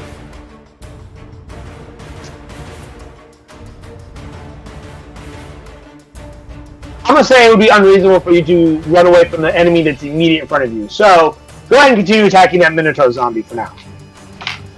Alright. Seeing that With everything you have. Seeing that I have no control over it, that means I can't back up to another tusk attack, so... Yep, you don't have enough cognitive function to think back up and charge. Yeah, so what? You just want to rip and tear. How feral does he look right now? On your turn, you can use an action to roll an insight check to see. Alright, 1, 2, 3. 18, 26, and 22. So first attack was 9 damage, then 6 damage, then another 9 damage. Cool. Rip and tear, slaughter and kill, murder, death, kill. Rare actions.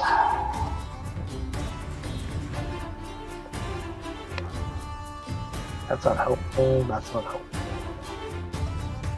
Really good charisma save. It's incorporeal, so I wouldn't say slamming his ass against a wall would actually fucking do anything. So fuck it. Daniel, charisma save, please. Eventually, he will roll like garbage. He can't roll good every time. Statistics demand that it will happen eventually.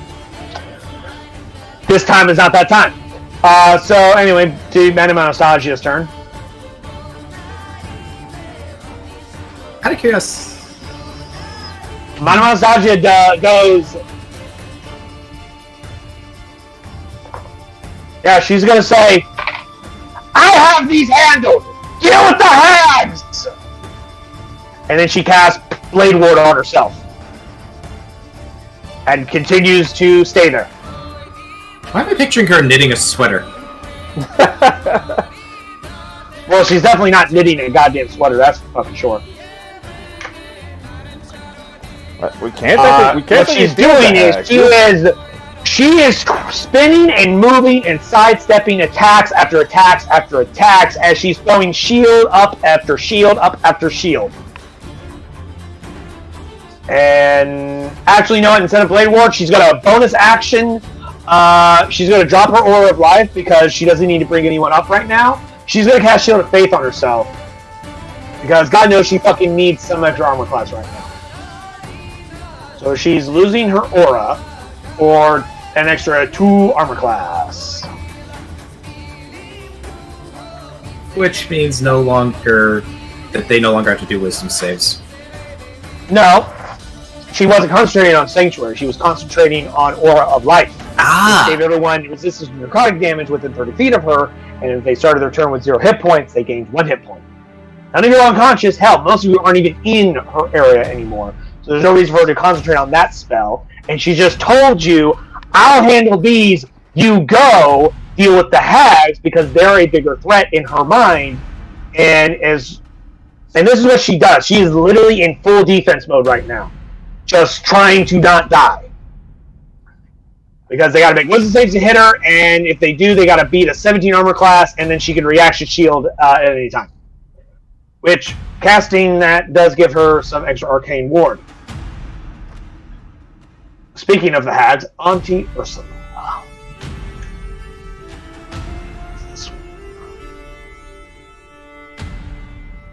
Dinier, hurt you. Do I want to hurt you then? She's going to cast Inflict Wounds at 3rd level. Sorry, 2nd level. On you, good sir. Does a 25 hit you, Daniel? 25? Yes. No. Nah, we're playing blackjack. D&D. You win. Oh, you got it. See, that was 17 damage plus the 7 upcast, so that's 24 necrotic damage to you, good sir. As she reaches out and grabs whatever semi-physical substance of you that is, and blasts you with necrotic energy.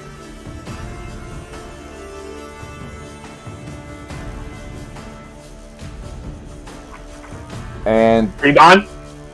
Yeah. Cool. Well, Awesome. Cool. So Kree just disapparates. Roll me a d4, Daniel. And tell me that number when you get around to it. Auntie Ursula goes, whew! Finally, that fucking thing is gone! Hold on, you Now, said to deal with the necrotic other one. damage? Necrotic, yes. I'm immune to necrotic. Are you? Yes! yes. yes. So I need to come back with 11. So he disappears, then comes back like, what are you trying There's to your do? token. And it has the same hit points you had before you deleted it. However, I don't know what your initiative is, so I'm just going to add you to the initiative order. If you still remember what your initiative count was, go ahead and put it in there, Yeah, and I I'll got it. reorganize. I got it. Cool. There you go. Somebody forgot close about to that. fucking Notre Dame Sanctuary. Why am I just picturing like they do that? Kree decides, I'm gonna go invisible. Peekaboo! So you I'm had immune an to 8. cold, necrotic, and poison. I'm undead. I'm a ghost. So that 24 was ha! Fuck. Yeah, the hags in the heat of the moment forgot that you, as a ghost, were immune to necrotic. Yeah, cold, necrotic, and poison. That was a 2nd level spell wasted.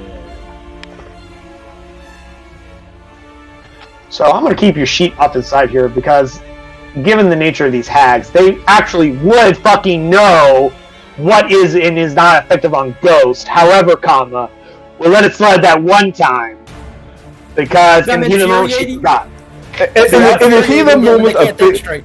They're just trying to get rid of you, and then just for a half second they forgot you were a ghost, and necrotic damage is what Inflict Wounds does. And as Auntie Ursula does it, Grandmother Morgaine looks at her and goes, "Pah!" Which is like pops her in the back of the head, like, "Yay! Ghost! Necrotic!" And she goes, "Fuck!" She goes, "Yeah! 2nd level spell to do nothing?" She goes, "Well, I mean, you've been here this whole time. We were banished." It's like, and whose fault is that? Maybe you should have made your saving throw. And she says, maybe you should have broken her concentration. Maybe I was busy. Maybe you were busy. And they start arguing with each other the rest of that turn. Ice, your turn. What do you do? Well, I'm going to move back up. Free action. And the cap. Actually, hang on, before I do that. Insight! How feral does he look? You don't think he's in full control of the beast right now. Okay, so Unfortunately, it may or may not be very dangerous and hazardous to your health. I'm gonna take a step Also, as back. a reminder, you could choose, you could do whatever you want. I'm not saying you have to. I'm simply reminding you that what Madame Anastasia said was, I got this, go deal with the hags. Okay. So, up to you. What you do.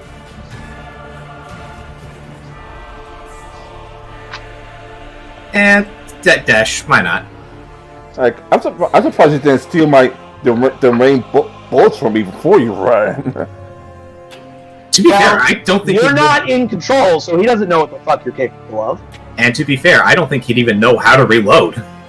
Also, use your action to roll an insight check, so you cannot dash this round. So, bring yourself back 25 feet, please. I thought there'd be a free Thank action. you.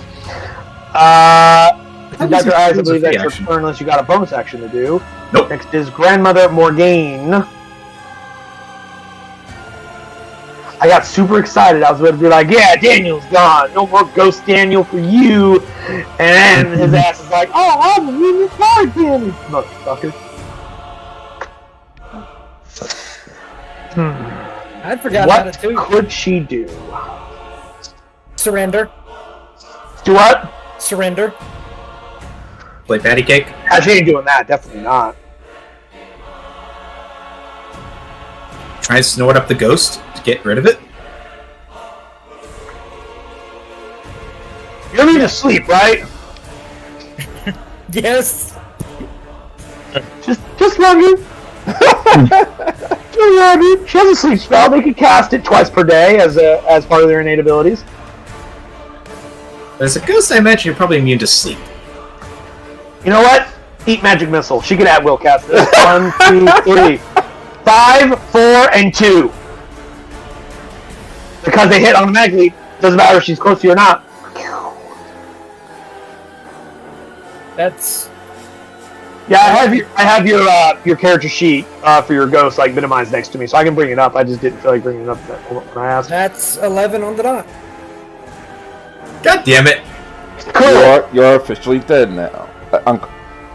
In case something else happens, we're just gonna move you like over here somewhere. Over there. Daniel, whenever you get a moment, roll me a d4 to determine how long you are disapparated. So now, It was 4. Ghost Creed is gone. You rolled a 4? Yeah, it was 4. We In got 4 no days, he'll remanifest his form. Is how we're going to do that.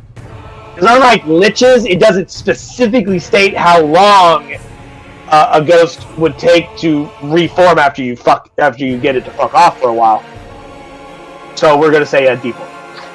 Assuming it does reform. No, it does. Ghosts, until whatever is anchoring them to the living world is destroyed or removed, or whatever unfinished business it has is completed, ghosts keep coming back. He They hasn't. just disappear for a period of time. And since his body's on the ship, He hasn't finished setting up the No, apartment. it's not a my body is on the ship kind of a thing that's anchoring him. No, it's his desire to be here. There is a thing that his soul is like attached to, not like physically attached to, but like in terms of a mental state. Because you become a ghost because you can't let go. He's attached to the ship. So unless the ship just explodes into flames, he keeps coming back. He'll remanifest on the ship in 4 days. But unfortunately for the rest of this combat, Daniel's gone. We don't know that. The others. You guys don't know that, but Daniel and I do know that. Hey, you were very effective in keeping those hags off the rest of the guys for a while. Arcanus Lanforen. Because no one's over here, I'm going to reshroud this in darkness. Can I move like this? Hold on, I'm not able to see what you're doing right this second. Give me a moment.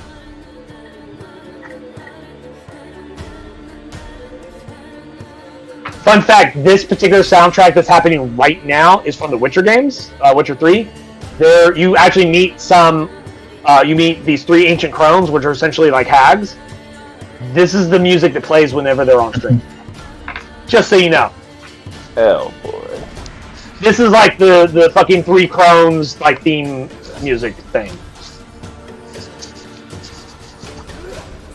But anyway. Arcanus, what are you doing? Can I move like this? 30 feet down that way? You know, if you click and hold your token as you're moving it, if you right click on it, it will give you this like distance arrow from where you started to where you're placing it. It will give you distance, and if you right click again while moving it, you create like a pivot point. So you can like move it like 2 squares to the right, hit right click again to get a pivot point, and then it will. And then you can move 2 squares up. And so instead of the arrow going from here to here, it will go from here to here to here to here. One of these days, I'm gonna like do a share screen with you guys, and I'm gonna go through like a Roll20 tutorial for you guys, and show you like all the little neat bells and whistles that I'm aware of that you guys could benefit from. One of these days. Ah! I assume you still have your dice by then. Yes. But that was 30-foot movement. Did you do anything with your action? Because I was like doing a lot of things off. It's just moving. Just moving. Okay. You've come up to the door. Would you like to? Okay, to open it. You attempt to open it, and it opens. It was not magically locked. Actually, it was already open. I just hadn't revealed this room yet because no one's been up here. Because this is the room that some of the skeletons came from, and they opened the door and it came down. So you have an action if you'd like to do something else with it. I'm over Moving there. another 30 feet to dash. Cool. Auntie Ethel.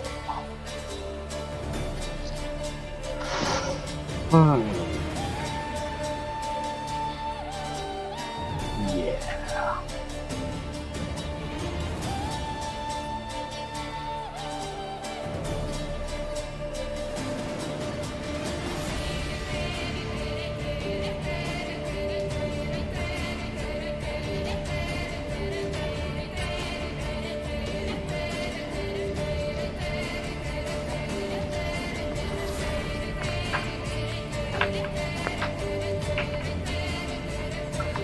Minotaur skeletons.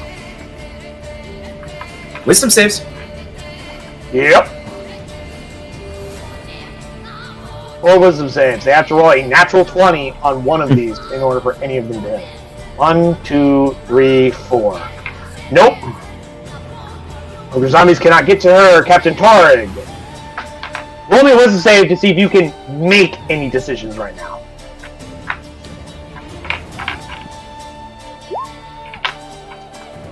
Cool.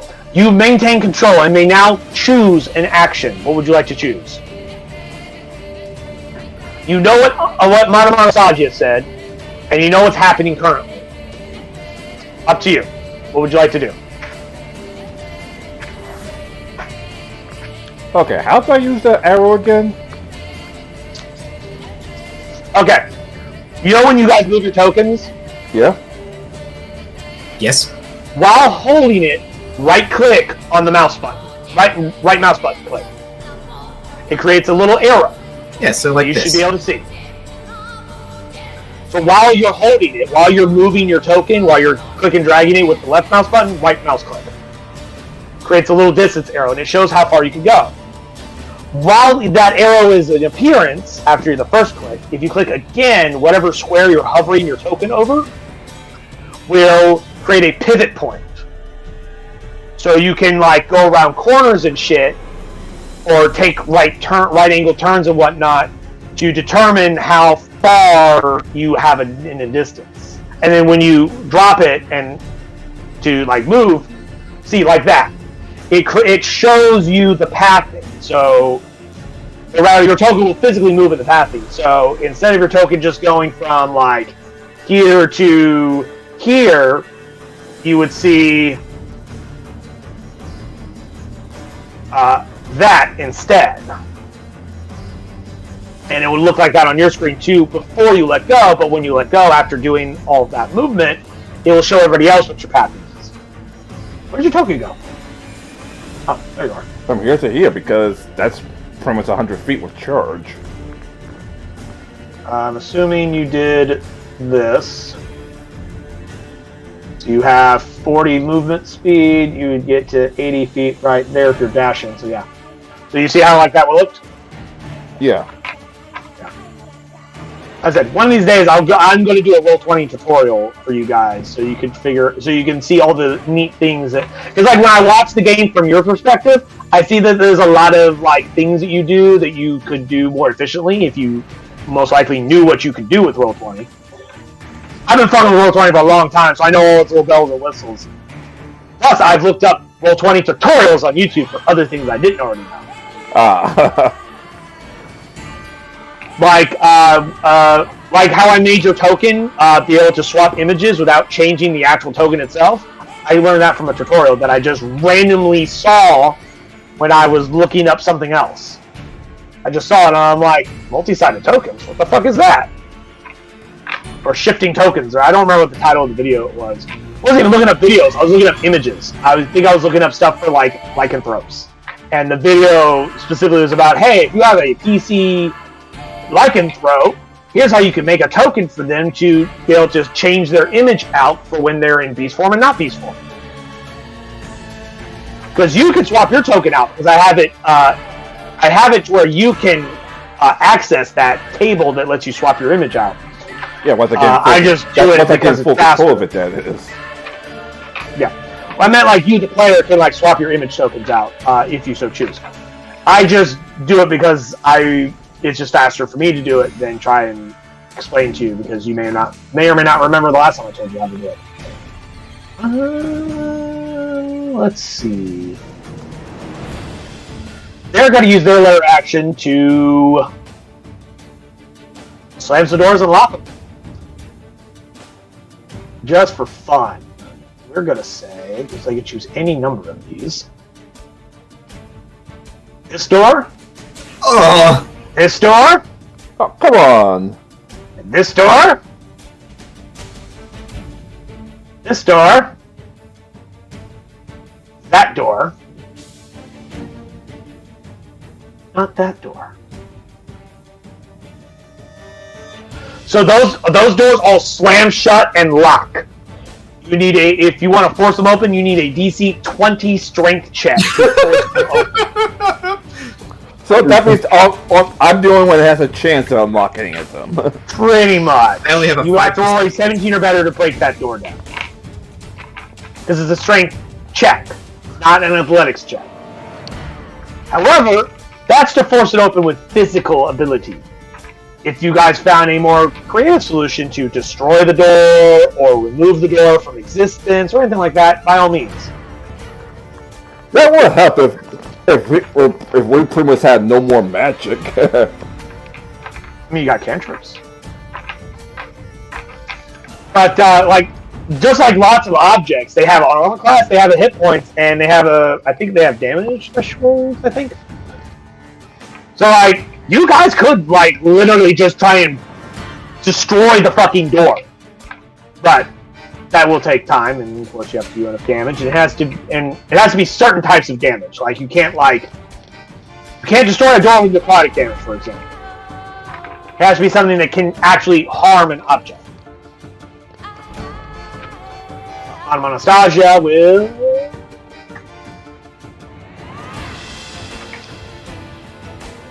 How long does Sanctuary last? 1 minute, cool. This will be the third round. Yeah, this will be round number 3. And she'll use her action to cast Blade Ward on herself. So she has Blade Ward, Sanctuary, Shield of Fae. This woman's doing pretty good right now. And as her action, she can just cast Shield. So it may be quite some time before her ass finally does die. But you guys gotta hurry up. Why I think we're trying to go around. Auntie Ursula.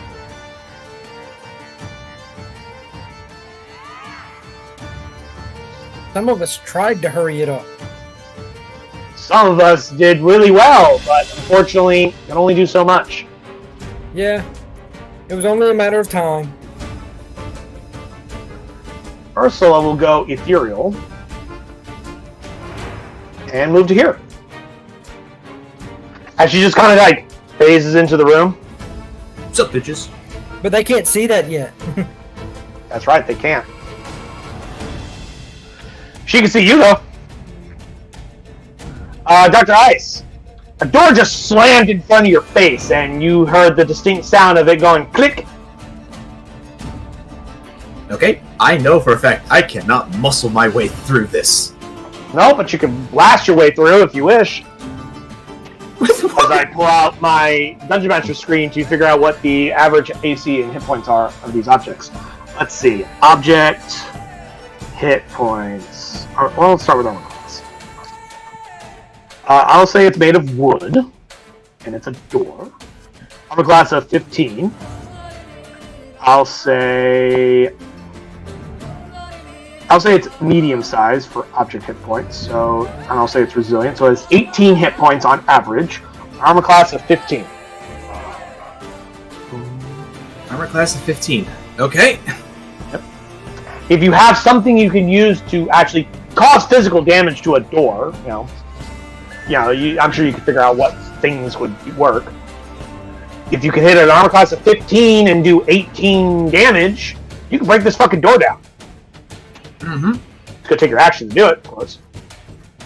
Unless you feel lucky on getting a nat 20 on an ability check that might be high enough to be a 20. What's your strength? Like what, a +0? My strength is a 10. Cool, so a +0 then.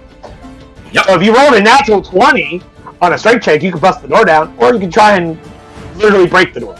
Up to you. What do you do? Alright. I'm going to take out my 2 sickles.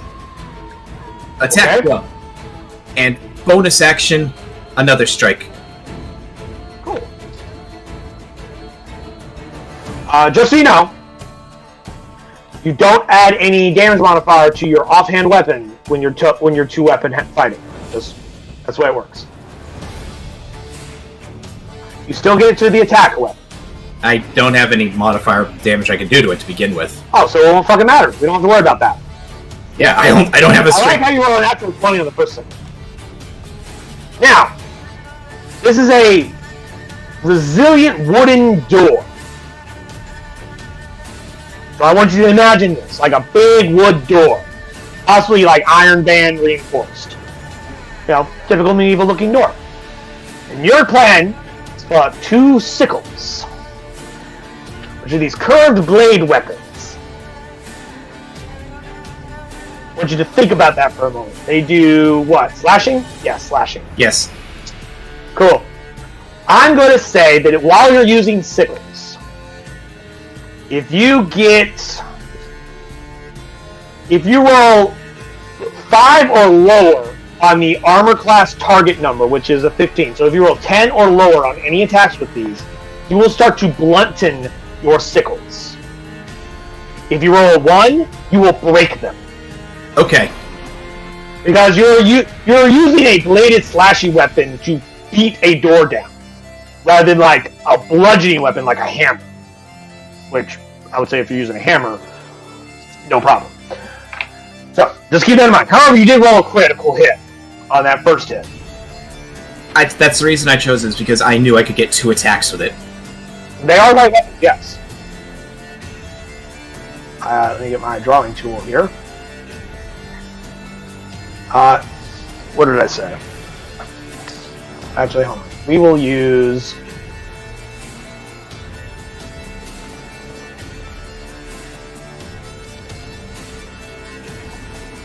To track the hit points, we will use this copy of this Minotaur skeleton. We'll just change his hit points to be 18.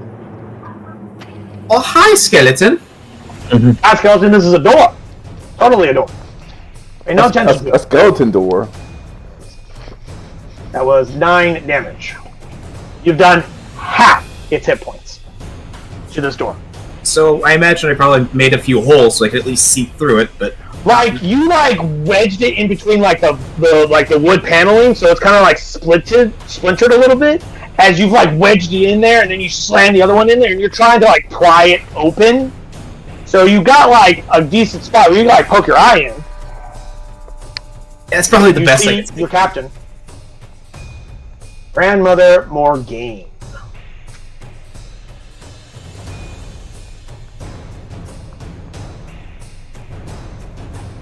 How much does a...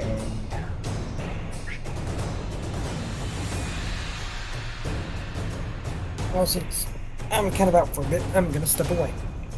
Okie She's going to do that.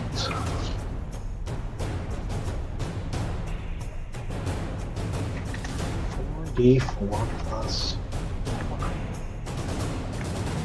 Cool.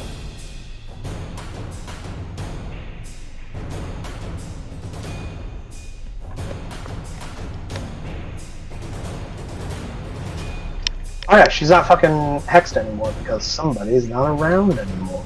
Mm-hmm.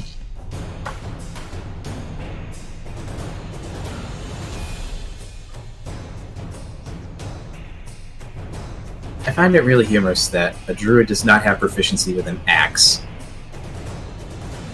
Well, because why would the Cool druid axe. chop trees down? That's against their belief.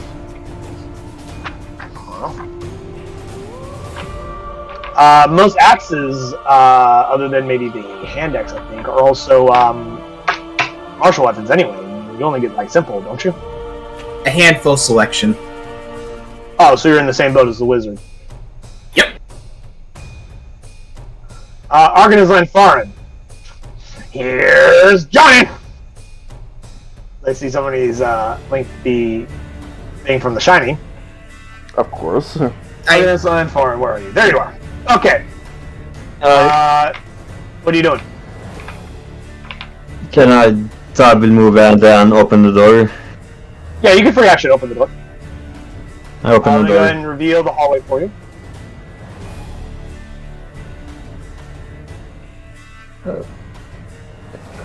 That's what you see. Okay, go ahead and move to the corner of the hallway there that puts you in the hallway, and I'll reveal more of the thing. How far is your dark vision? 60 feet? Do I have dark vision? I don't. Half elf, of course you have dark vision. Yeah, I have. 60 feet? Like, yes, I don't remember. I'm going to assume 60 and you'd say otherwise. 5, 10, 16. 15, 20, 25, 30, 35. No, wait a minute. I'll use a measurement tool.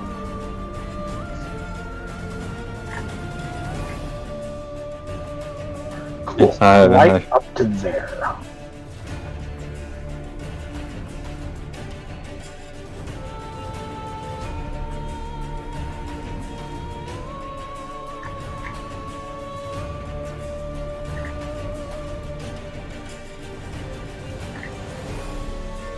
You see that far because this whole place has been in pitch black darkness this whole time. Kiri, I assumed he had some light source on his personage in some form or fashion. I've been using dark vision. Never mind, you've been using dark vision. But I do have torches. Ghost Creed wants to still be relevant. But at the very edge of your ability to see in the darkness, Argus Foreign, you see what looks like something out in the darkness, but it's just on the edge of what you can see. But you see something there. Someone or something. Do you have any more movement left? Yeah, you can move here and double. Go ahead and place yourself where you want to be. Cool. That was what? 1, 2, 3 more squares? I double moved and open the door. You see what looks like a woman.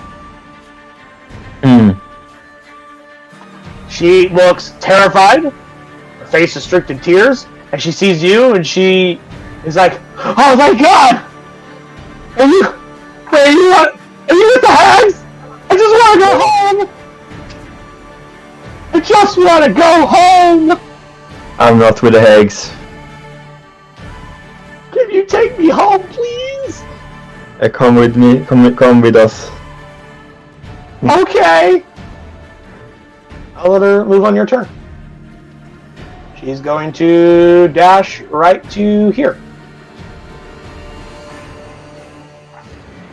Is that your turn, Arcanist Inform? I ask why is he here? Or I was in a prisoner during the commotion with the hags left me unattended long enough for me to escape. I heard screaming about a fucking ghost. I don't know. I just want to go home. Please, can I go home? I will do my best. You want to do what? I will do my best. Cool. The original evil character being nice. So strange. For now. For now.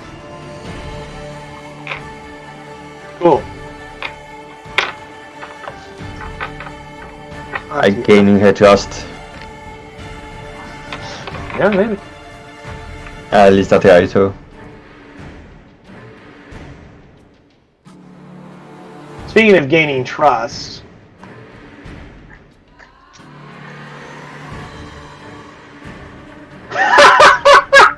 you beat me to the punchline, you jackwagon!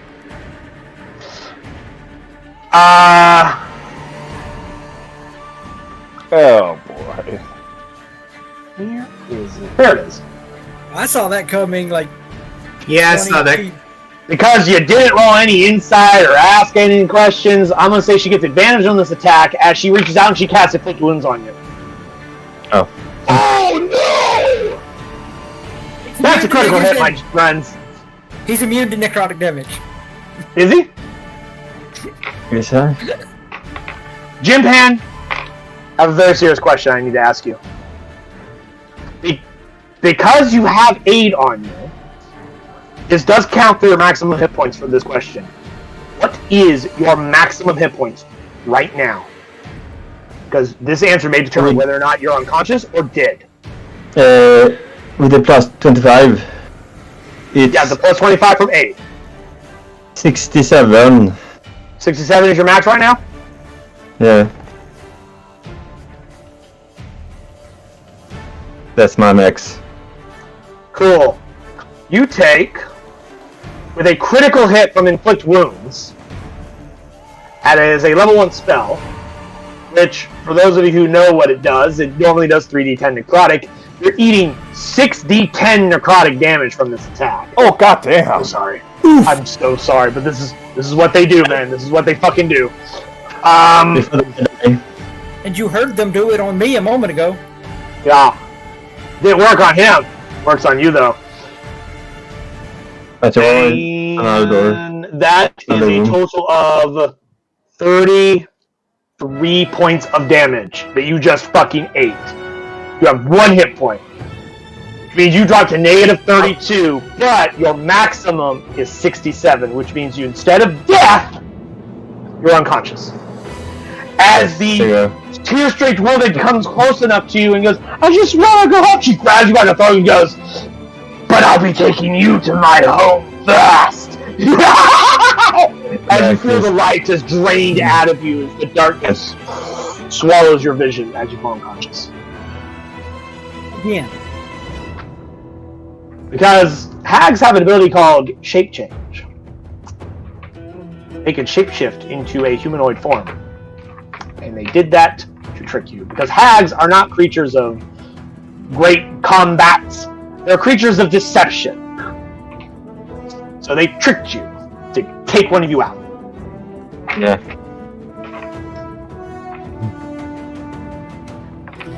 That was Auntie Ethel's turn. The Minotaur skeletons. Wisdom? 1, 2, 3, 4. Nope.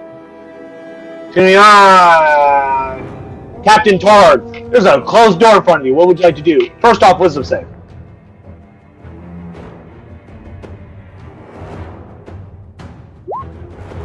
Damn. Damn. So, for the rest of this combat, I'm not going to make you make any wisdom saves because that's a 1 in 400 fucking chance. So, the beast has finally relented and submitted to your control for now. So, you have full control of your power from this point forward. at least for this combat. And they even decide to shape change at will for now. Shape change does use your action, however. So I what would you like to do? That's about more than 10 feet away. I mean, if you want to charge and try and tusk attack the door, I mean, you can by all means go for it. Daniel in there? Yes. So much to hide. My mother says hello, Daniel. Hello. He's currently watching the rest of us play because his character died like 2 rounds ago. Oh, that sucks. So I think that's more than enough to destroy the door.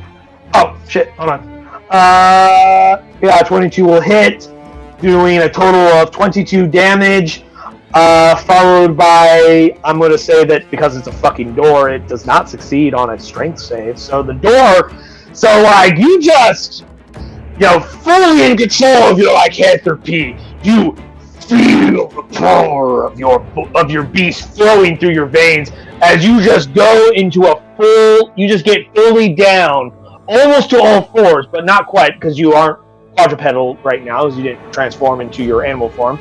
But you just full on full tilt sprint charge through the door, and you smash into the door, you splinter the door. What's left of the door is exploded across the hallway into the wall. Where's my shadow tool? There it is. And you got to there for the destruction of the door. That was 10 feet movement. You still have 30 more movement speed. What would you like to do? As the ghost of Ghost Creed, Ghost Creed is dead. Again, just floats around you. Alright, just...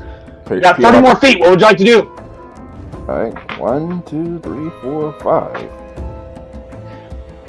Alright, hold on.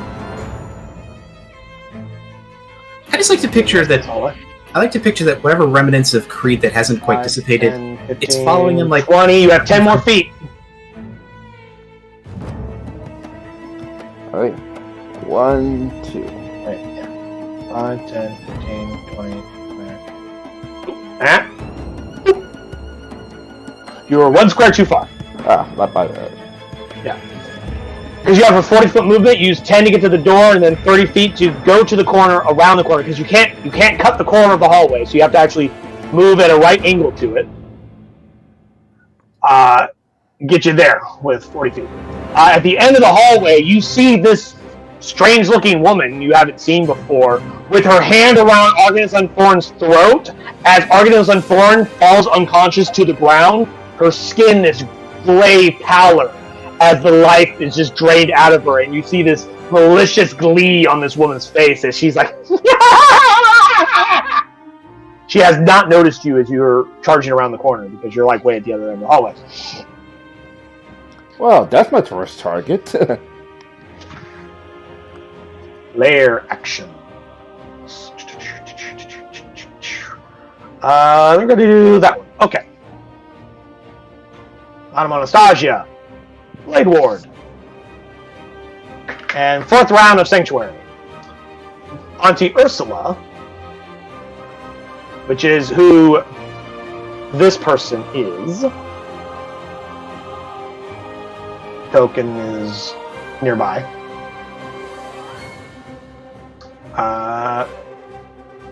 After she just drops Artemis Unthorn's body onto the ground, she turns and she sees you. Actually, no, instead of dropping, she actually just takes Artemis Unthorn's body and puts her between you and her. So she is literally using Artemis Unthorn as a human shield. Half-elven shield. I'm gonna say that's her action to fucking impose her between you two. So her body's right here. Any attack against her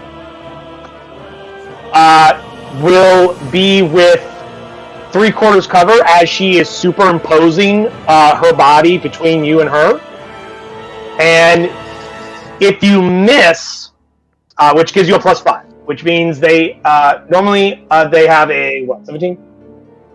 A 17 armor class to hit. Plus 5 is... Right now it's a 22 to hit her.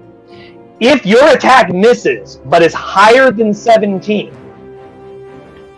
you hit Arcanist on Foreign instead. So if you not good. between 17 and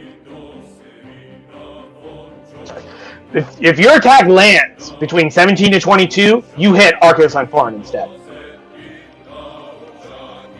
I don't have any reach to overwhelm that. That's nice. The Hounds don't play fair. They're dirty. They are dirty. Well, then again, we're parents. I don't think a clean comment is the way to go. Dr. Ice, tis your turn. Okay. See, the captain just broke down another door. He's gone full Kool-Aid man. Well, let's just finish off this door. Attack bonus. Yeah. Well, I'm dulling one of them. Cool. So that weapon, mark that sickle has a -1 to damage. Alright, give me a minute to just create a new one. It's fine. You just subtract 1 of your damage from your macro. It's fine. Or you go onto your character sheet and just open up the stats for that particular one, and you do however the fuck you way you want. But just remember, 1 of your 2 sickles, which I believe was your primary hand one, has a -1 to damage, and that is a permanent. That's a permanent damage until you repair it. Which I think at least 3 of you in this fucking party has mending. Yeah, I have mending. I'm pretty sure like the other 2 guys have mending, or at least one of you 2. I don't know. But that's not enough.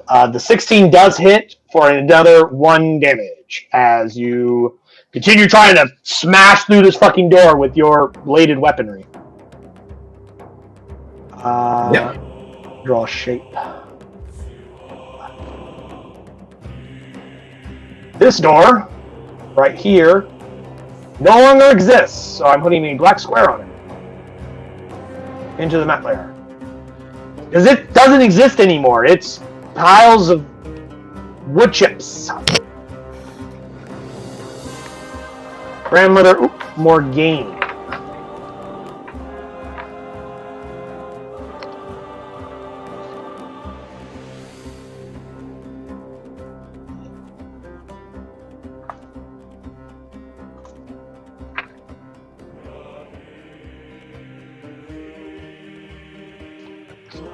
Or 4d4 plus 4. Cool.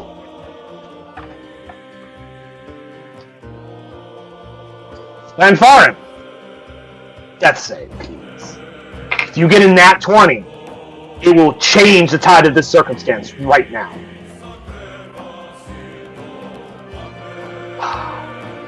One failure.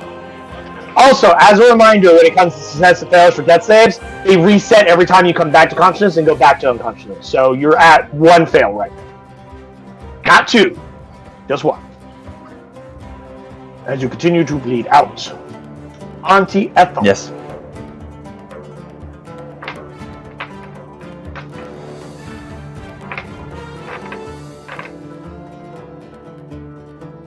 Wait a minute.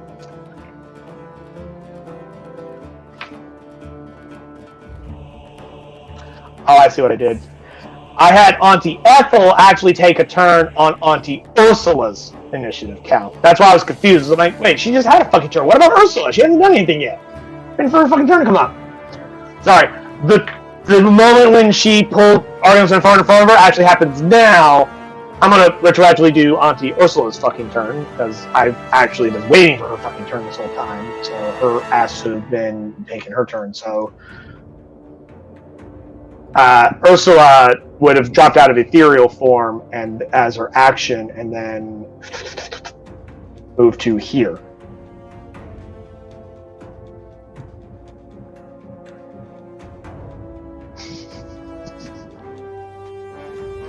We are going to die! Listen, I don't know what the sea hacks want with you, but your grandma's coming with me. Well, you might have to pay some high prices for such a victory, aren't you, Captain? You see that ghost running around? That's the price I paid for my last victory.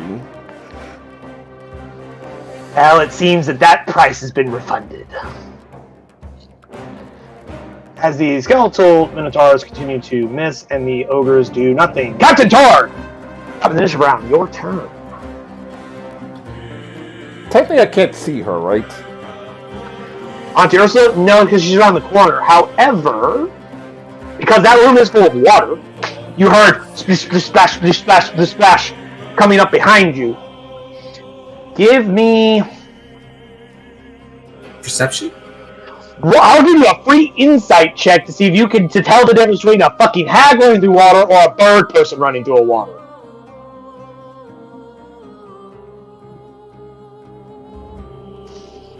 DC's pretty high, though. Oh boy. Insight?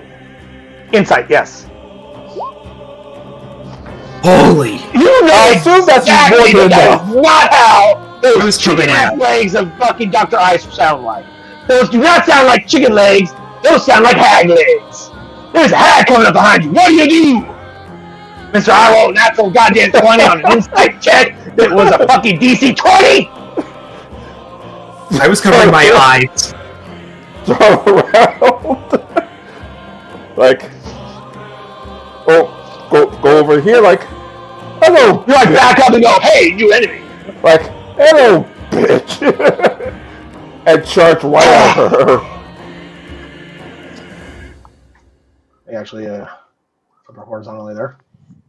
With her image, in case you guys forgot what she looked like, with her gnarly ass hat claws. It's time for the next track. Cool, so you're charging her. Yeah. Jesus. I need, because you rolled a crit on Tusk, I need another 2d6 from the charge damage, because that's double 2. So go ahead and roll that same macro again, and we'll just add them all together. The charge macro. Oh, the charge macro, my bad. Yeah, the charge macro.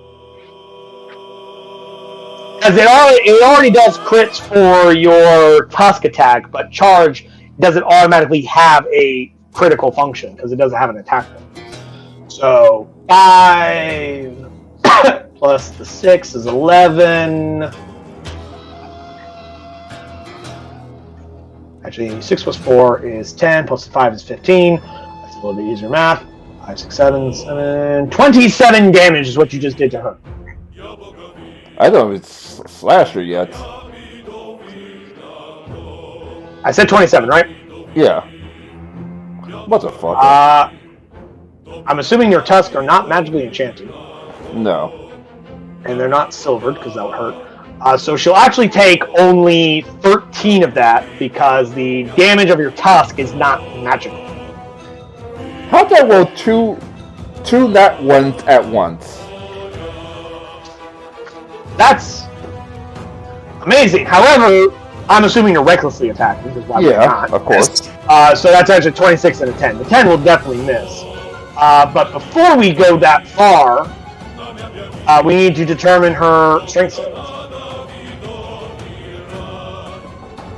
We'd be surprised to know that they're actually pretty good at strength. Not saving throws, per se, but they have a +4 to strength for some reason. They got a 14, which does beat your DC. However, she will still take 11 damage from that 26. And this is a magical weapon, so she'll take the full damage. As she's sneaking up on you, you just come around the corner, she's just like, uh-oh. As you just like blow up into the air, as she comes back down, you slice down. You go for a slice and miss, and then on the backswing, you catch her with some of your damage. Their action, I need you, Ty, to roll me a con save, because they're going to use the one that throws your ass away from her.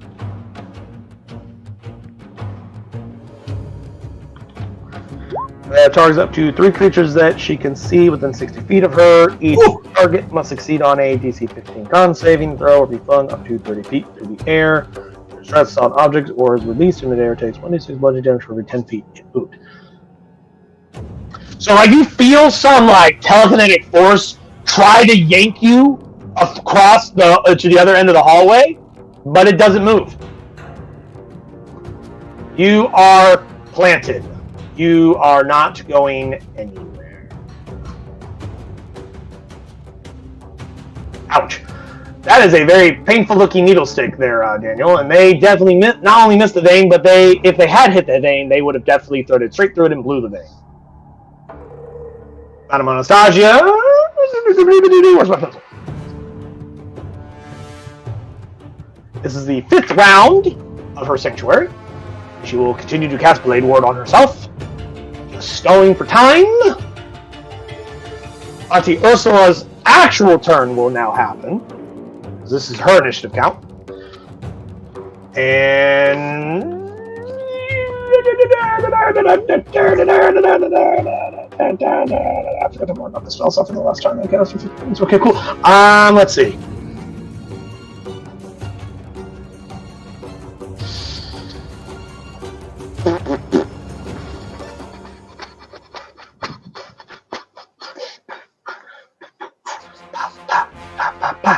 She's going to inflict wounds. She's going to reach out and try and grab you by the face. Ah!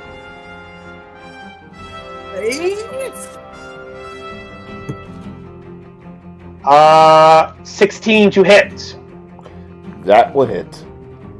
Cool. Take 9 necrotic damage, not reduced because you are not resistant to necrotic. Nor are you immune to it. Your immunity only applies to physical weapons of bludgeoning, piercing, and slashing. Not counting, like, being smashed into things. Which is how I believe I've ruled that in the past. The last time you guys fought Warboars, one of them like went out a window and like smashed into the ground, and I ruled that his immunity to bludgeoning damage does not apply to him hitting the ground. Because the world is magical. Anyway, that is her turn. Dr. Ice. Okay. Heave-ho, motherfucker. Attack 1. Well, that's done. Cool. So your offhand weapon the blade just breaks. That sickle's gone. Until you have time to, like, mend it with your mending spell. But it does take an action. The other sickle has an additional -1 to its damage. So right now that sickle has a -2 to all of its damage rolls, which sickles only do a D4. Yep. So the maximum damage you can do is 2 damage. As you continue to blunt the blade on this fucking door. Well, we can't repeat the successes of the first round. It is what it is.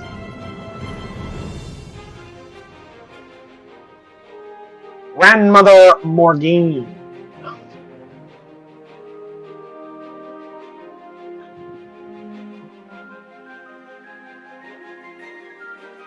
She's gonna keep drinking healing potions.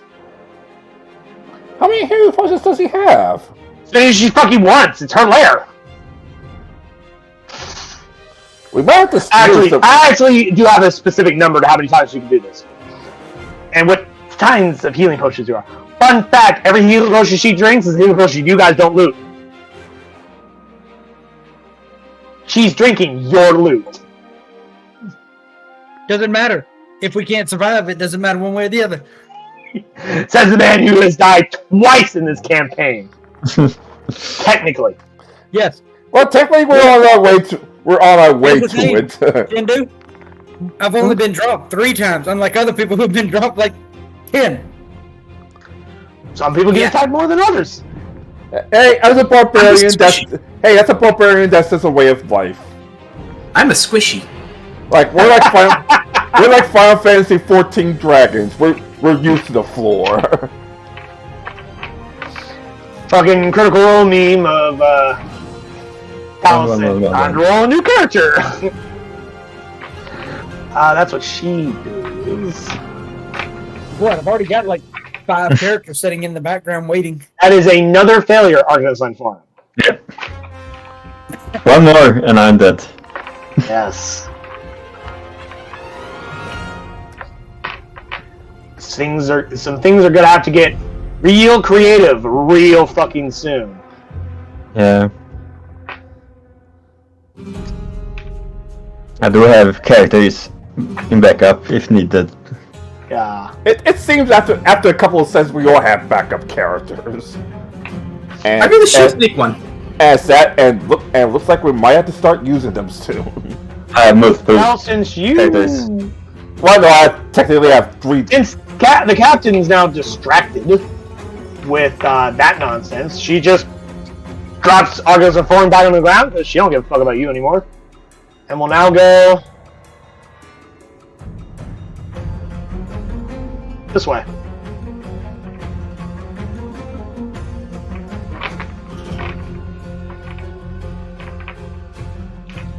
Enter our skeletons. Nope, not that one. Fail, 1, fail, 2, fail, 3, fail, 4. fail. Yep. The odds of them succeeding are nearly impossible. 5%. They have a 5% chance of being allowed to attack her. And then they gotta get through all her defenses. Captain, it is your turn. Alright, take a couple of steps back. You will take an op attack. Oh, right, I can't. Oh, never mind. Her op attack is the claw attack. It's not magical. She swipes at you and does nothing. Right. They continue your turn, sir. A couple of steps back and charge again. Dokies, roll those attacks. 22 to hit. Awesome.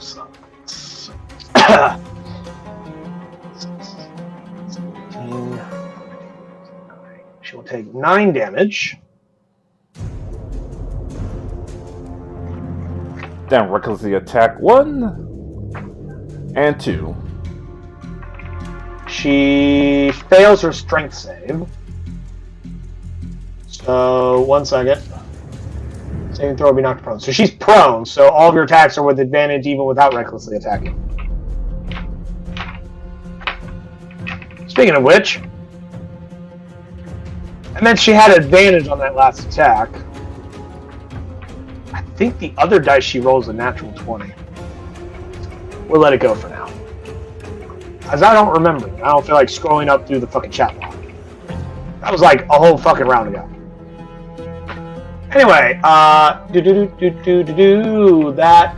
is an 11, that one's a 24. The 11 will not hit, the 24 will. Another 14 damage. She's not having a fun time.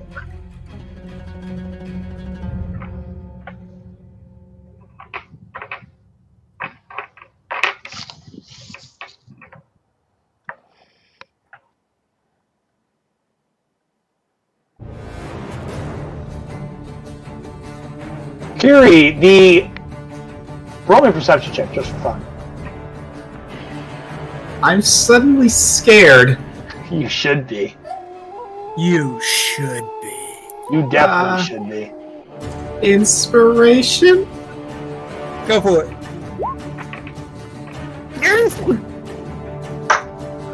Cool. Kiri, you hear a few things behind you. You hear the door to the far end, this one, close and lock. You hear this door unlock and open. The door in front of you is still locked. What could be the meaning? Autumn Anastasia. This is the 6th round of Sanctuary. All times I wish I had Shatter. She casts. Shatter would be really useful right now. Which I think druids have Shatter. You just don't have it any spell slots right now. She will continue to cast the Blade Ward on herself. Auntie Ursula. She's going to use her action to go with Ethereal because she's done with this nonsense. And she's half her movement to stand the fuck up. And then go over here. Because fuck you, she's ethereal. No, I don't have Shatter. Really? I'm pretty sure I thought they had Shadow. No, Dr. Ice, it's your turn. What would you like to do? After hearing suddenly the door unlock and open, Dr. Ice is Same going room that has all the zombies and the skeletons in it, mind you. Yes. Dr. Ice is going to go and try and dive right behind here and hide. So that'll be a... You can use your action to make a dex save, just kind of try and squeeze in there. A dex save.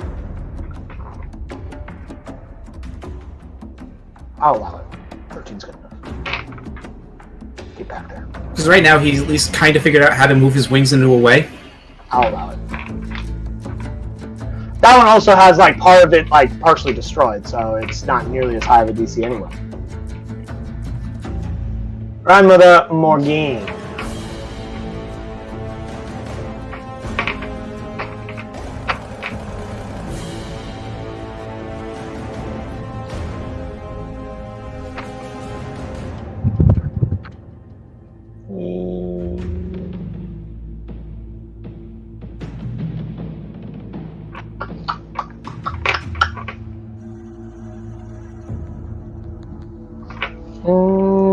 What do I want her to do?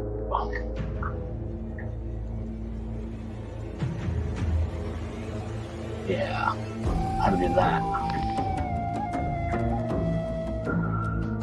On the bright note, they're running out of spell slots, just so you guys know. Yay! Because, like, it's 3 people using the same amount of spell slots. They're all using the same pool. Have magic missile at will? Yeah. That is an innate ability that a Night Hag can do. That has nothing to do with their Coven spells. Night Hags have a few innate magics they can use. At 6 to 15. That means, but when they run out of Coven spell slots, they can't do things like cast Blight and False Life, Death Ward, other spells of that nature, inflict wounds. Arcanist, land forward. Do what? Okay, 50-50. Alright. You need a 10 or better to not die this turn. You can do it. I believe in you. You have 2 inspiration tokens. Use it! Inspiration. I'm assuming you're using one. No. Well, again, 14. mark 1 success. You stave death off for 1 more turn. Yeah. Auntie Ethel. There's this one over here. Let's do this door and we'll continue dashing. And go right there.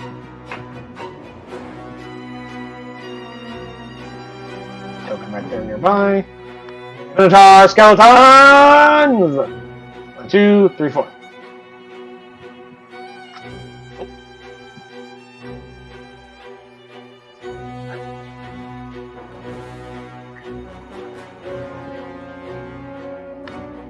Wouldn't it be epic that, like, in the process of trying to bring one person back, you lose like 1 or 2 other? Just keep trading them out.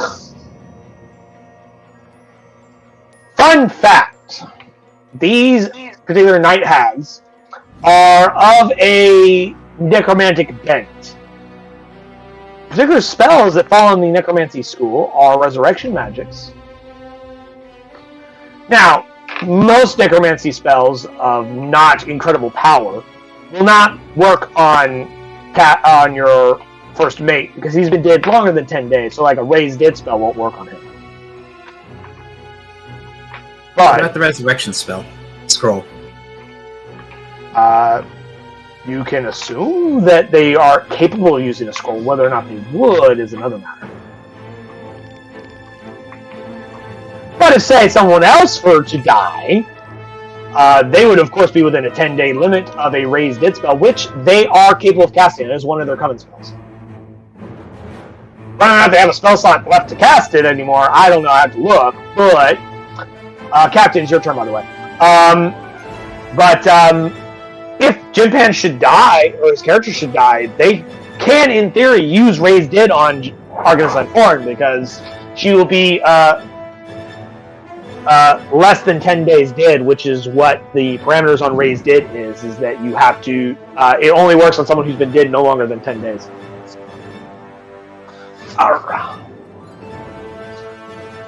Alright, can I see down this hallway?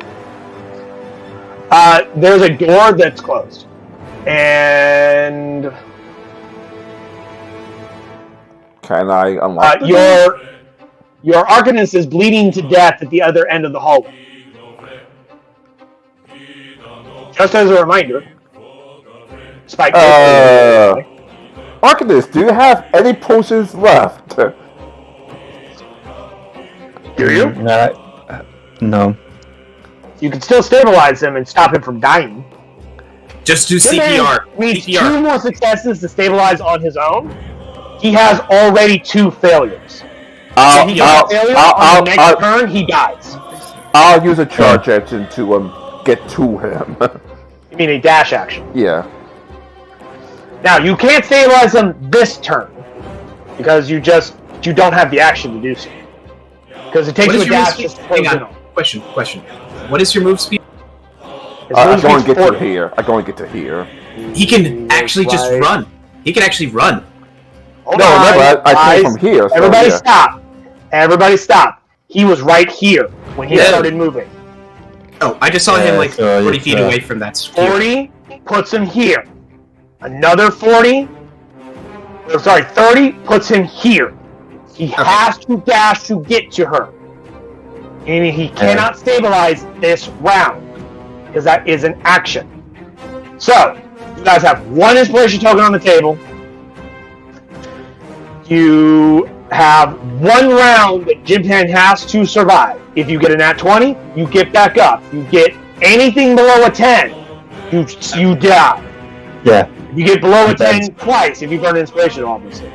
If you get at least above a 10, you survive long enough for Ty to attempt to stabilize you. This is a DC 10 medicine check, fun fact. So Unless somebody brought a healer's kit, which then you can auto-stabilize somebody. I left it in my other ghost pocket. That is unfortunate. Yeah, Mike. If Mike anyone was is to be murder, carrying so- if anyone would have been carrying a healer's kit, it would be your doctor, one of your doctors. Yes, and I do have I one. know that Dr. Leibowitz has 2 in his cabin that he has on hand for ship combat stuff. But I don't know Dr. if X any has of them one, side but has one. unfortunately he can't exactly get to him. I do have a healer's kit. Use that way, right. Not that it matters at the second, though. I'm on Nostalgia. Round 7 of Sanctuary. Where she has to recast it, because you bet your ass she's gonna fucking recast it as many times as she has to.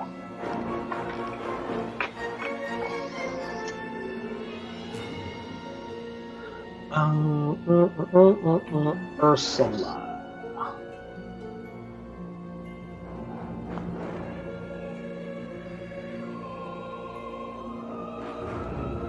Deadrice, you don't see her as she comes into this room. She's ethereal right now. Dr. Ice! Okay. She's in the room with me. You don't know that. Okay. You have no way to know. She's ethereal. Okay. I just don't feel like moving her to the GM layer. Yeah, fair But enough. when they have that little wavy wind-looking symbol on it, means they're ethereal, which means Okay. the only person that could see her would be people who could see the ethereal plane, which right now he's not here. Okay. So, So It's been more than 4 4 turns, so he's back in the ship again. with He'll Ice be Fist, there in 4 days. Oh, 4 days. Never mind. Yeah. I had Dana roll a d4, he got a 4. That's 4 days. That's right, Okay. what you doing? so while basically trying to keep myself as a small a profile as possible, I'm going to cast Mend and fix my broken scythe. Cool. I'll say because you essentially like fucked it up twice that you remove one of the -2 penalties. I wasn't You doing reduce the the penalty from a -2 to a -1 damage. I wasn't doing the dulled one. I was doing the one that broke. Oh, it reforms. You have a fully functional blade again. Yep. And Ice starts crying because he realizes he's not in a good situation. And He's in a scared. very bad situation right now. Grandmother Morgan. Start muttering, God, please let me live. Please let me live. God, please let me live. God, please let me live. I mean, hold on. If you actually want to take an action to pray to someone to help you, as a reminder, gentlemen, you can use an action to petition a deity or patron that you serve or ascribe to. Mr. Circle of Dreams, connection to the Winter Court of the Fae. Winter Court, please help me get out of here. Fuck it. I'll take another goddamn fucking favor that I owe. Fuck it. Are you, which means you don't cast Mending this turn then. Yeah, so no mending. Okay, so your blade's still broken. Are you like legit petitioning Queen Mabe, the Queen of Air and Darkness? As legit as someone The is, Winter Court? as Ruler legit, of the Unseelie Fae? as legit as somebody who's pants-shittingly terrified right now. Yes? Question mark? Alright. Well, you already do owe her a favor. Now you're asking for another favor. Alright, I'll say...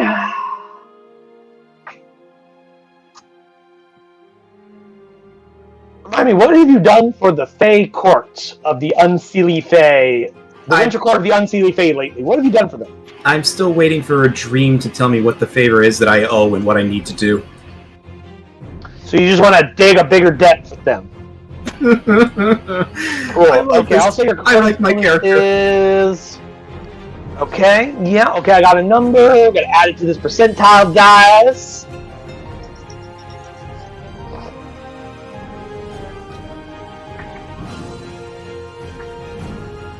Kiri, regale me. How do you petition your peoples?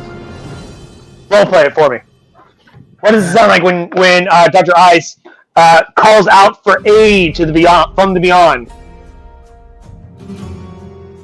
A favor for a favor. The Winter Court said truest of currencies. I already owe a debt, but have the debt grow. Let me at least get out of this alive.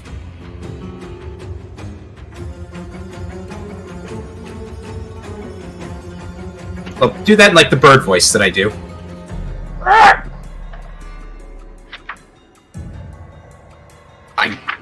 And like I said, he's scared right now. He's just thinking like the most simplistic thoughts right now because of his fear. Hey guys, since I'm not doing nothing, I'm gonna pull out for the day. You're going, Daniel. Oh, you don't want to hear how I'm basically gonna get myself butt fucked by the Fae again? You'll find out. He'll watch He wants the to die. coin. He'll watch the coin later on. Alrighty.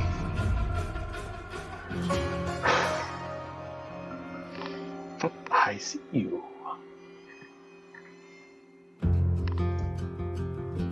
You hear a voice inside your mind. A voice of cold ice. Unfeeling, uncaring. Indifferent to all your mortal problems. She goes, only alive. Mortals are so short-sighted. But you already owe me a favor, Arakrakra, druid. Yes. You must offer something more. A larger favor. What is it you are willing to give me?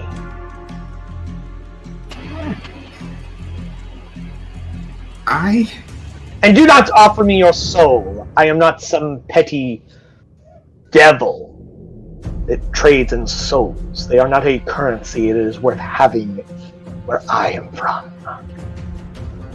Mortals always offer their souls. Worthless. I know this is going to fuck me over because I know how wordings can work.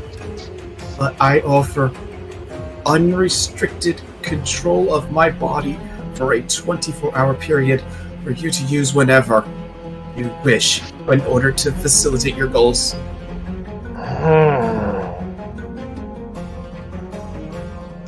Allowing your body to be possessed by a face spirit of my choosing at an unspecified time and place for an unspecified action. That does sound like a very tempting offer. And as she exhales that last syllable, you just feel this cold, chilled wind come across you.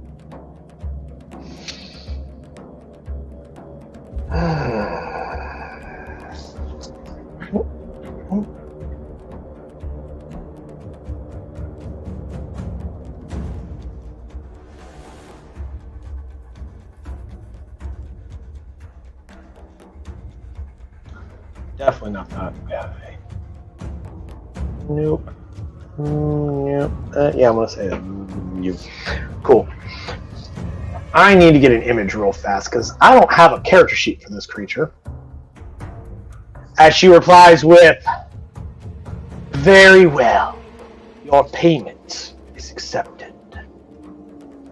But your payment is still low. You will get a minor servant of my court. I shall send you one of my knights. He shall aid you for a time, and then he shall return. Know this, if you should still die, you still will pay that debt one way or another." I accept. I do need to see how long the servitor sticks around.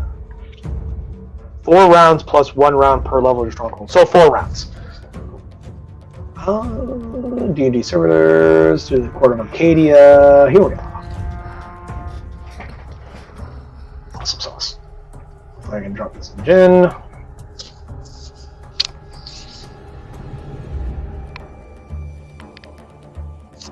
As I get his stats.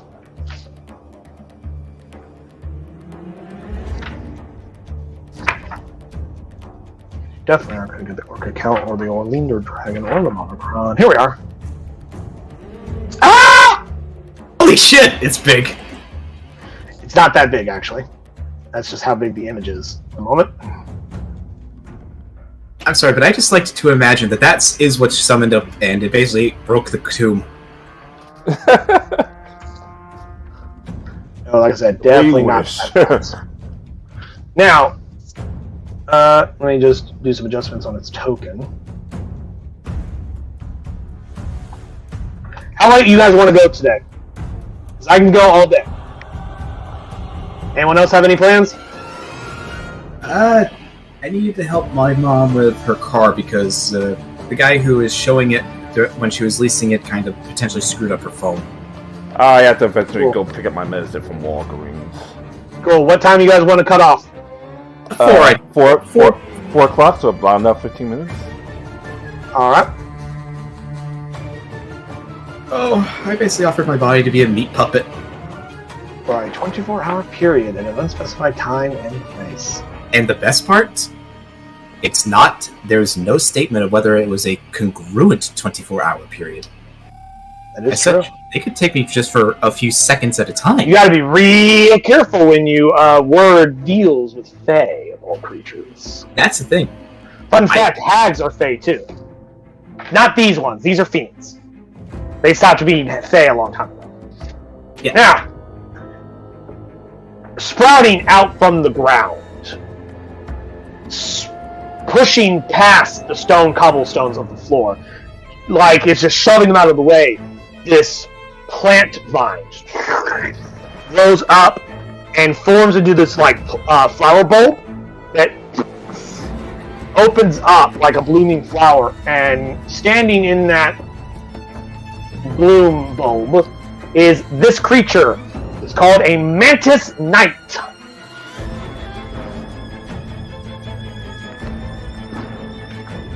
Why did I think of a new Pokemon soon?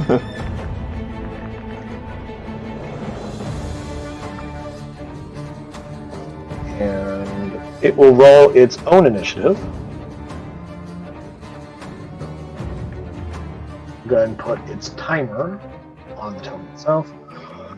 What is this initiative? 0. Cool.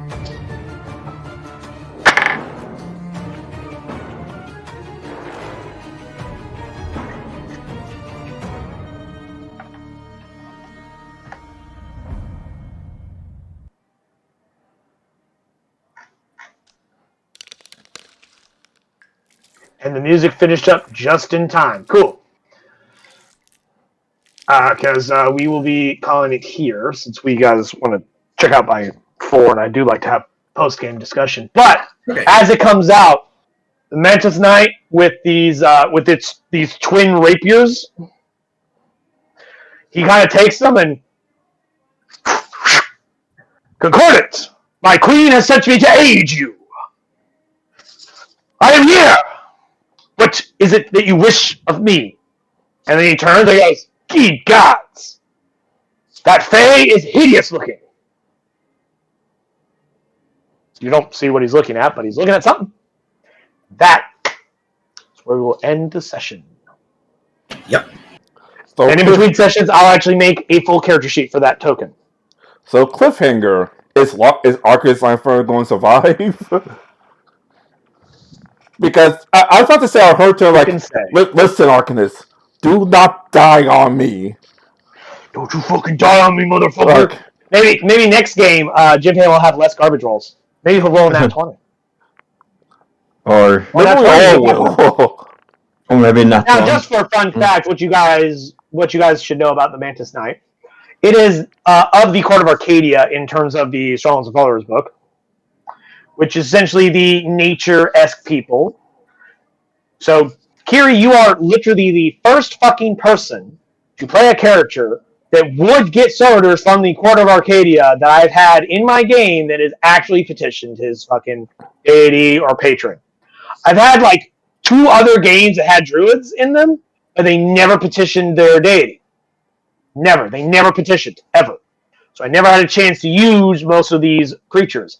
I had a cleric that would petition upperly, and so he'd get demons, which was cool. I had a dude that petitioned Cyric, the Prince of Lies. I gave him undead.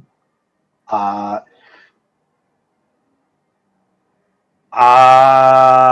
had a paladin of a particular saint that was a saint of a nature goddess. The theology in that particular campaign was different than it is in Forgotten Realms. She didn't petition very often, and like the one or two times she did, I did not give her a servitor. I gave her something else. Like I gave her a cool magic sword the very first time she used it, which was a dragon slaying sword, but instead of dragons, it was serpents because they were fighting a naga named explicitly Dephilus, which some of you may recognize that name. If any of you have ever heard of, read, or played in a 2nd edition adventure module of D&D called Against the Cult of the Reptile God. She is the big bad villain at the end because she is the reptile god. So it should be more accurately described as Against the Cult of the Reptile God and also their god that they worship. You have to fight her too. Which was a Spirit Naga, which back in 2nd edition was a tough creature. But here in 5th edition, which is where I was running that game in, she was much more difficult, far more powerful, because that's a level 1 to 3 adventure. Spirit Nagas are not designed for a adventure from levels 1 to 3. But instead of mitigating what the Spirit Naga could do, I decided that if one of the players called out for aid to her saint, I would give her this cool magic weapon called Serpent's Bane, which acted exactly like a dragon slaying sword, which does like a shit ton of extra damage against dragons and dragon type creatures. But this one worked on serpents, so it worked on nagas, snakes, and Yuanti. Which, towards the end of the campaign, explosive device came back because spirit nuggets cannot be killed unless you use a wish spell to make sure they cannot come back because they just rejuvenate and reform their body. They did not know that until she came back with her new cult. Instead of a bunch of humans in a small podunk town, she came with Yuanti, who then subjugated a massive horde of trolls as shock troops of an army that started marching across the land. This was like fucking 30 sessions later. This is like endgame of that campaign. Oh boy. They were clocking around like level like 10, 11, 12, somewhere around that ballpark by that point. This is after they had already cleared like 2 other adventures and took out 2 other chapter villains. Carol the Vile from the Keep on the Shadowfell, which I modified to better fit my particular thing I was going for. And then Leonard the Beautiful, who was a paladin. No, he was a cleric from like the Temple of Elemental Evil, I believe. But I changed it to an evil bard because I wanted... Because 1, the name Leonard the Beautiful makes me think of a bard, and 2, I wanted to do something different than an evil cleric or an evil wizard. I'm like, what about bards? Bards aren't evil. There aren't enough evil bards. I want a bard villain. So he became an evil bard. Who was fun, because he specialized in enchanting people. So he had a bunch of like mind-controlled meat puppets that fought for him, many of which were innocent people that had nothing to do with the situation.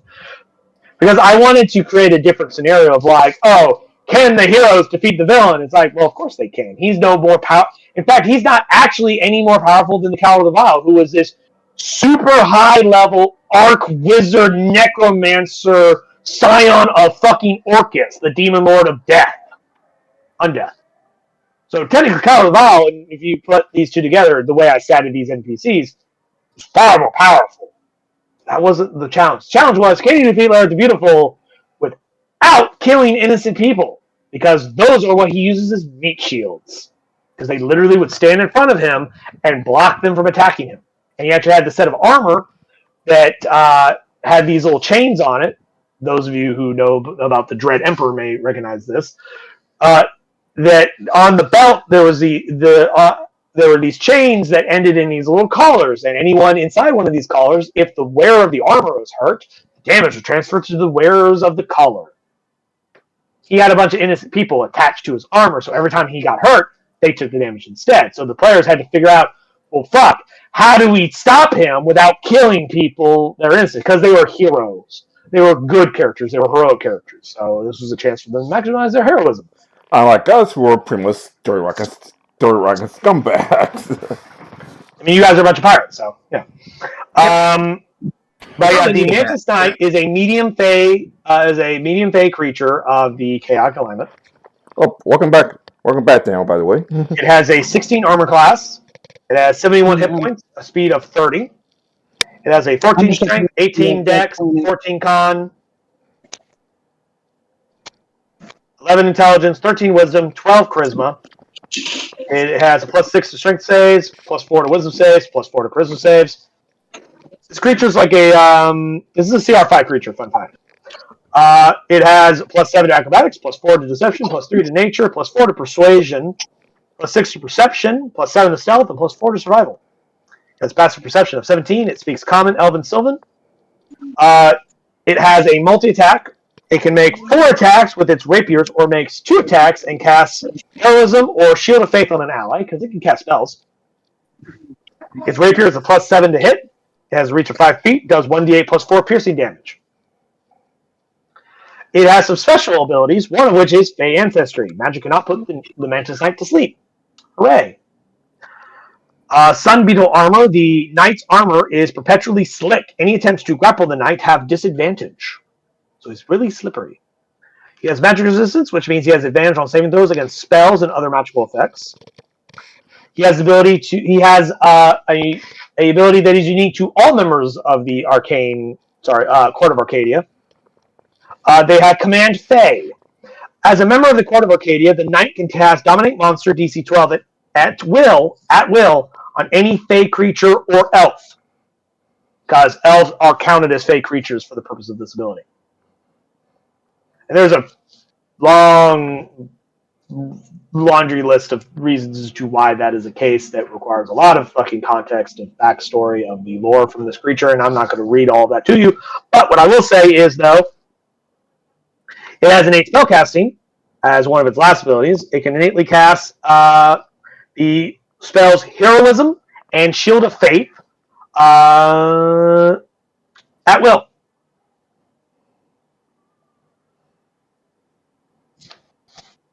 Shield of Faith, you all know what it does. Heroism, I think it makes you immune to fear and gives you like 10 HP every round or something. I don't remember. I'd have to look it up to remember the exact specifications, but I think that's what it does. And I don't believe Heroism requires them to concentrate. I don't believe Heroism is a concentration spell. Shield of Faith is, though. Well, yeah. Yeah, that's the Mantis Knight. I know the strongest of colors. Awesome. Now, the creature I really want to summon, want to have you summon one day, it's not this one, but this one's the Monocron. It's this like giant monarch butterfly woman. I love the artwork in this book. What book is that? Strongholds and Followers. Okay. It was released by MCDM Productions. They are a third-party independent. They are independent from Wizards of the Coast, but they wrote this as a supplement to 5th edition Dungeons & Dragons. They're their own independent third party. They, I think, just recently finished their Kickstarter and released their second book that chains off of this one called Kingdoms and Warfare, which adds rules for like creating organizations and running those said organizations, running a kingdom, stuff like that. Strongholders has rules for like your retainers, like the retainers you guys have. They come out of this book. It also has rules for building strongholds, mass combat, which was revised in Kingdoms of Warfare. The founder and owner of MCM Productions, a guy named Matt Koval. You can probably find his YouTube channel. He does a lot of like how to be a better dungeon master videos. Most of them are really fucking good. I've learned a few things from him, although a lot of his advice are more geared towards people who have never dungeon mastered or new dungeon masters. By the time I found his thing, I was already dungeon mastering for a little while. But some of his advice is still applicable and useful. And plus, he's fairly entertaining. But he did a video about the revised rules of the warfare system out of here. But there's also rules for building strongholds, getting retainers, and then, of course, petitioning your deities. Some of the other members of the Court of Arcadia are the Orchid Count and the Orlander Dragon, which are these gentlemen here. This one here is the Orchid Count, and this one's the Oleander Dragon, which looks like a dragon if you... Yeah, it looks like a fucking hedgerow. It looks like you took like a fucking hedge and turned it into a dragon, but it is a legit fucking like dragon made of like shrubbery. But there's also the Ash Marshal, which is this one right here. How much in depth do I have to beat in order to be able to summon those things? The way it works when you petition your deity is I add what's called concordance, which is like your brownie points with your particular person. You know, there's ways of increasing and decreasing your concordance. One of which is by doing things they like. Like if, say, you are a cleric of a god or something like that, or you follow like Helm or Umberly or whatever, doing things like converting people to your religion gets you concordance. Defeating enemies of your religion gets you concordance. Building shrines and consecrating ground to the name of your deity gets you concordance. Those are just some random examples out of the book. Now, as a dungeon master, I could come up with literally anything that can get you concordance, but there's a lot of things that can lose you concordance, such as not killing an enemy of your religion, or flushing on a favor. Not destroying an altar of an enemy deity. Now, for Fae, there's yours is not a goddess. Yours is a Fey Queen of the Winter Court, the Queen of Air and Darkness, Queen Mabe of the Unseelie people, the Unseelie Fey. There's a whole lot of political machinations in the background for those. There's not just that, but there's she doesn't know any worshippers or goddess, so building an altar in her name would do nothing for her. Converting people to a religion, she's not a goddess of a religion. So you have to find other ways to please her. Now, that being said, one of the big things that reduces concordance is petitioning your deity. Because deities, even good ones, bad ones, lawful ones, chaotic ones, non-deity, higher powers like Fey Queens, Arch-Fey Queens, your patrons, for those of you warlocks, all that jazz, they all are powerful entities that have shit to do, and they don't like when mortals poke and bother them too much. So just calling out to them to get their attention makes your concordance, which is this accumulated points, does decrease some. And if your petition is successful, such as you get a servitor, you get a little penalty on top of that. The only way to remove the penalty is to have a temple and spend a extended rest, not a long rest, not a short rest, an extended rest, which is 1 week of in-game time, to remove the penalty. The reduction, not the penalty, the reduction of the concordance, you have to do things to increase said concordance, doing things your higher power deity or patron likes. Each of the things in here, there's 6 different sorters for multiple different categories. There's the Court of Arcadia, of course, which are all the nature creatures. Your chaotic nature things like your druids would get. Then you got your Court of the Heavenly Realms or something like that. It was something like that, which are your angels. So for your holy clerics that follow that particular thing. Or there's also ones for demons, one for devils, one for undead, one for elementals, which is the Court of Elemental Templars, something like that. And then there's also aberrations, which are from the Court of All Flesh. They have some of the really cool creatures. Court of All Flesh, which are aberrations as well as creatures of complete pure chaos. Not chaos as in nature, chaos as in discord.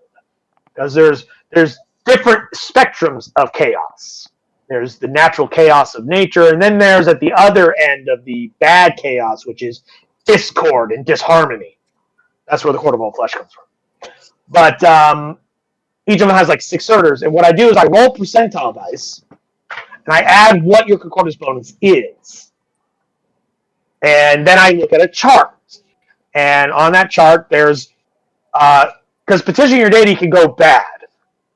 If you roll really badly, or you have a really big penalty or very low concordance, you can just get cursed. They'll just curse you, which essentially means you get hit with Bane for the next minute. Which is a minus 1d4 to all attack rolls and saving throws. You could just be ignored. You could get a blessing, which is what you got last time you petitioned her, if you recall. Which is a plus 1d4 to all your attack rolls and saving throws. And then you could get anywhere between summoning a level 1 servitor, summoning a type 1 servitor to a type 6 servitor. Mantis 9 is a type 1 servitor, so it's the lowest of the Court of Arcadia servitors, which is CR5. The Monocron is a type 2, the Orchid Count's type 3, Orlando Dragon's type 4, the Ash Knight here is a type 5, the type 6, the one I have always wanted someone to fucking summon, is Sidriel Vizier. This gentleman. Ooh, that The sounds Charles and Followers book is written with the assumption based on the world that Matt Colville created in his books, because he's also an author, he's a published author, that he also uses for most of his D&D games. In his world, there are these creatures called true elves, which are the celestials of his world. Sidriel Vizier is one of those true elves. He's a star elf. And the true elves were the celestials that created all the other elves, the wood elves, the high elves, the drow, etc., to do various things. And then they decided one day to leave. They went to Arcadia, the realm of chaos and nature and shit like that. They went to serve Val. I believe Val is the god of elves in his setting. Elves only have one god, just like how dwarves only have one god. Humans have lots of gods, but they don't really worship gods. They pray and receive celestial power from saints, which were mortal heroes that, upon their death, after doing some great fucking thing in their life, ascended to sainthood, was elevated to sainthood by the god of whoever they served, and they're like the intermediary between gods and the mortals. Humans were the only ones in the setting that had saints. Everybody else has like their thing, but in fact, it's one of those things where it's like, why do humans have so many gods? The elves only have one god. The dwarves only have one god. But humans have lots of gods. Why is that? Because the pantheon of deities that a human worships is dependent on where you live. Each culture had their own pantheon of deities with their own set of saints for each of them. And what those deities represented and what those saints were of depended on the culture. Yep. More important to that culture. But back to my point, though, Sidrel Vizier is like Vizier being his title, not his fucking name. He is the Vizier of Val. He is Val's most powerful mage in his court. He is his second hand. He is his Vizier. His advisor, second hand. And the lore is that when you petition to the court of Arcadia, this guy is the one that determines who gets sent. He reviews your case and decides if your case is important enough for someone to be sent, or if it's like, fucking mortals, you always ask for us to solve your fucking problems. You can handle it just fine on your own. Deal with it. Which, as you recall, he's a type 6 Earther. Meaning, if he shows up, it's because he chose to show up. He deemed the situation dire enough, or the petitioner important enough, to attend to the matter himself personally. He sends himself. When he shows up on the battlefield, he does not, as it describes in here, the Vizier does not behave like a thing summoned. He takes charge, he runs the battle. When the duration of his summoning is over, he leaves because he chose to leave. And he has this great little quote right here that he would typically say when he shows up on the battlefield. Great power is granted to you, Concordant, but behold, I have arrived. And he's a very super powerful goddamn caster. Because the thing in here, it says in his tactics, if a spell can solve the problem, the Vizier knows it and has it prepared. Because he knows what the situation is before he shows up.